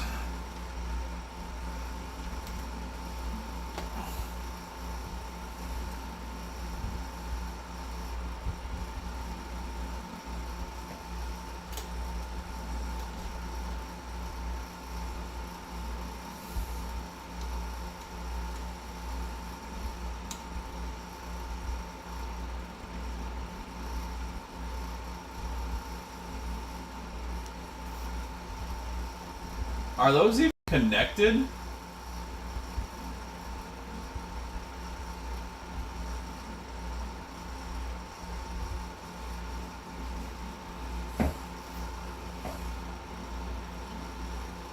I would think so, because I'm getting voltage to the power board itself.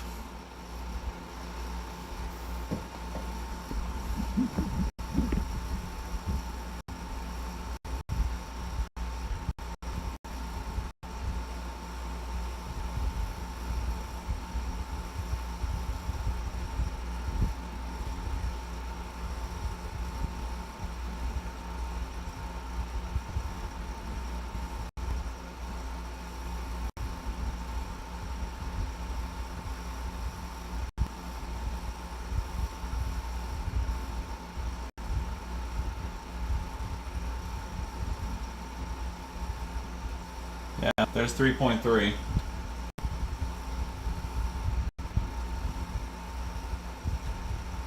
And there's 3.3 as well.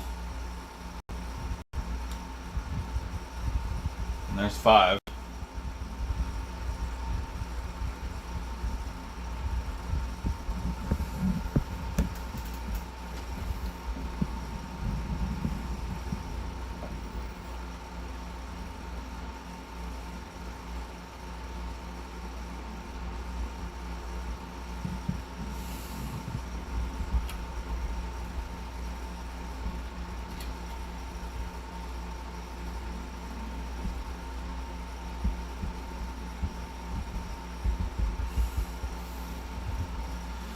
Oh boy, this one has got me going.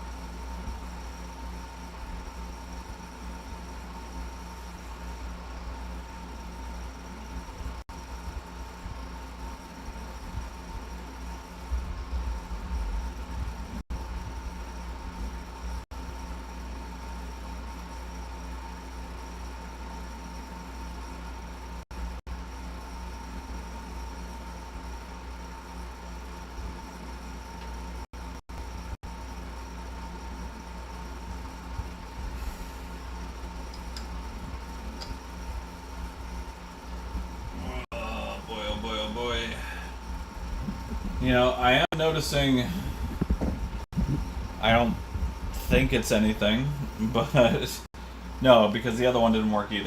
Yeah, no, it's not the power board.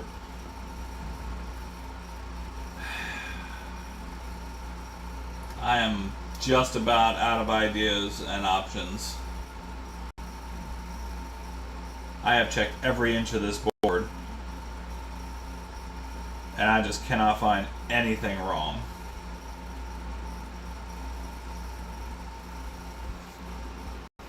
Oh, man.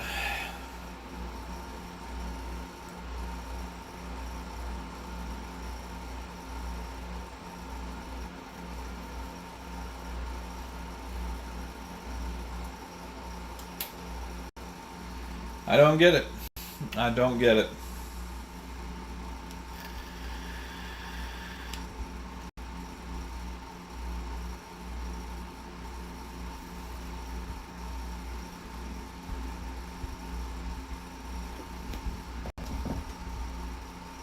That's what I was just looking at. That's the ribbon cable for the power board.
Let's find out.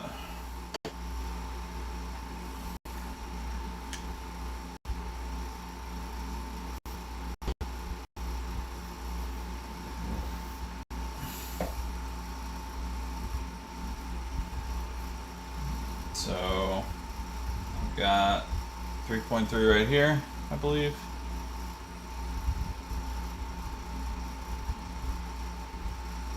Alright, so there's 3.3.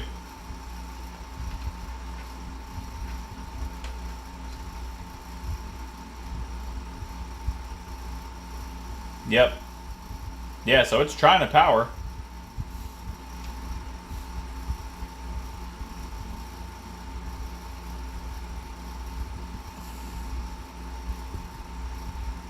Kinda.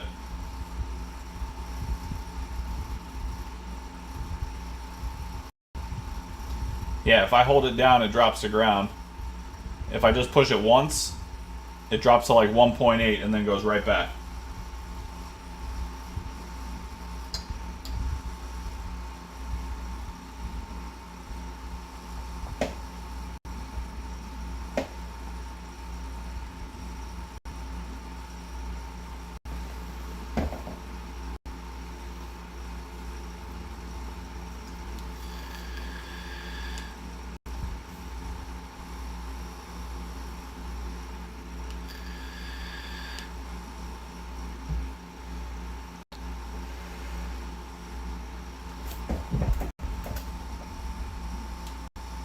That's going to be hard with the microscope. Let me see if I can switch you to the other camera. Hang on.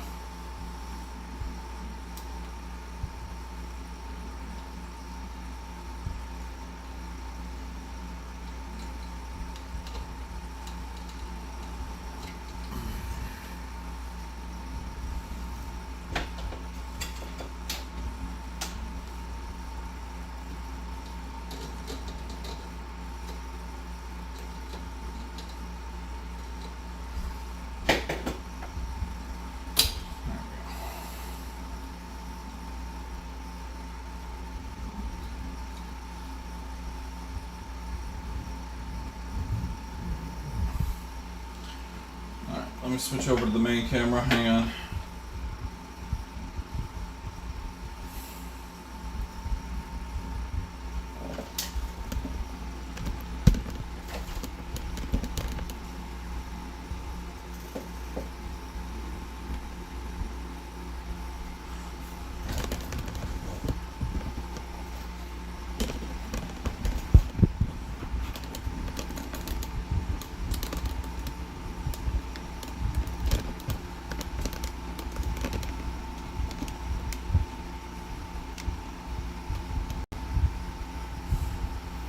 I hope that helps a little bit.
All right.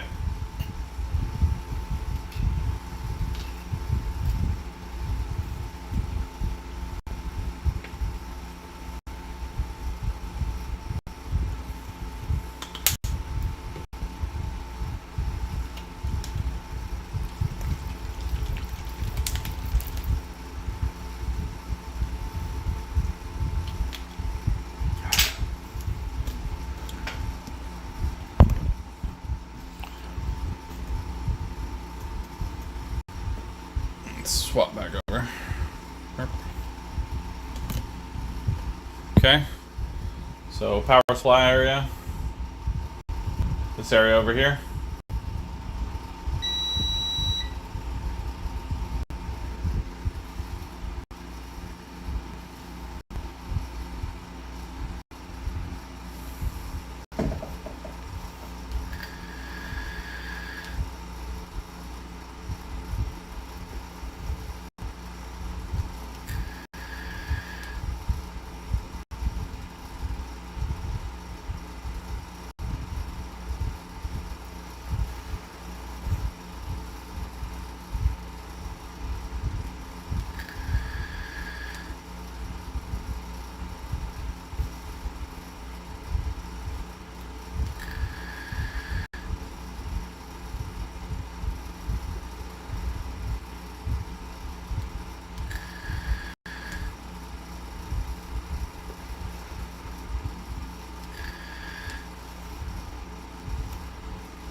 What, the power supply cable?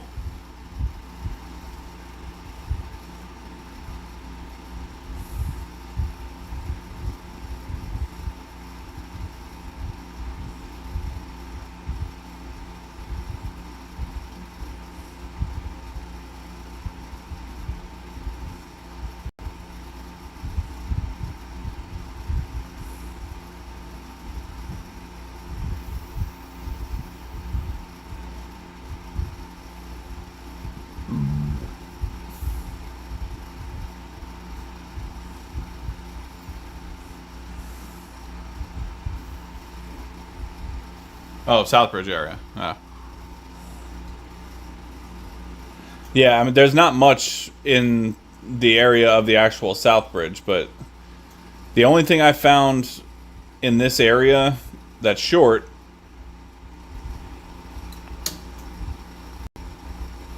is that big green cap right there, or big green something or other. Everything else is fine.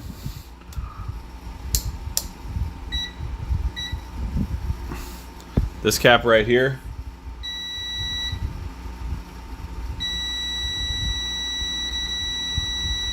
So, I mean, that's showing as short, but I don't know if that's supposed to be short or not. Everything else is not short. I tested every cap under that thing.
Not short, that much I know. Resistance-wise, we are at...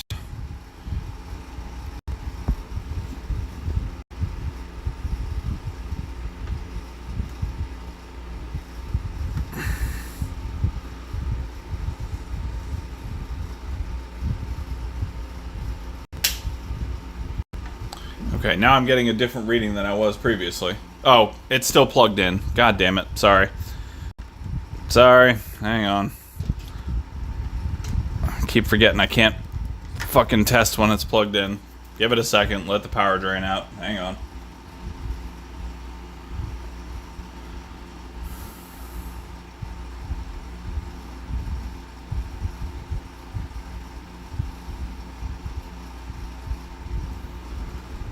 Alright, hang on. Let me start pointing this stuff. So this one? Or no, sorry, this one?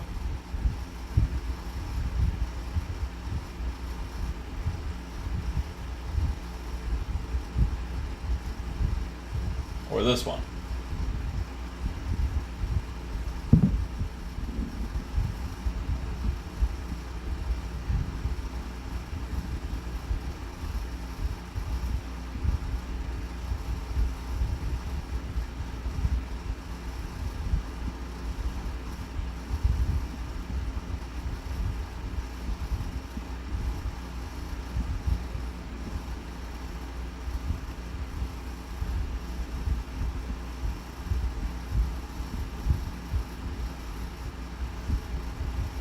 The right side 3. These right here.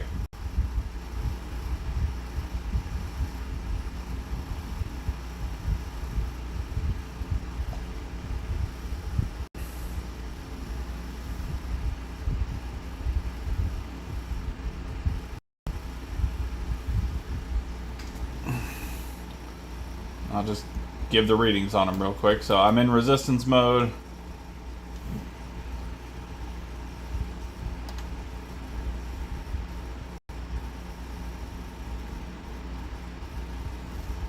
Uh, 37K. 37K ohms.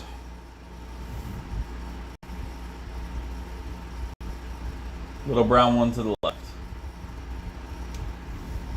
Oh, oh.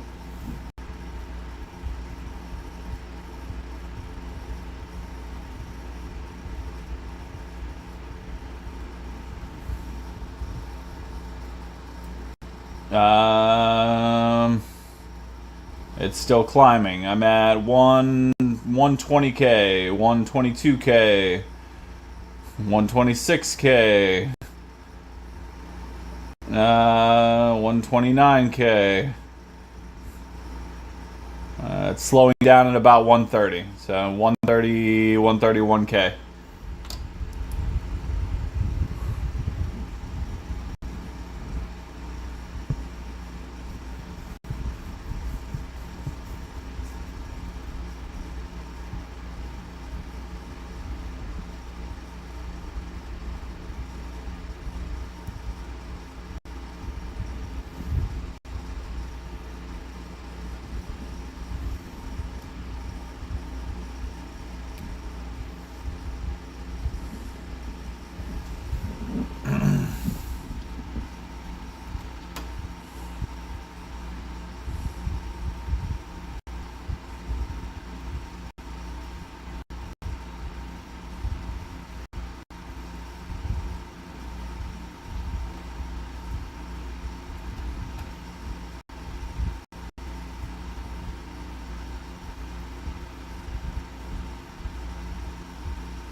Let's just double check the black ones real quick. Hang on.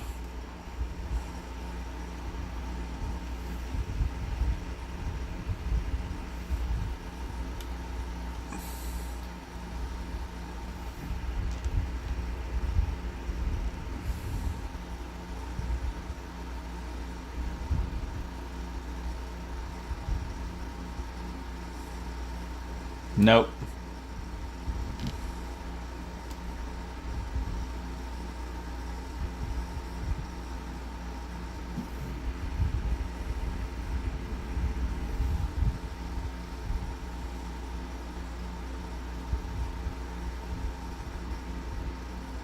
No, on the black ones, I'm pushing over 100K.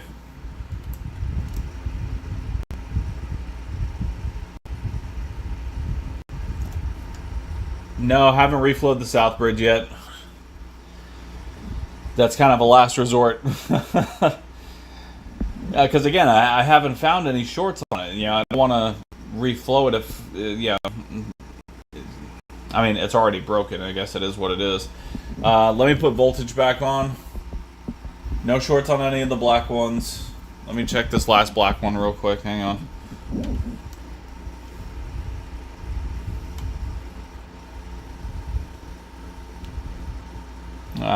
No, this one's got 500 kilo ohms and cranking still. 50, right around 504, 505 on this one.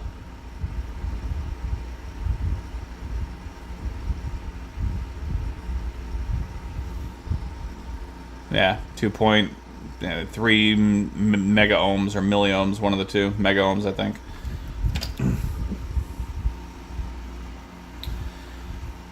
Alright, you want me to check voltage on the inductors?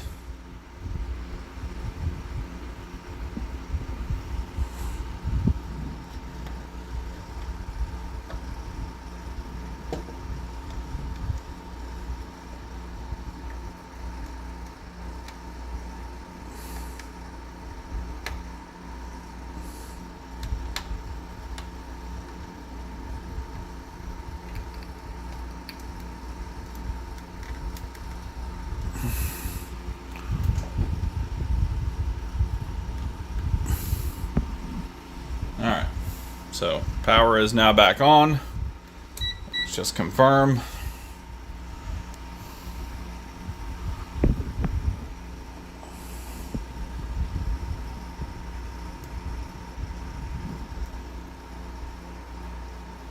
Yep, power's back on. So you want me to check the inductors for voltage?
This one I have voltage. This one on the bottom here, I have 1.7 volts.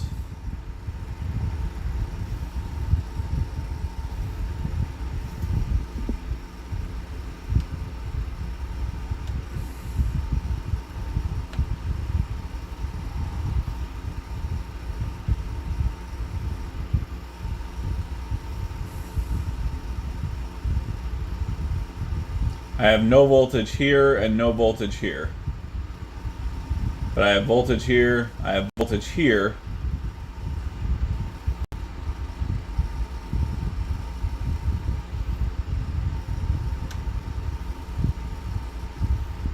Yeah, so I've got voltage here and I've got voltage here. I got 3.3 volts on this one. And where are you at? 1.8 on this one.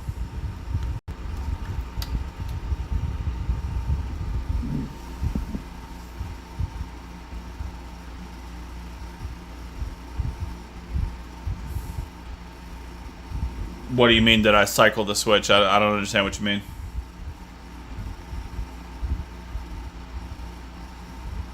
Oh.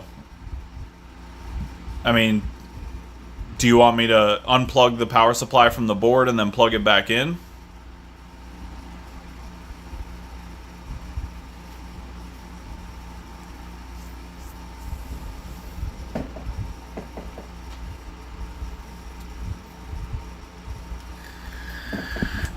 Okay. Checking west side.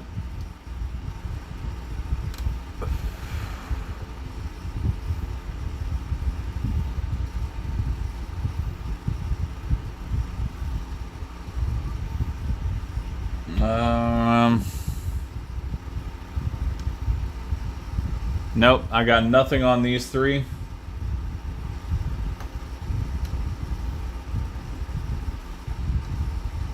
Nothing on this one. No. I got nothing on these inductors. But I do have 1 volt in this hole here, in this via.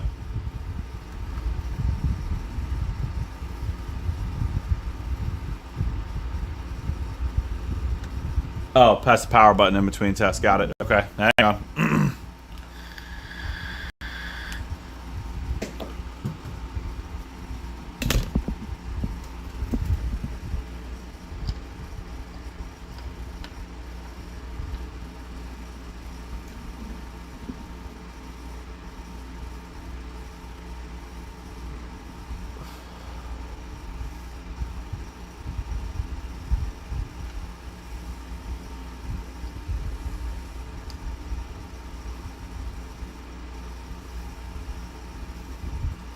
Alright, so no change on that one when I press the power button.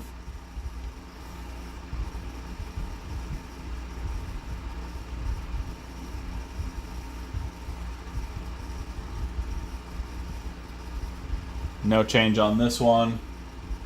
I'm cycling them now. Alright, so no change on this one.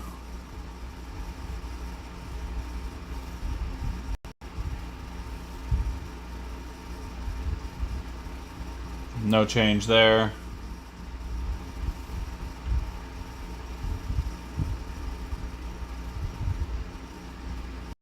No change.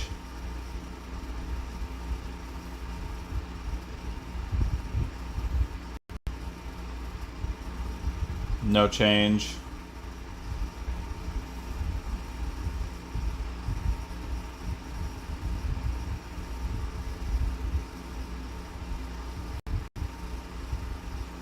I've got steady 3.3 on this one. No change when I push the power button.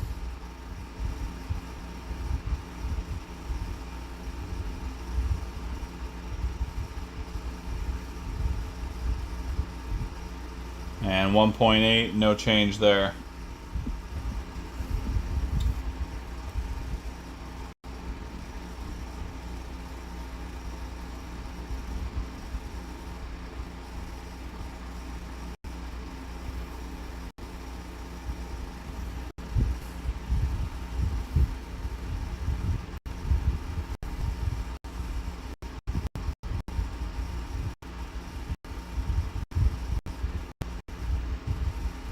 Yeah, no change.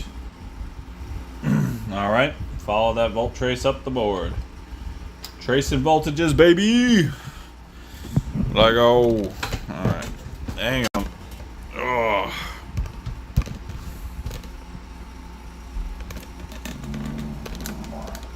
Okay. Alright, so if I'm following those traces...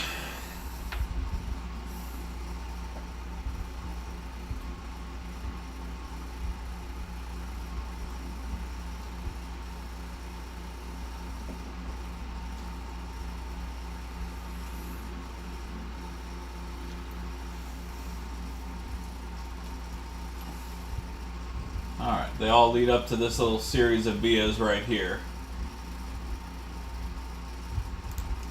So I'm guessing I'm going to flip the board and see what's on the other side of those vias.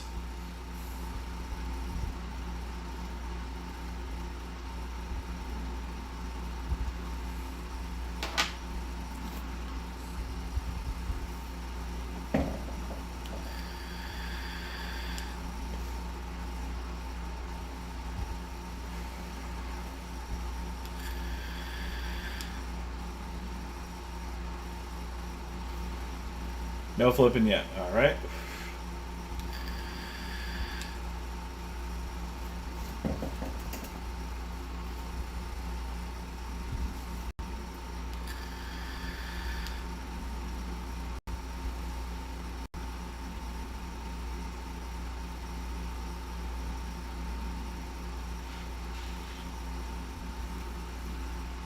All right.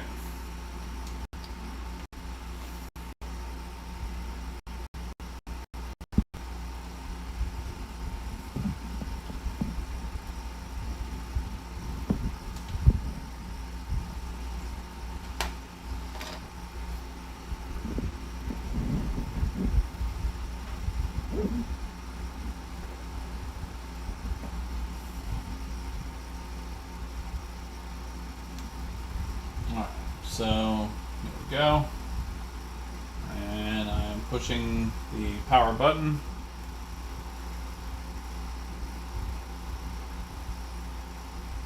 No change.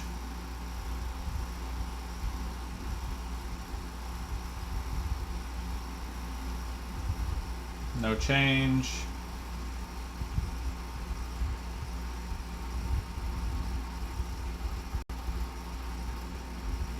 No change. No change on any of those.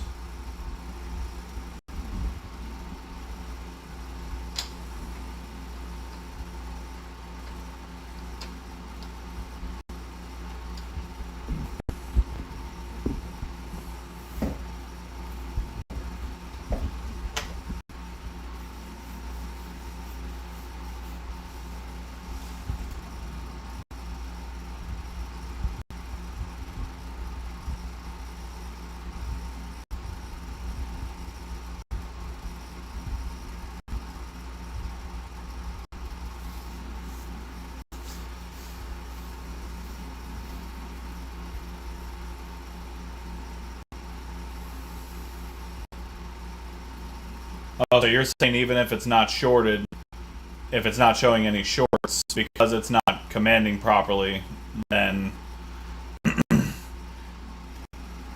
so. But if it's not commanding properly and it's not showing any shorts, to me that sounds like the chip itself is bad. I don't think a reflow is going to fix that. I mean, am I correct in assuming?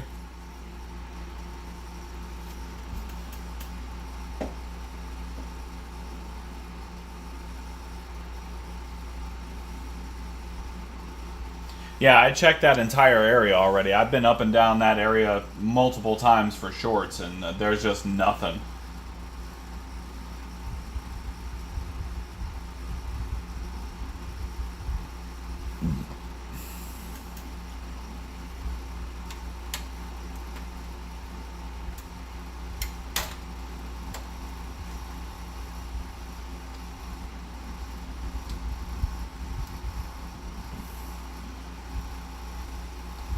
So when I flip the board,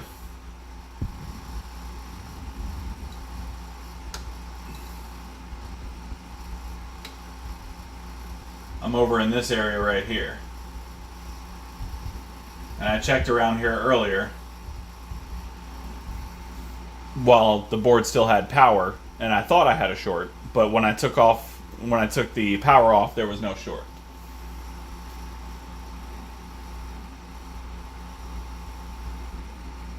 Yeah, I suppose that's true. Yeah, I mean, realistically, what's it gonna hurt? You know what I mean? It's already dead. It's not like it's gonna get any more dead.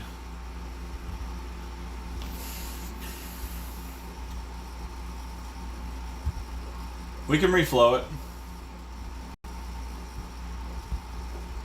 I'm down to give it a shot at the very least.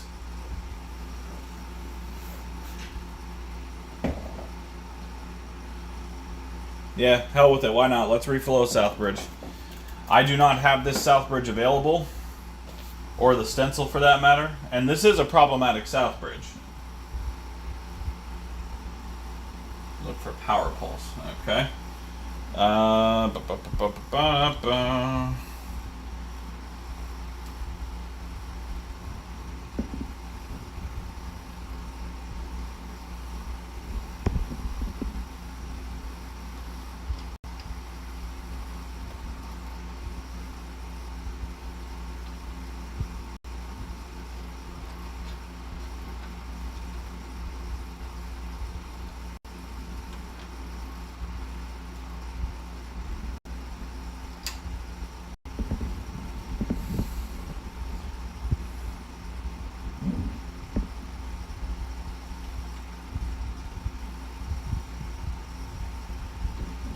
Okay, so like I've got steady 3.3 here. Yeah, I was trying everything to not have it be a South Bridge.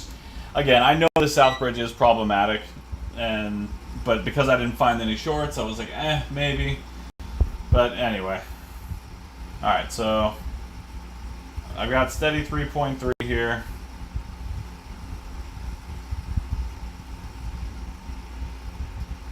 That does not change when I push the power down. This inductor, I've got 3.3 as well.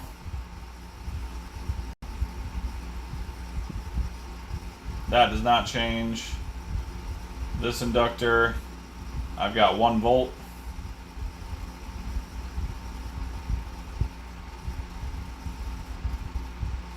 That doesn't change.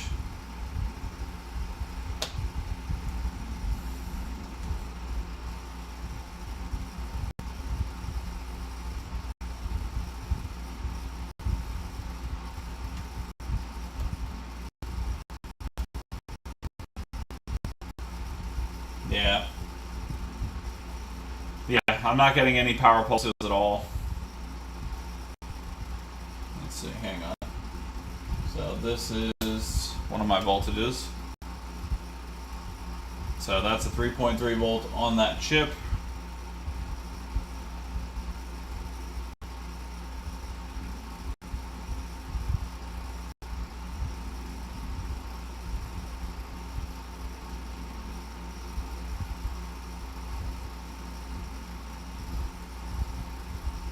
That's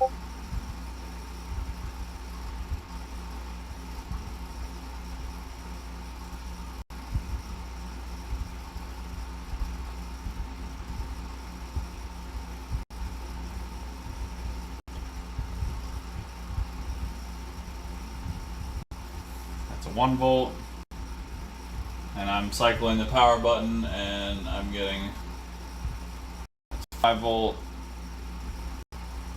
Yeah, and there's nothing. Nothing happens when I push the power button. Oh, the South Bridge. The goddamn South Bridge. I was really hoping, because there was no short, that we would avoid the South Bridge unluckiness. It does not seem like that's going to be the case. Let's reflow the South Bridge. Can't hurt it. It's already dead. It's already dead. Alright.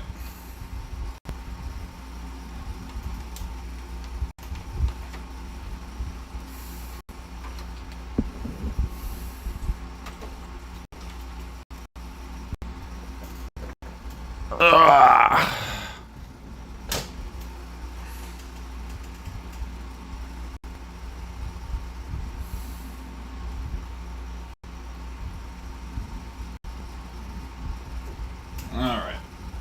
Let's bring it over.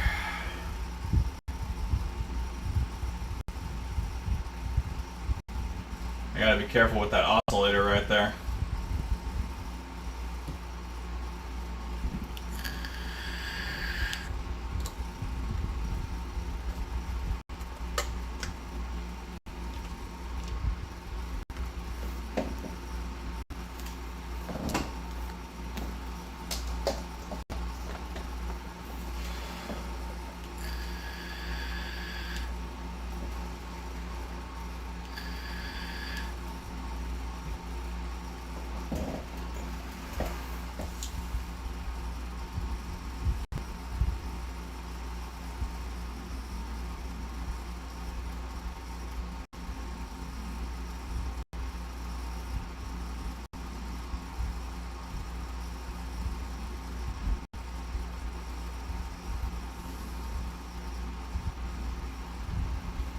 Alright.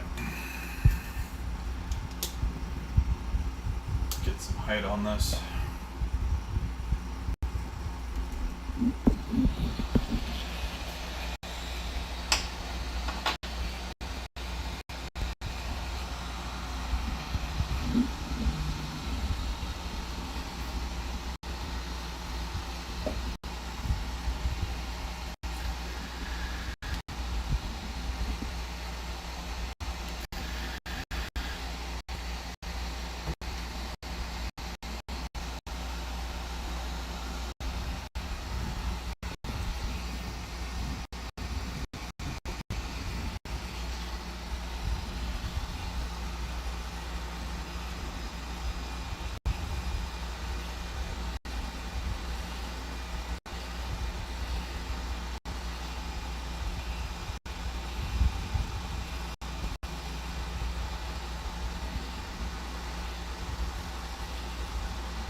yet.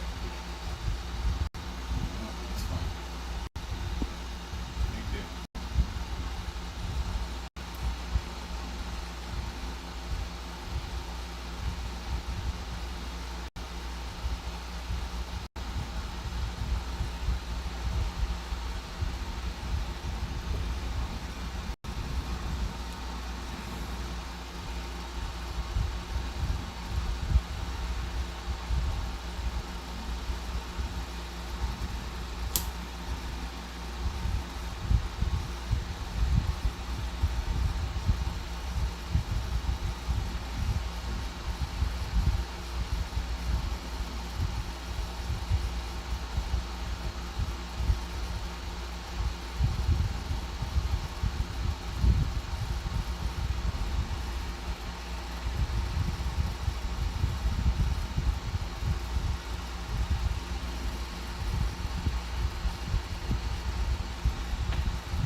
It looked like it kind of moved a little bit.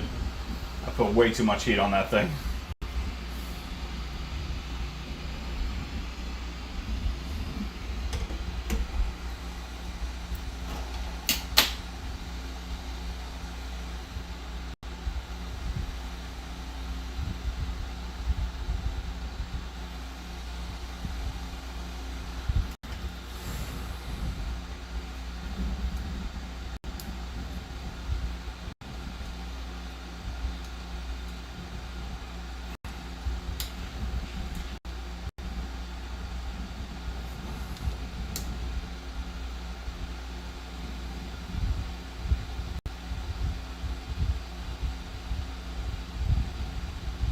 Did it come off center? Oh, I'm gonna be so upset. That just flux. No, it's just flux. Okay. Woo! I was about to be upset. Alright, we're gonna let that cool down a bit.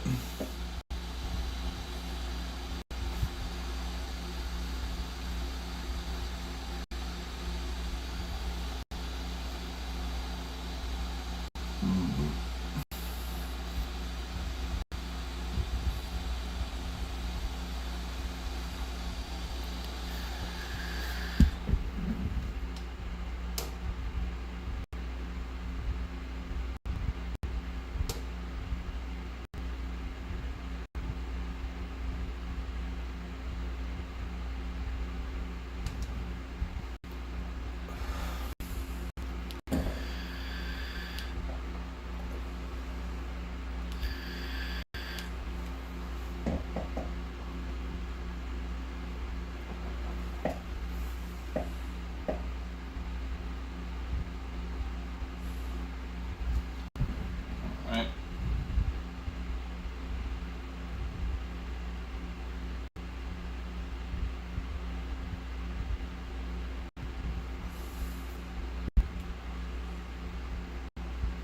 Yeah, that's still extraordinarily hot. We're gonna let everything cool down a little bit more before I go spraying alcohol on it.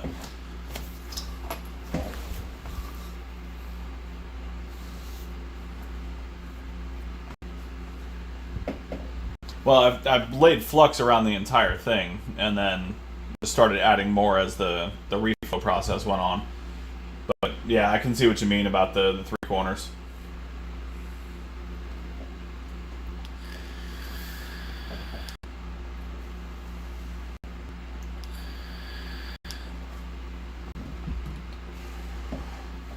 Let's see.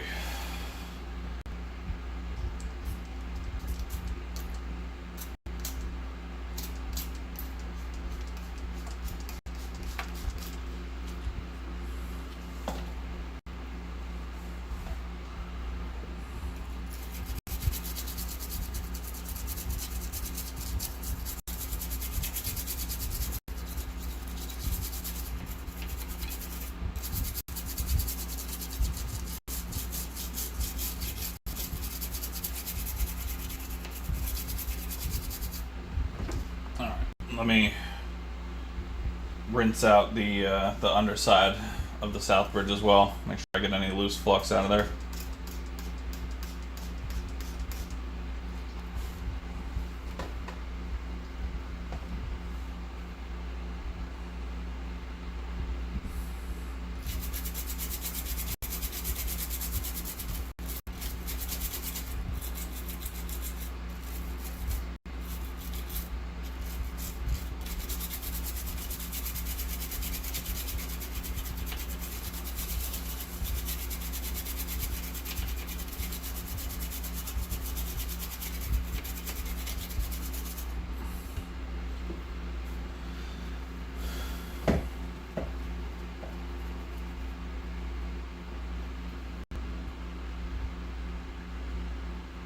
Oh, I see what you're saying. Yeah. Okay. That tends to make more sense, doesn't it? All right. Are we less warm? We are less warm. All right. Let's get it back on power and see if we still have our voltage rails or if I screwed it up.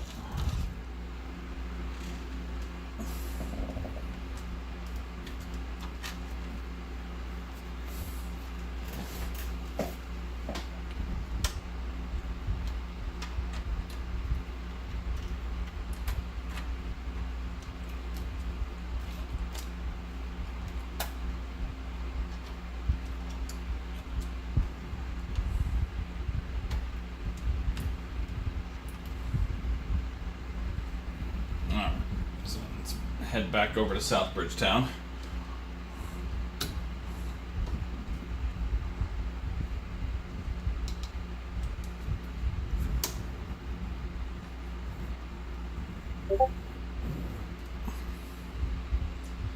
Alright. So we are back in the area of the south bridge. Let me just give this a clean as well while I'm here.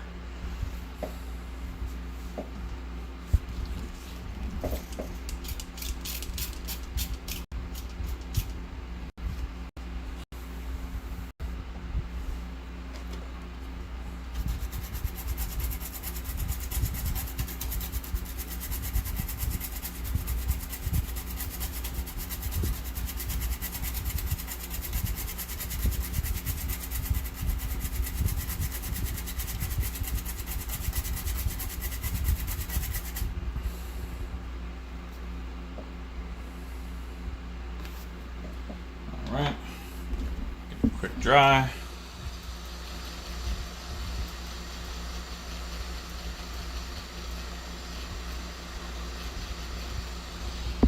Alright. Okay. Let's plug power back in. Let's plug the console back in.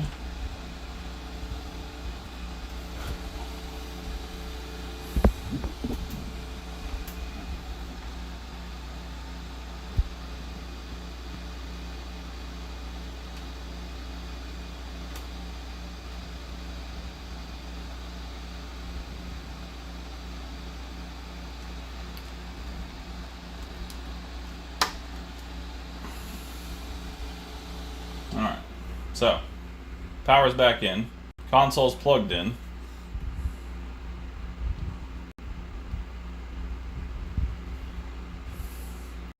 I'm not even going to try and turn it on. I'm going to check for voltages first.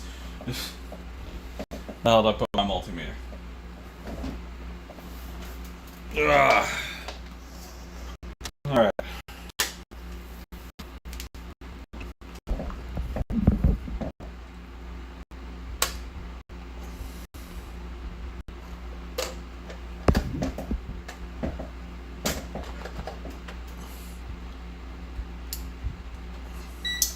Okay. Black probe anchored. We still have 5 volts coming in. 5 volts is still coming in. Do we have 3.3 up here? We do have 3.3 up here. Do we have 3.3 down here? We do have 3.3 down here. 1.8, 1.8.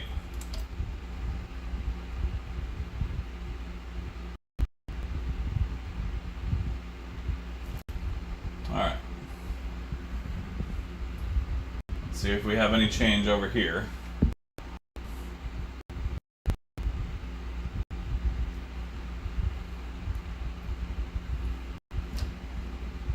So I've got no voltage coming in here. Still got 1 volt coming in here. Does that 1 volt change if I try to press the power button? It does not. Nor does the console power on.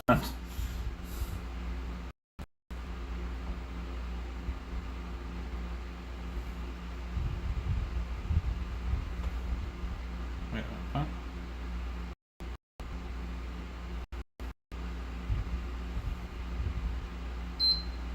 Whoa, whoa, whoa, whoa, whoa. We got the blue light special, boys.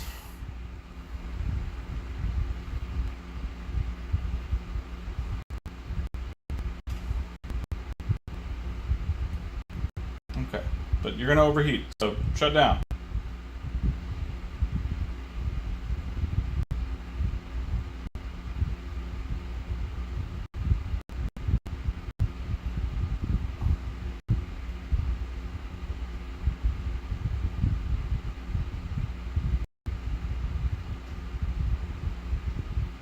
And it goes to a white light. Unreal.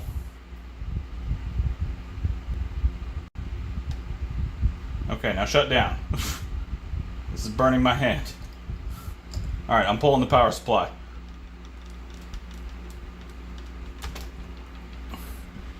Whoa. Whoa.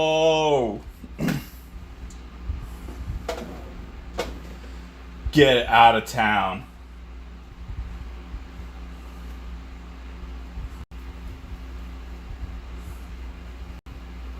Unbelievable. Demi, I'll never question you again, brother. I am shocked. I am so shocked. Okay.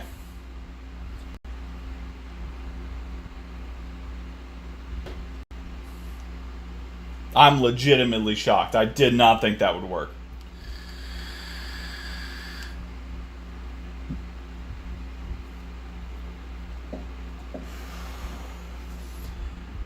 Okay. I guess I have to put this back together enough to actually test it and get it on the screen. That is the goal now.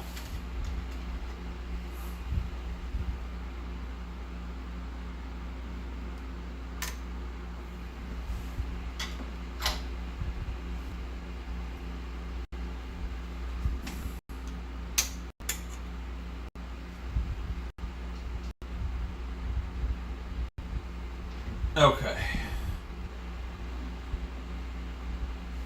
Yeah, you guys were both right. You called Southbridge from the get-go. I didn't want to believe it. You ever see the movie Who Framed Roger Rabbit? Yeah, I was literally reliving that scene where he's like, I won't believe it. I can't believe it. I shan't believe it.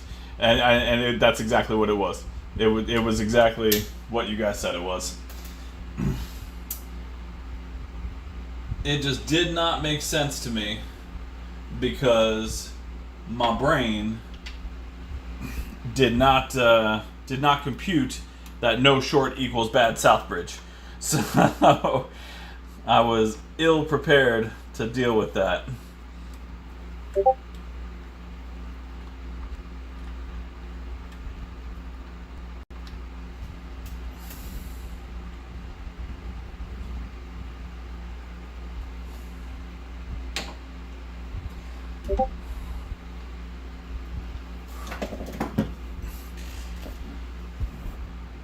Okay. We are almost back together enough to test. I need to put the hard drive in. I'm going to reconnect these. So, just to be clear, this started as a data recovery job. And I told him, I'm like, yeah, you can't just take the hard drive out and put the, put it in a different console. Because the security and everything is not going to work. So he asked me to fix the no power issue. And I almost said no. I legitimately almost said no. Because I didn't want to do it. That's just, I really did not want to.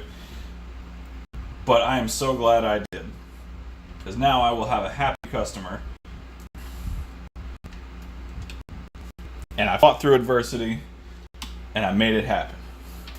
With the help of some lovely human beings in this community. I always effuse my gratitude here, but it's always true. I'm so grateful for you guys. Alright, let's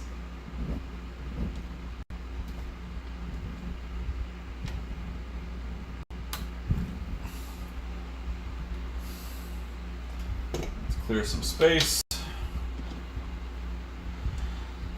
Let's put the hard drive in.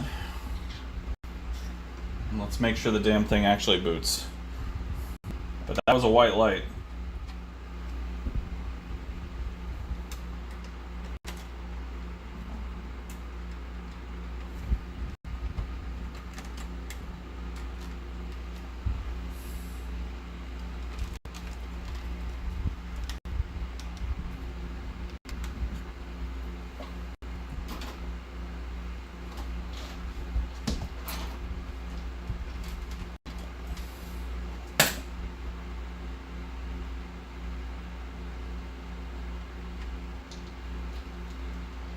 Okay, that and HDMI port or HDMI cable.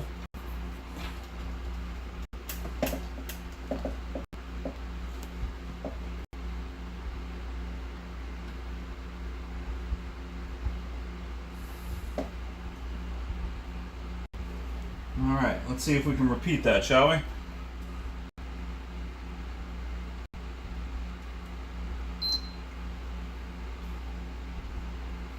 We've got blue light.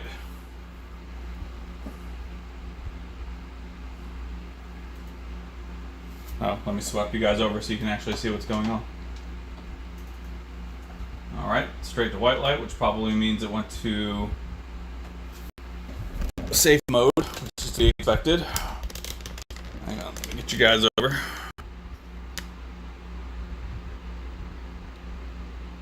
Okay.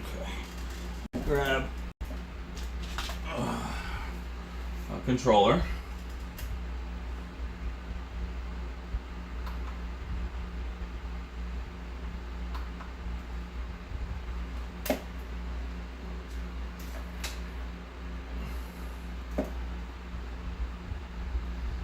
Cannot access the system storage.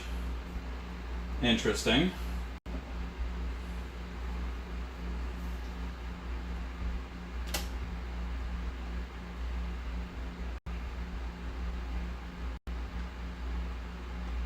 Maybe it's not plugged in all the way.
Ugh.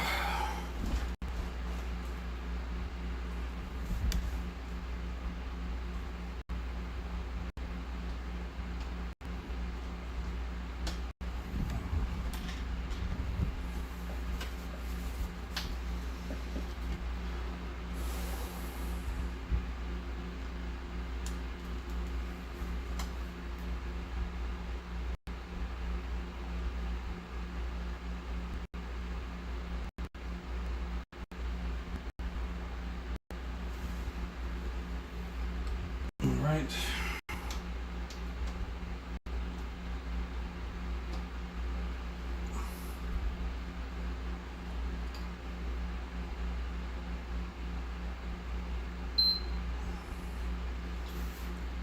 Okay. Let that power down for a second. Oh, you know what? I think the hard drive might be shot. I just heard a weird noise. Oh, that's unfortunate. If I just went through all this work to get it working and the hard drive shot.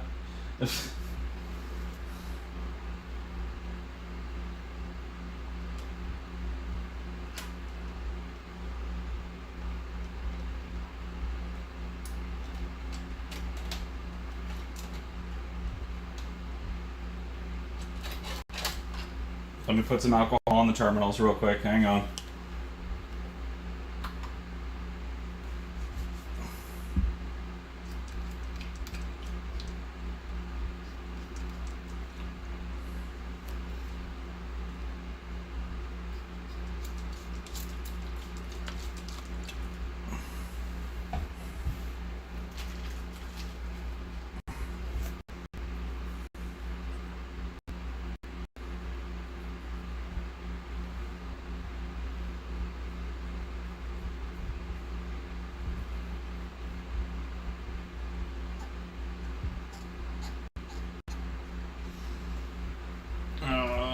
Seems like there's a little bit of debris stuck in the right in the hard drive there.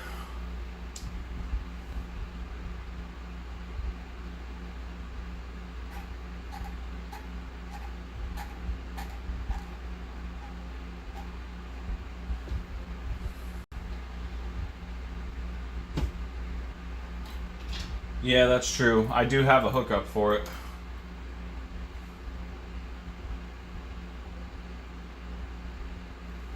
Yeah, let's see if it comes up as good. Hang on. This guy's making me earn my money, I'll tell you what.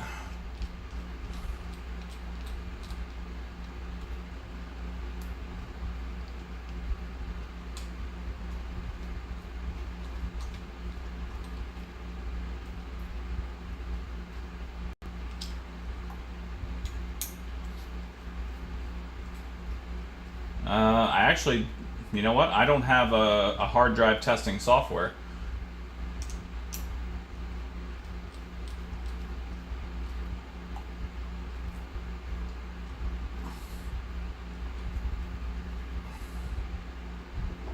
Yeah, isn't that gross? Look at all that.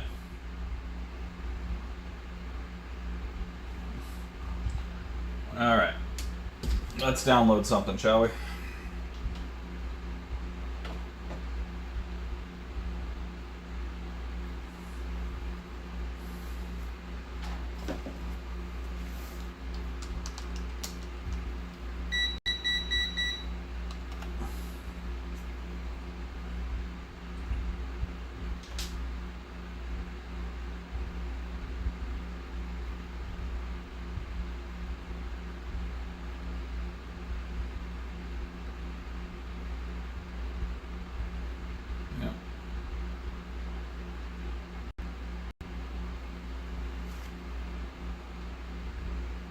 Alright, I'm downloading Crystal Disk as we speak.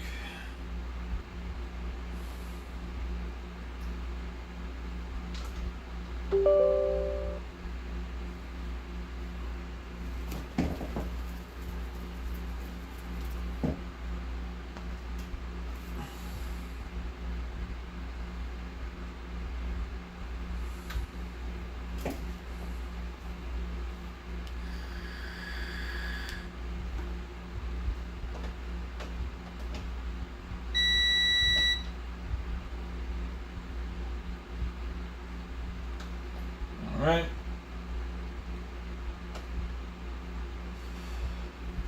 I've got Crystal Disk up.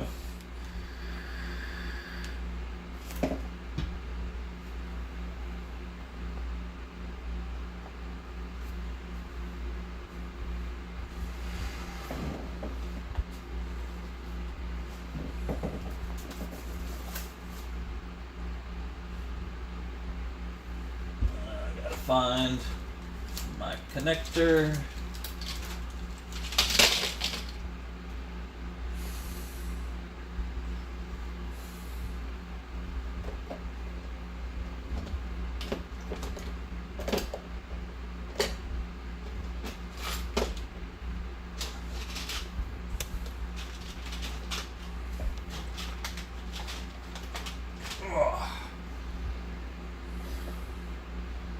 Where the hell is my connector?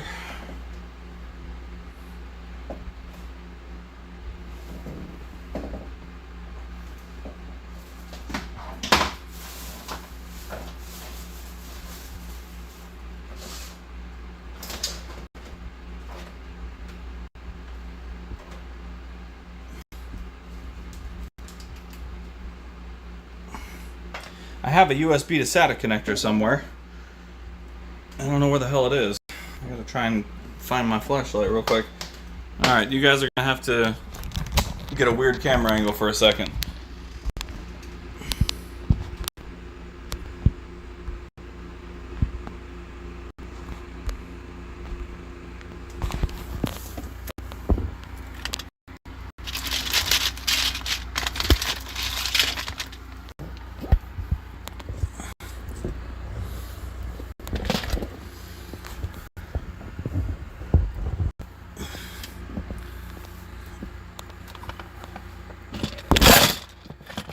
Oh boy.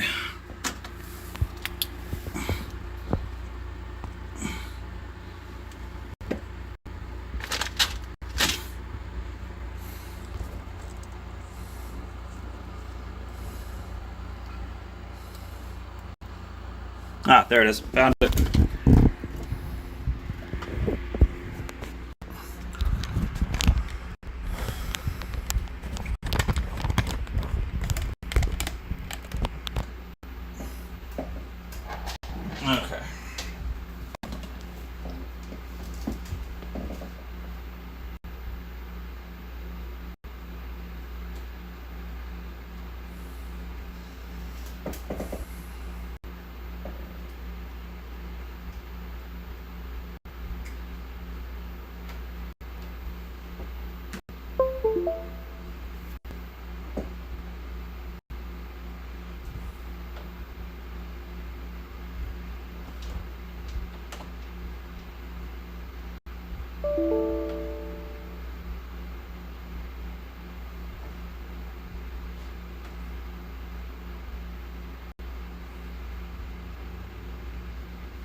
Okay.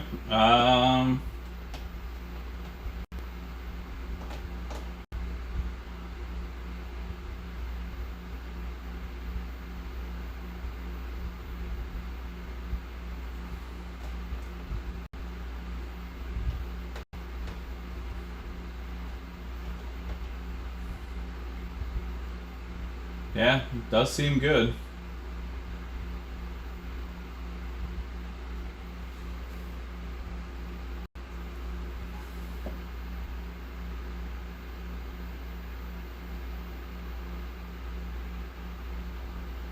SSFB.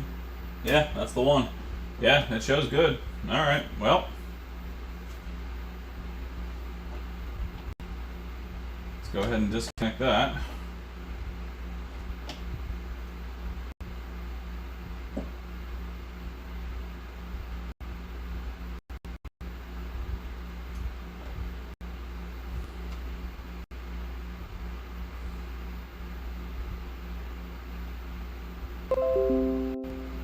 Okay.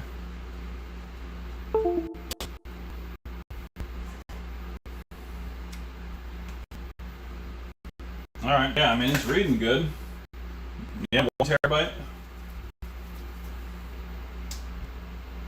It's definitely the same one that came with the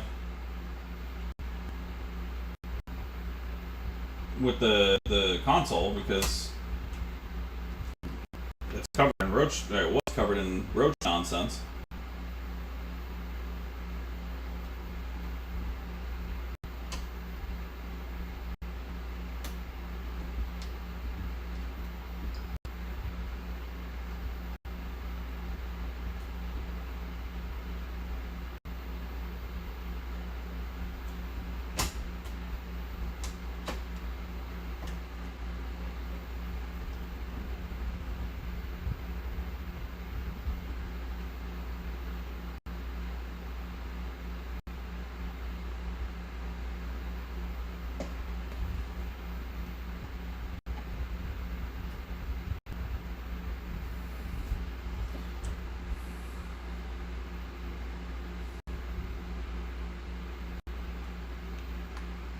Alright, let me put it back in its chassis.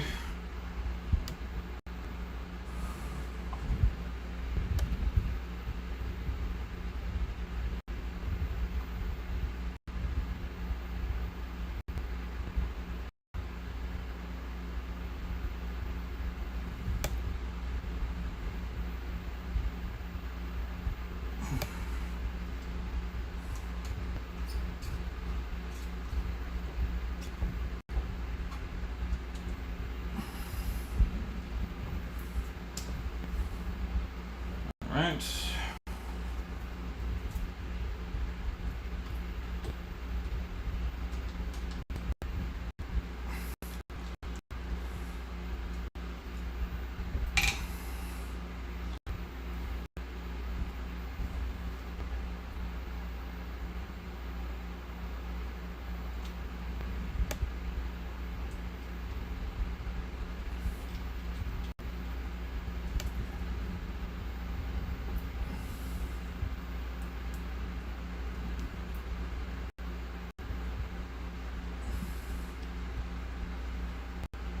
Alright, that's all back in place. Except I did it backwards. God damn it. I am tired, and it is apparent. Just installed the hard drive backwards. Not my best moment.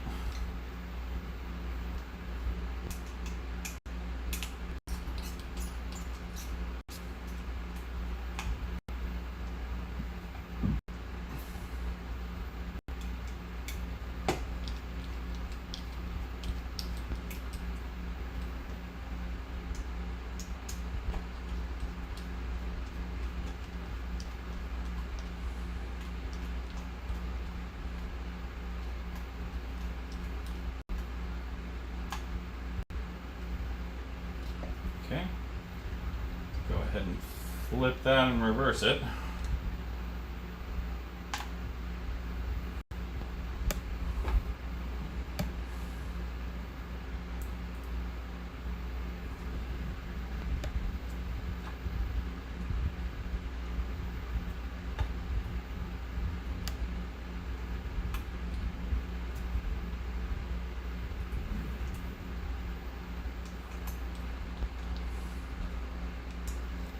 Okay.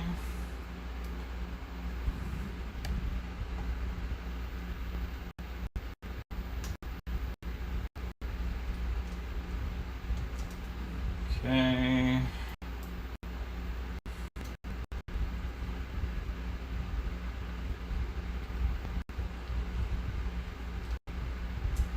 Okay.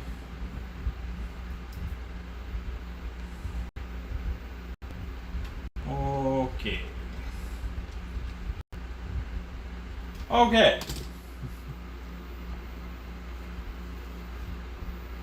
I'm checking. Yeah, I did not check the actual connectors yet, but I am going to spray them out. I'm going to spray some alcohol in there and take a toothbrush in there and just kind of clean out the terminals.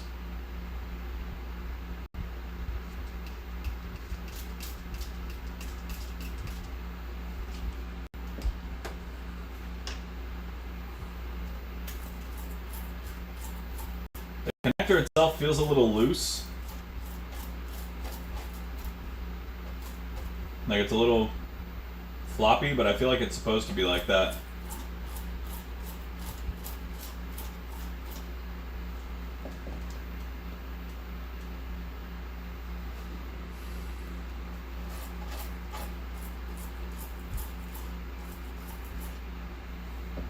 Alright. Let's try this again. I'm going to put this in before we power it on. I think I did that before anyway, but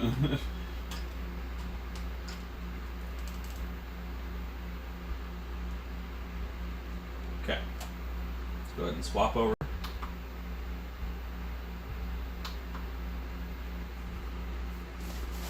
Make sure I'm on the right HDMI. Okay. I'm on the correct HDMI. Alright. Let's see what happens.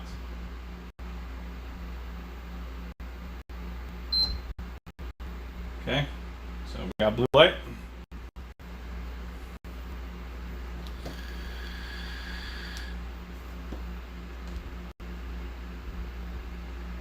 We got PlayStation logo.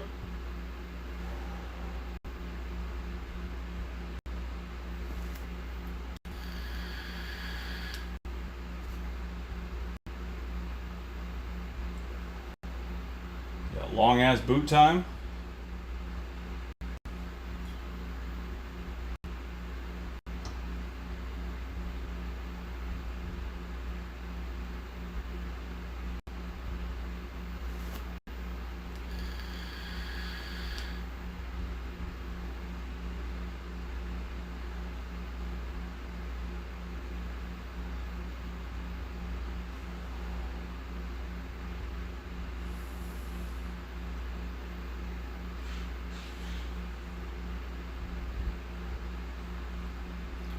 Nope.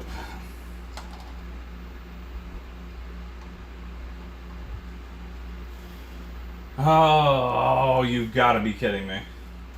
After all this. Maybe I can rebuild it. Maybe we start in safe mode and try and rebuild the database.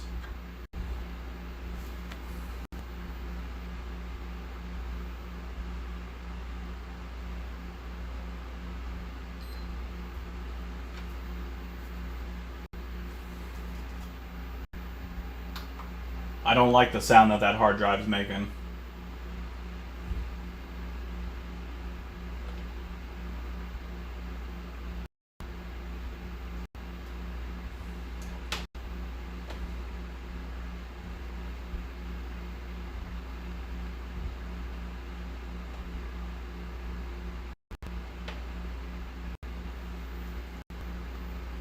That hard drive's making a sound that I associate with dead hard drives.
All right, I'm holding off for a minute. I'm not rebuilding yet.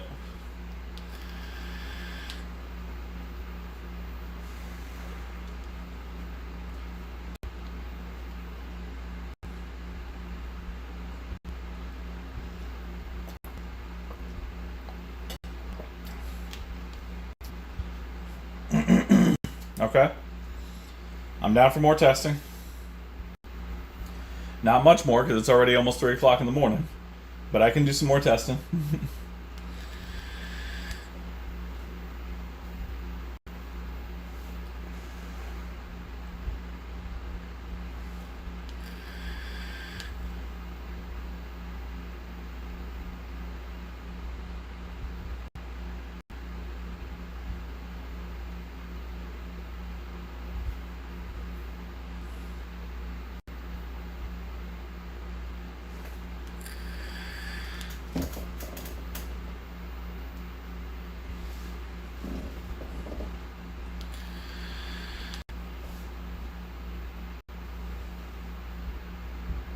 Okay.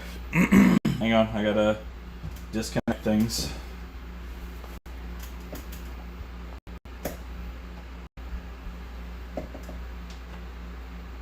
Do you need me to... Yeah, you know what? I'm just gonna disconnect for now. I can plug it back in if I need to.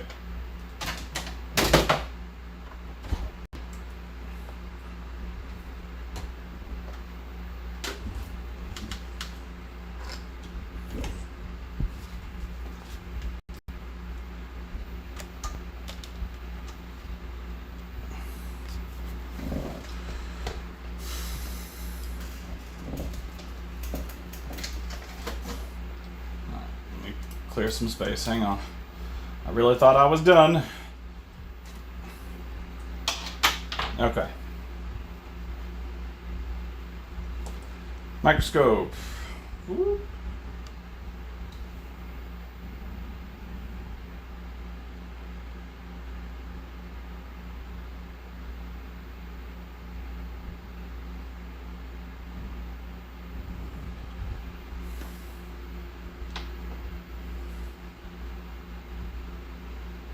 You mean leave the power on?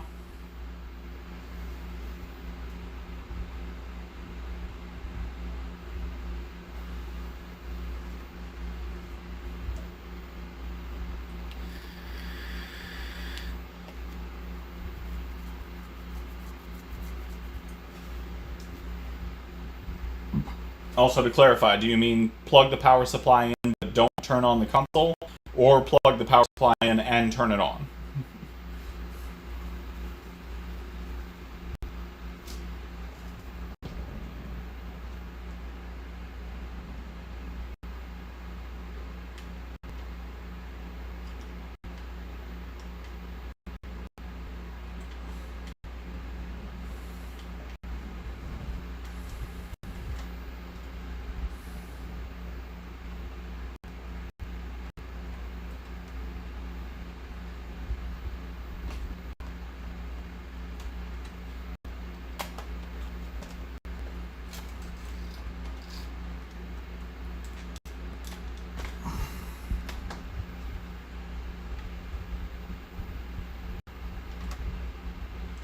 Okay.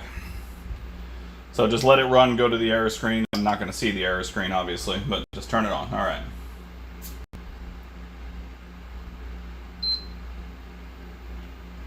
All right. Console is turning on. We have power.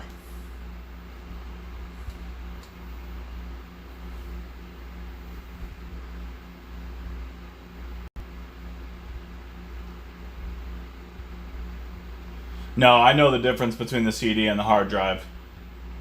I wish I can get the camera close enough to where you can actually hear it.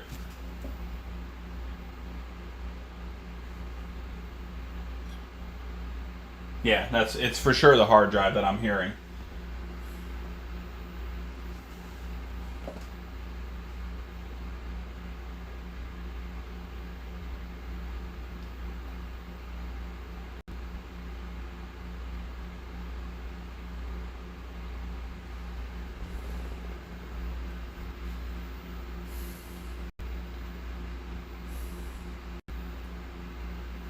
You know, I don't know if there's a disc in here.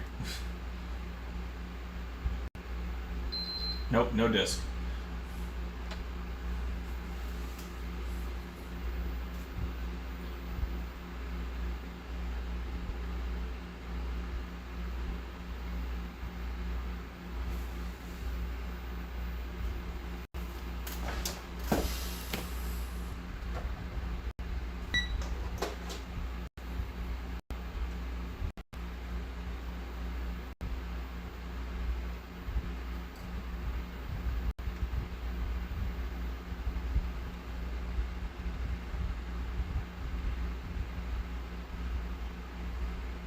Yep, 5 volts. 5 volts. 5 volts.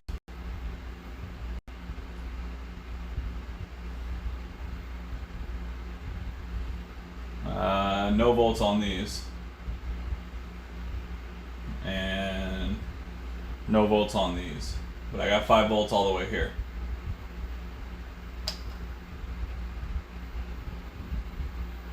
Yeah, the ones in the middle all have 5 volts.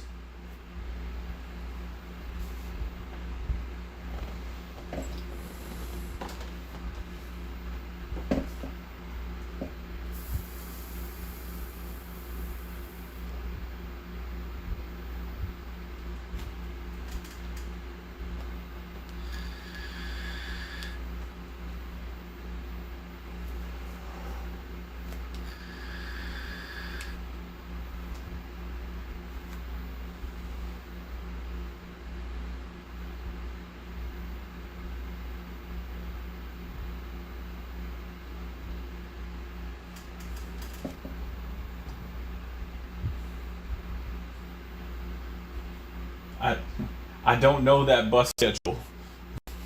What? How do I check the data bus?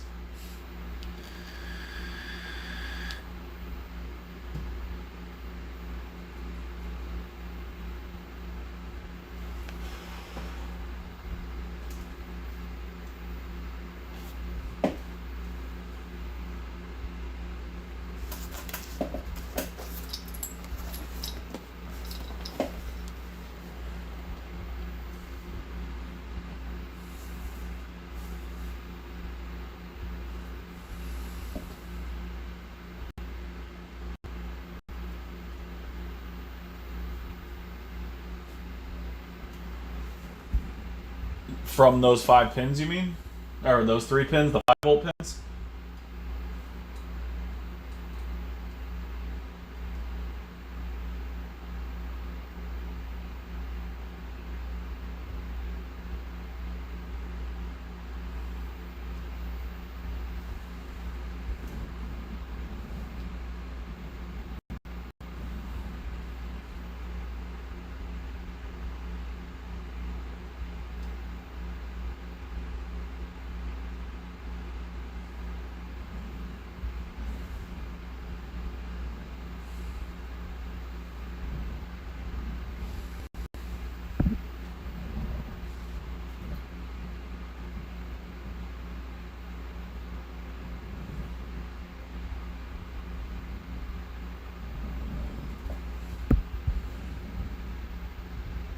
these.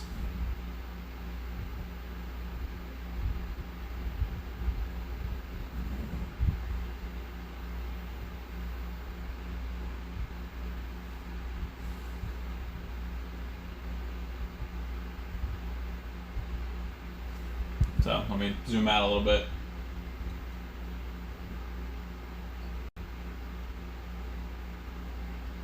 Alright, so these are the 5-volt ones. So you're talking about this area right here. Okay. Alright, let's follow some lines.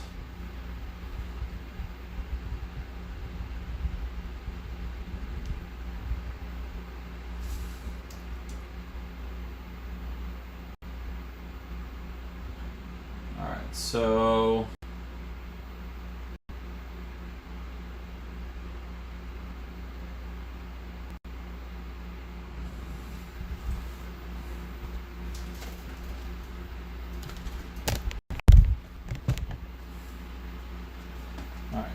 so if we follow those lines,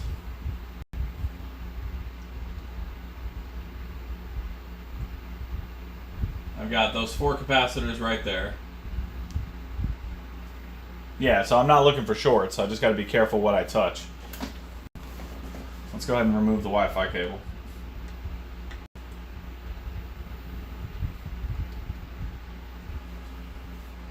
So I've got these 4 capacitors that run from those lines.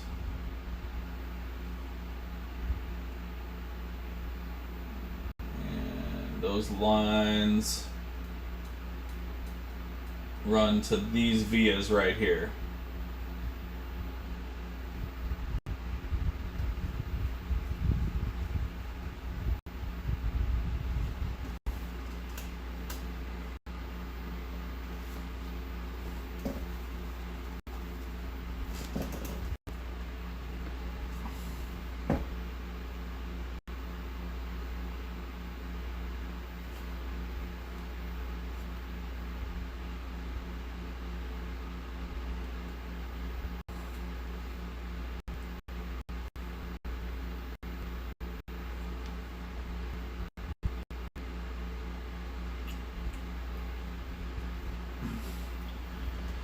And those vias go directly to the south bridge.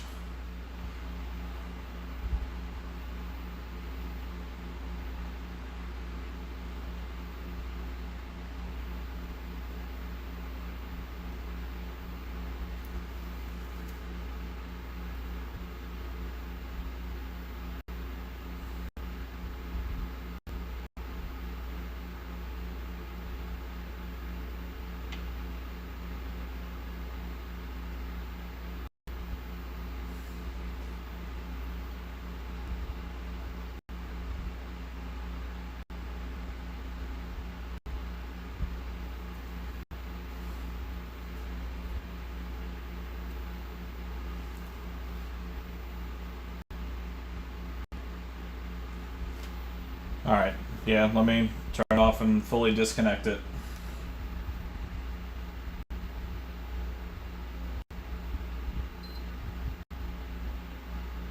Let me let it shut down real quick.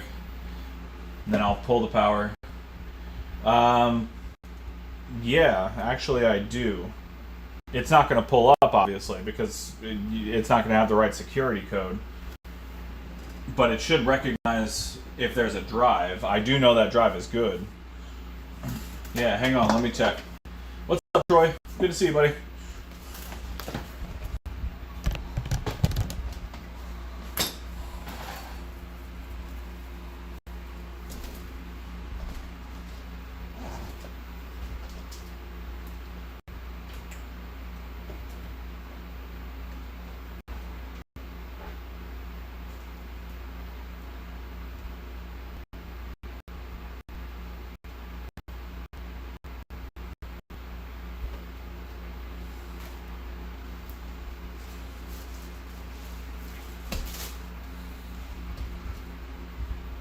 Thanks, brother. I appreciate it, man. I couldn't do it without the support of this lovely community we got here. Oh, alright, I gotta take apart another PS4, so bear with me.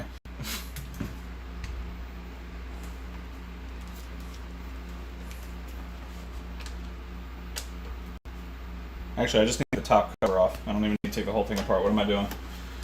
Oh my god. Ugh, my brain is fried. Okay. Test drive. I do have a test drive.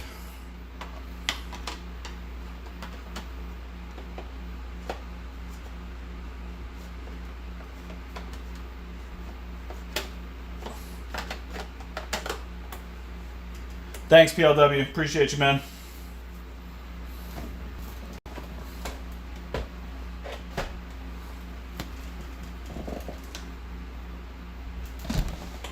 Yeah, that's true. If it reads the drive, it'll just say it needs the update. Yeah, let me try the drive first before I go hunting for continuity and stuff. Because I'm pretty sure it's the drive.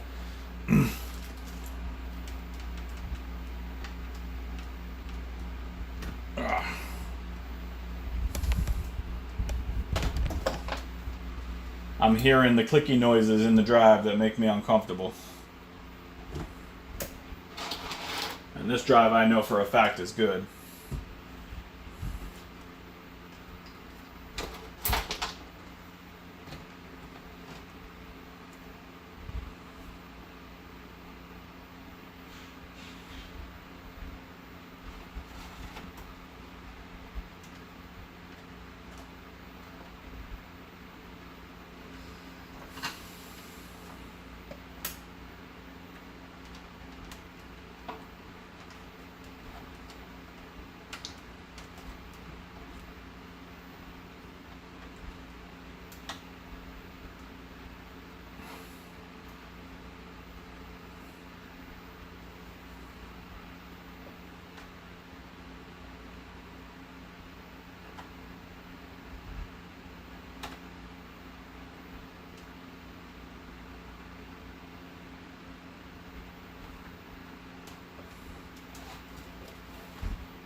Well, let's swap over real quick and let's see if we get the error.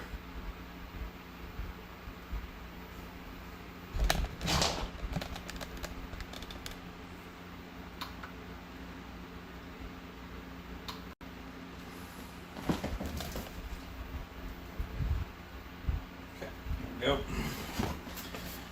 All right.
Not that one either. Alright, so it's not the drive. Oh. Again, Demi, you have bested me.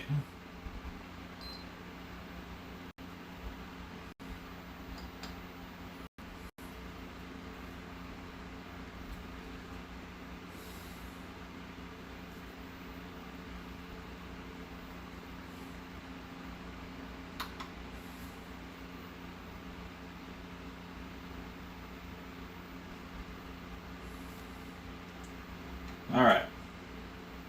Not the drive.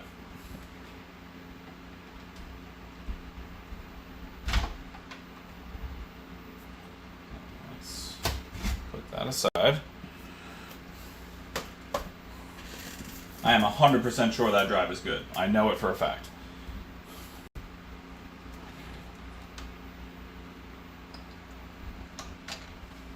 All right.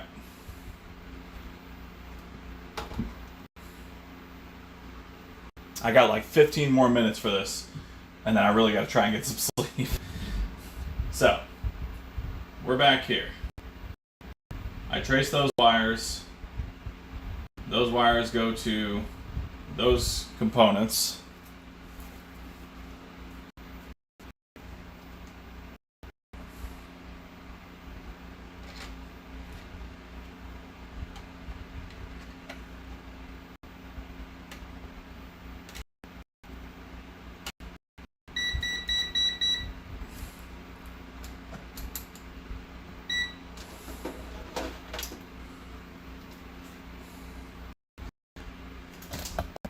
I need to expose some of the copper to make sure continuity is there.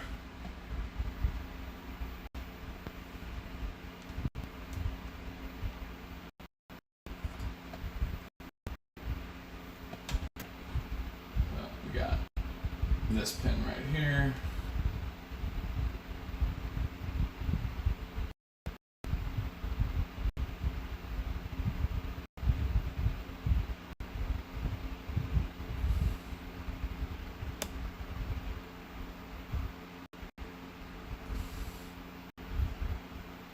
Just gonna run to those vias over there, the two up top.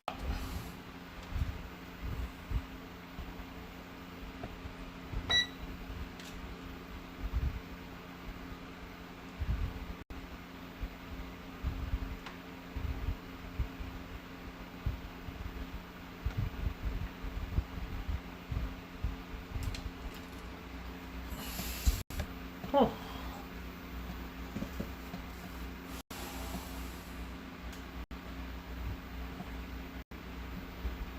Do I need to scrape away some of the conformal cording on the board to get the copper?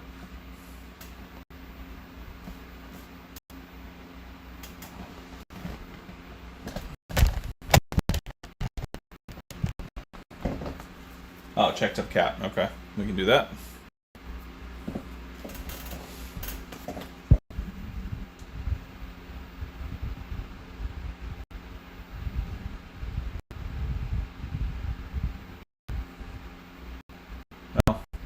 We'll start from the cap and work our way up. Alright, so this one should have continuity. One of these caps, my guess would be this one. Yep.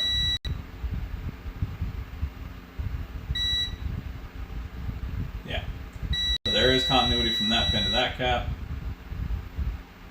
That pin to that cap.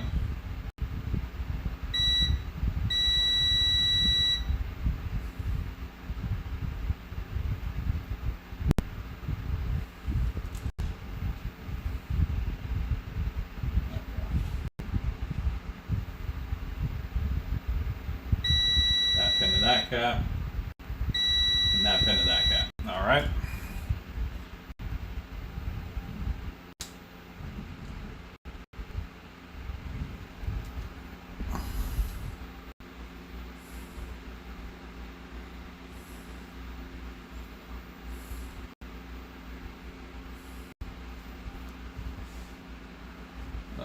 Let me get my scrapey tool.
should be enough.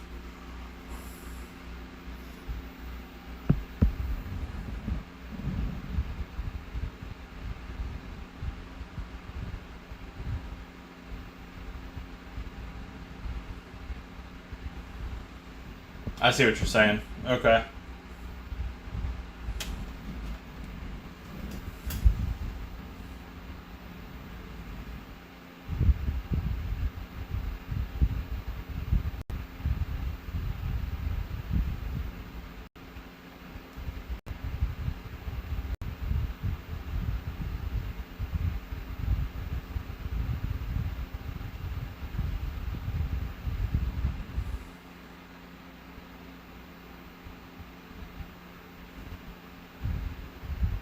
Might need to scrape more away of that, but I'm not getting continuity. I'm going to try and scrape a little bit more away. Refollow that trace as well, just to make sure I'm on the right path, but I'm almost positive I am. Alright, so we got top pin. Follows the top line, runs through that capacitor, runs up this trace.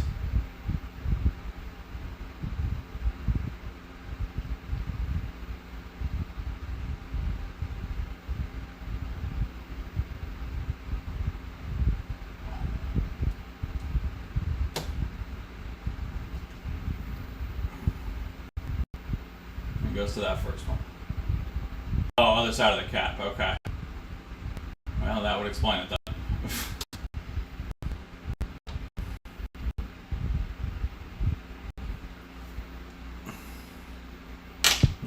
Alright, so other side of this cap to this VF. Yep, full continuity. Yep. Continuous path all the way through.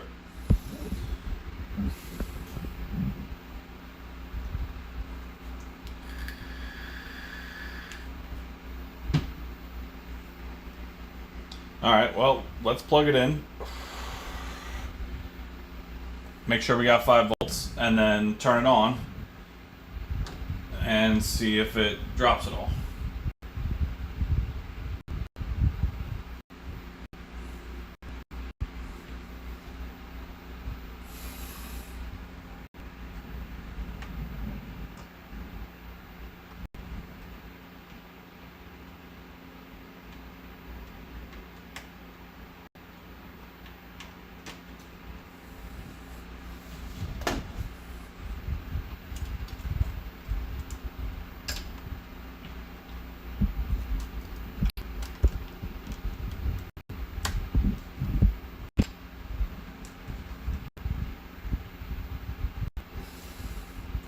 Okay, so do all 3 of them?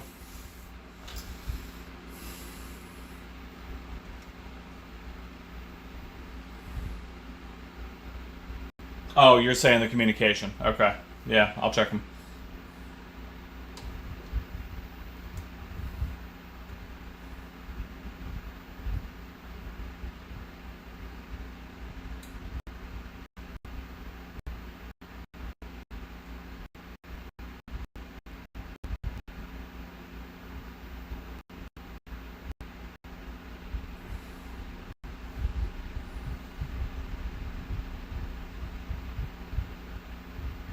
Okay, let me go to those 2. Alright, hang on. Let me just double check continuity real quick.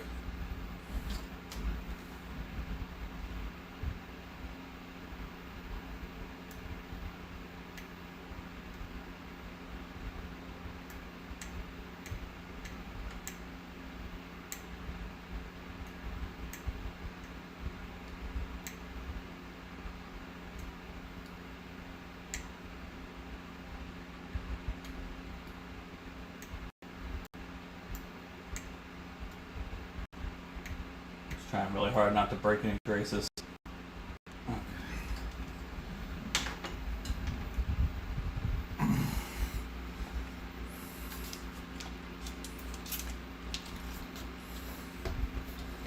Okay.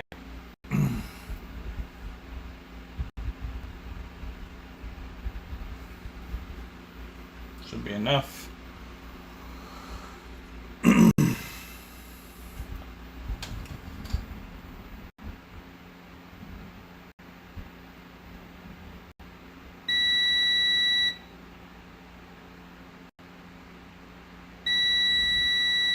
Yep.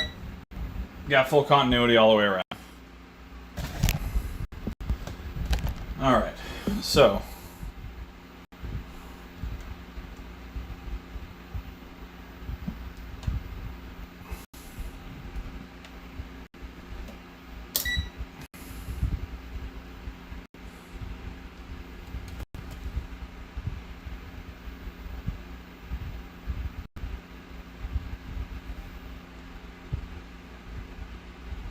alright.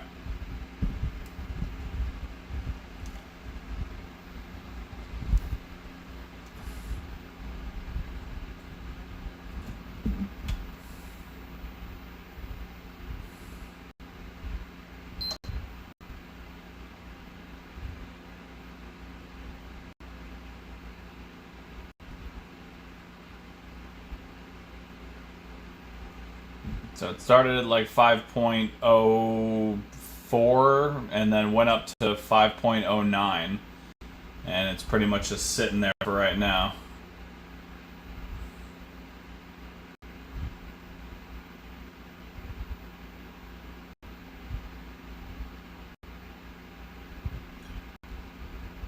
Oh, and then dropped.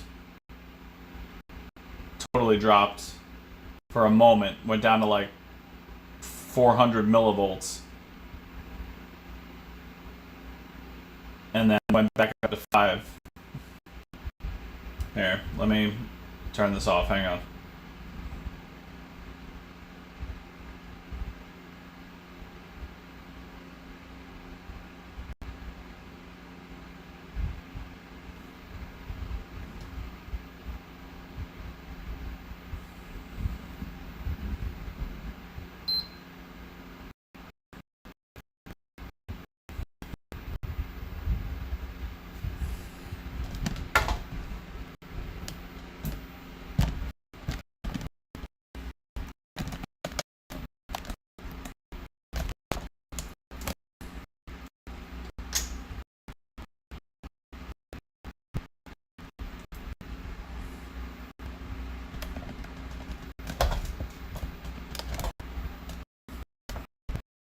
So it looked like the fluctuation happened when the reboot did, but I'll show you what I mean.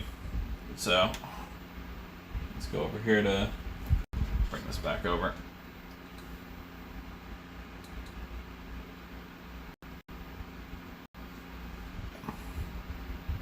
Alright.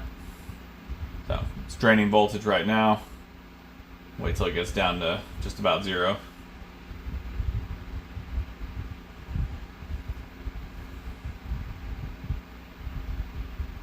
Let that get back down to 0 real quick.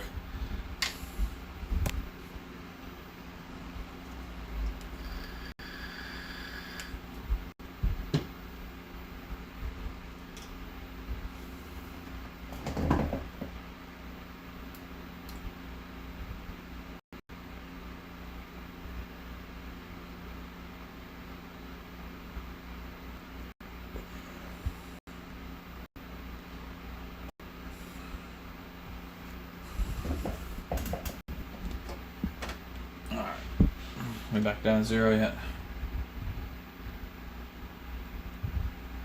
Alright, that's close enough.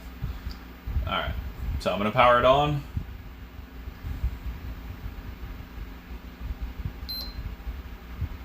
Immediate jump from 5.05 to about 5.09, give or take.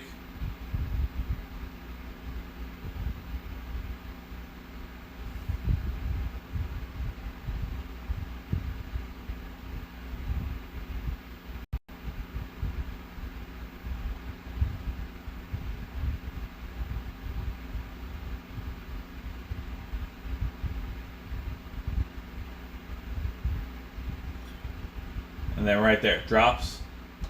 And I hear the hard drive make a noise. I'm guessing that's when the reboot happens.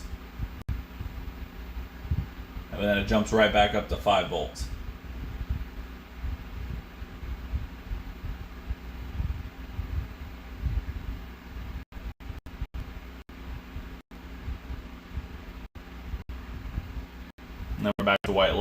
the error message.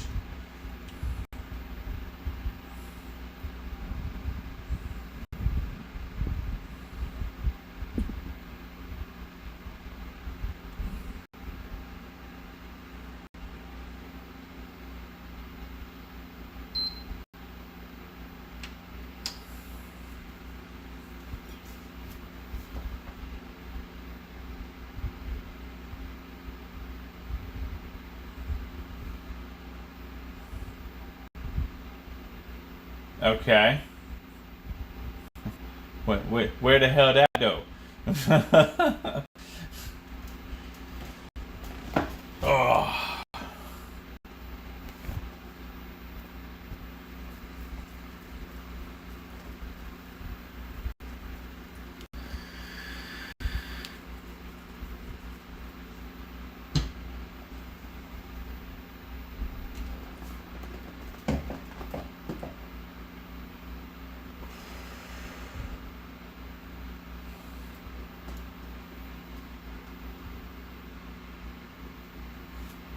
Okay. Oh, here, you know what? I've got a donor board. I think I see what you're talking about. So, yeah, I'm pretty sure this is a little bit different, but I think the chip is the same. So there's the hard drive reader right there. You're talking about this, aren't you? This little chip right here.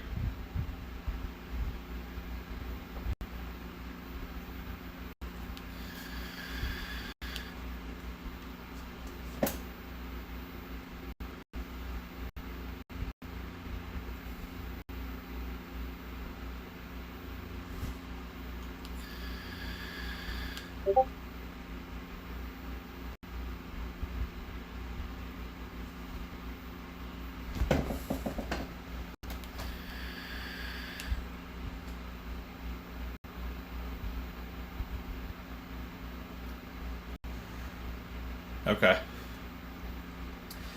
Alright. Well, that's a tomorrow project. Hopefully that fixes it. Worst case, so I'll change that first.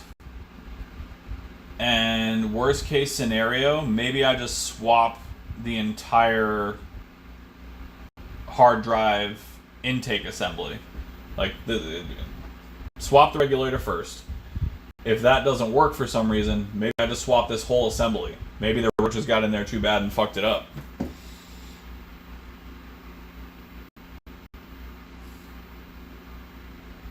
Yeah, I'm down to do a full change on them. I don't care.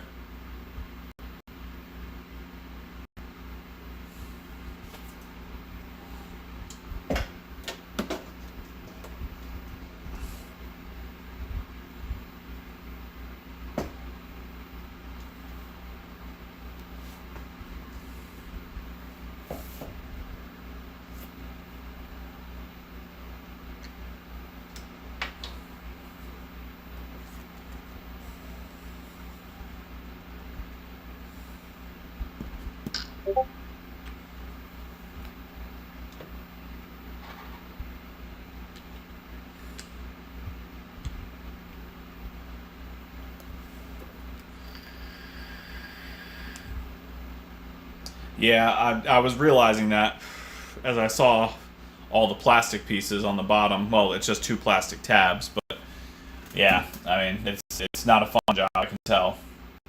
But I had to do an M.2 drive on a PS5, M.2 connector, so wouldn't be the first time I've had to do something like that. Alright, well, that is a tomorrow project. Ugh.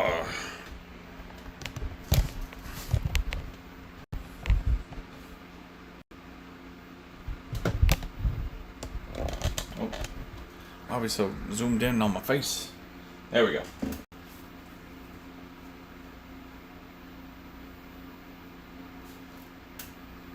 Yeah, that's a good point. Well, hopefully the regulator works. We'll try that first. So, we set out to fix 3 consoles today. We did 2.5. 2.5 seems reasonable. I gave up hope on that PS4. Thank you so much to PLW and Demi you guys came through in the clutch and convinced me to do something I did not want to do because it was the right thing to do. Oh, and I am tired. I'm going to bed. But I will switch out that 5-volt regulator tomorrow, and we'll give it another test, and hopefully it works. If not, then maybe we try the whole assembly. We'll go from there. But it is done. I am done. I'm tired.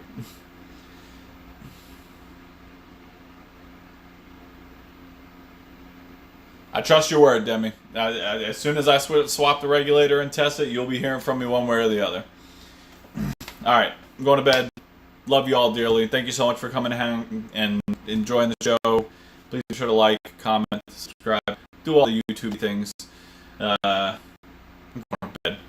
I'll see y'all next week with some new stuff to do. Peace.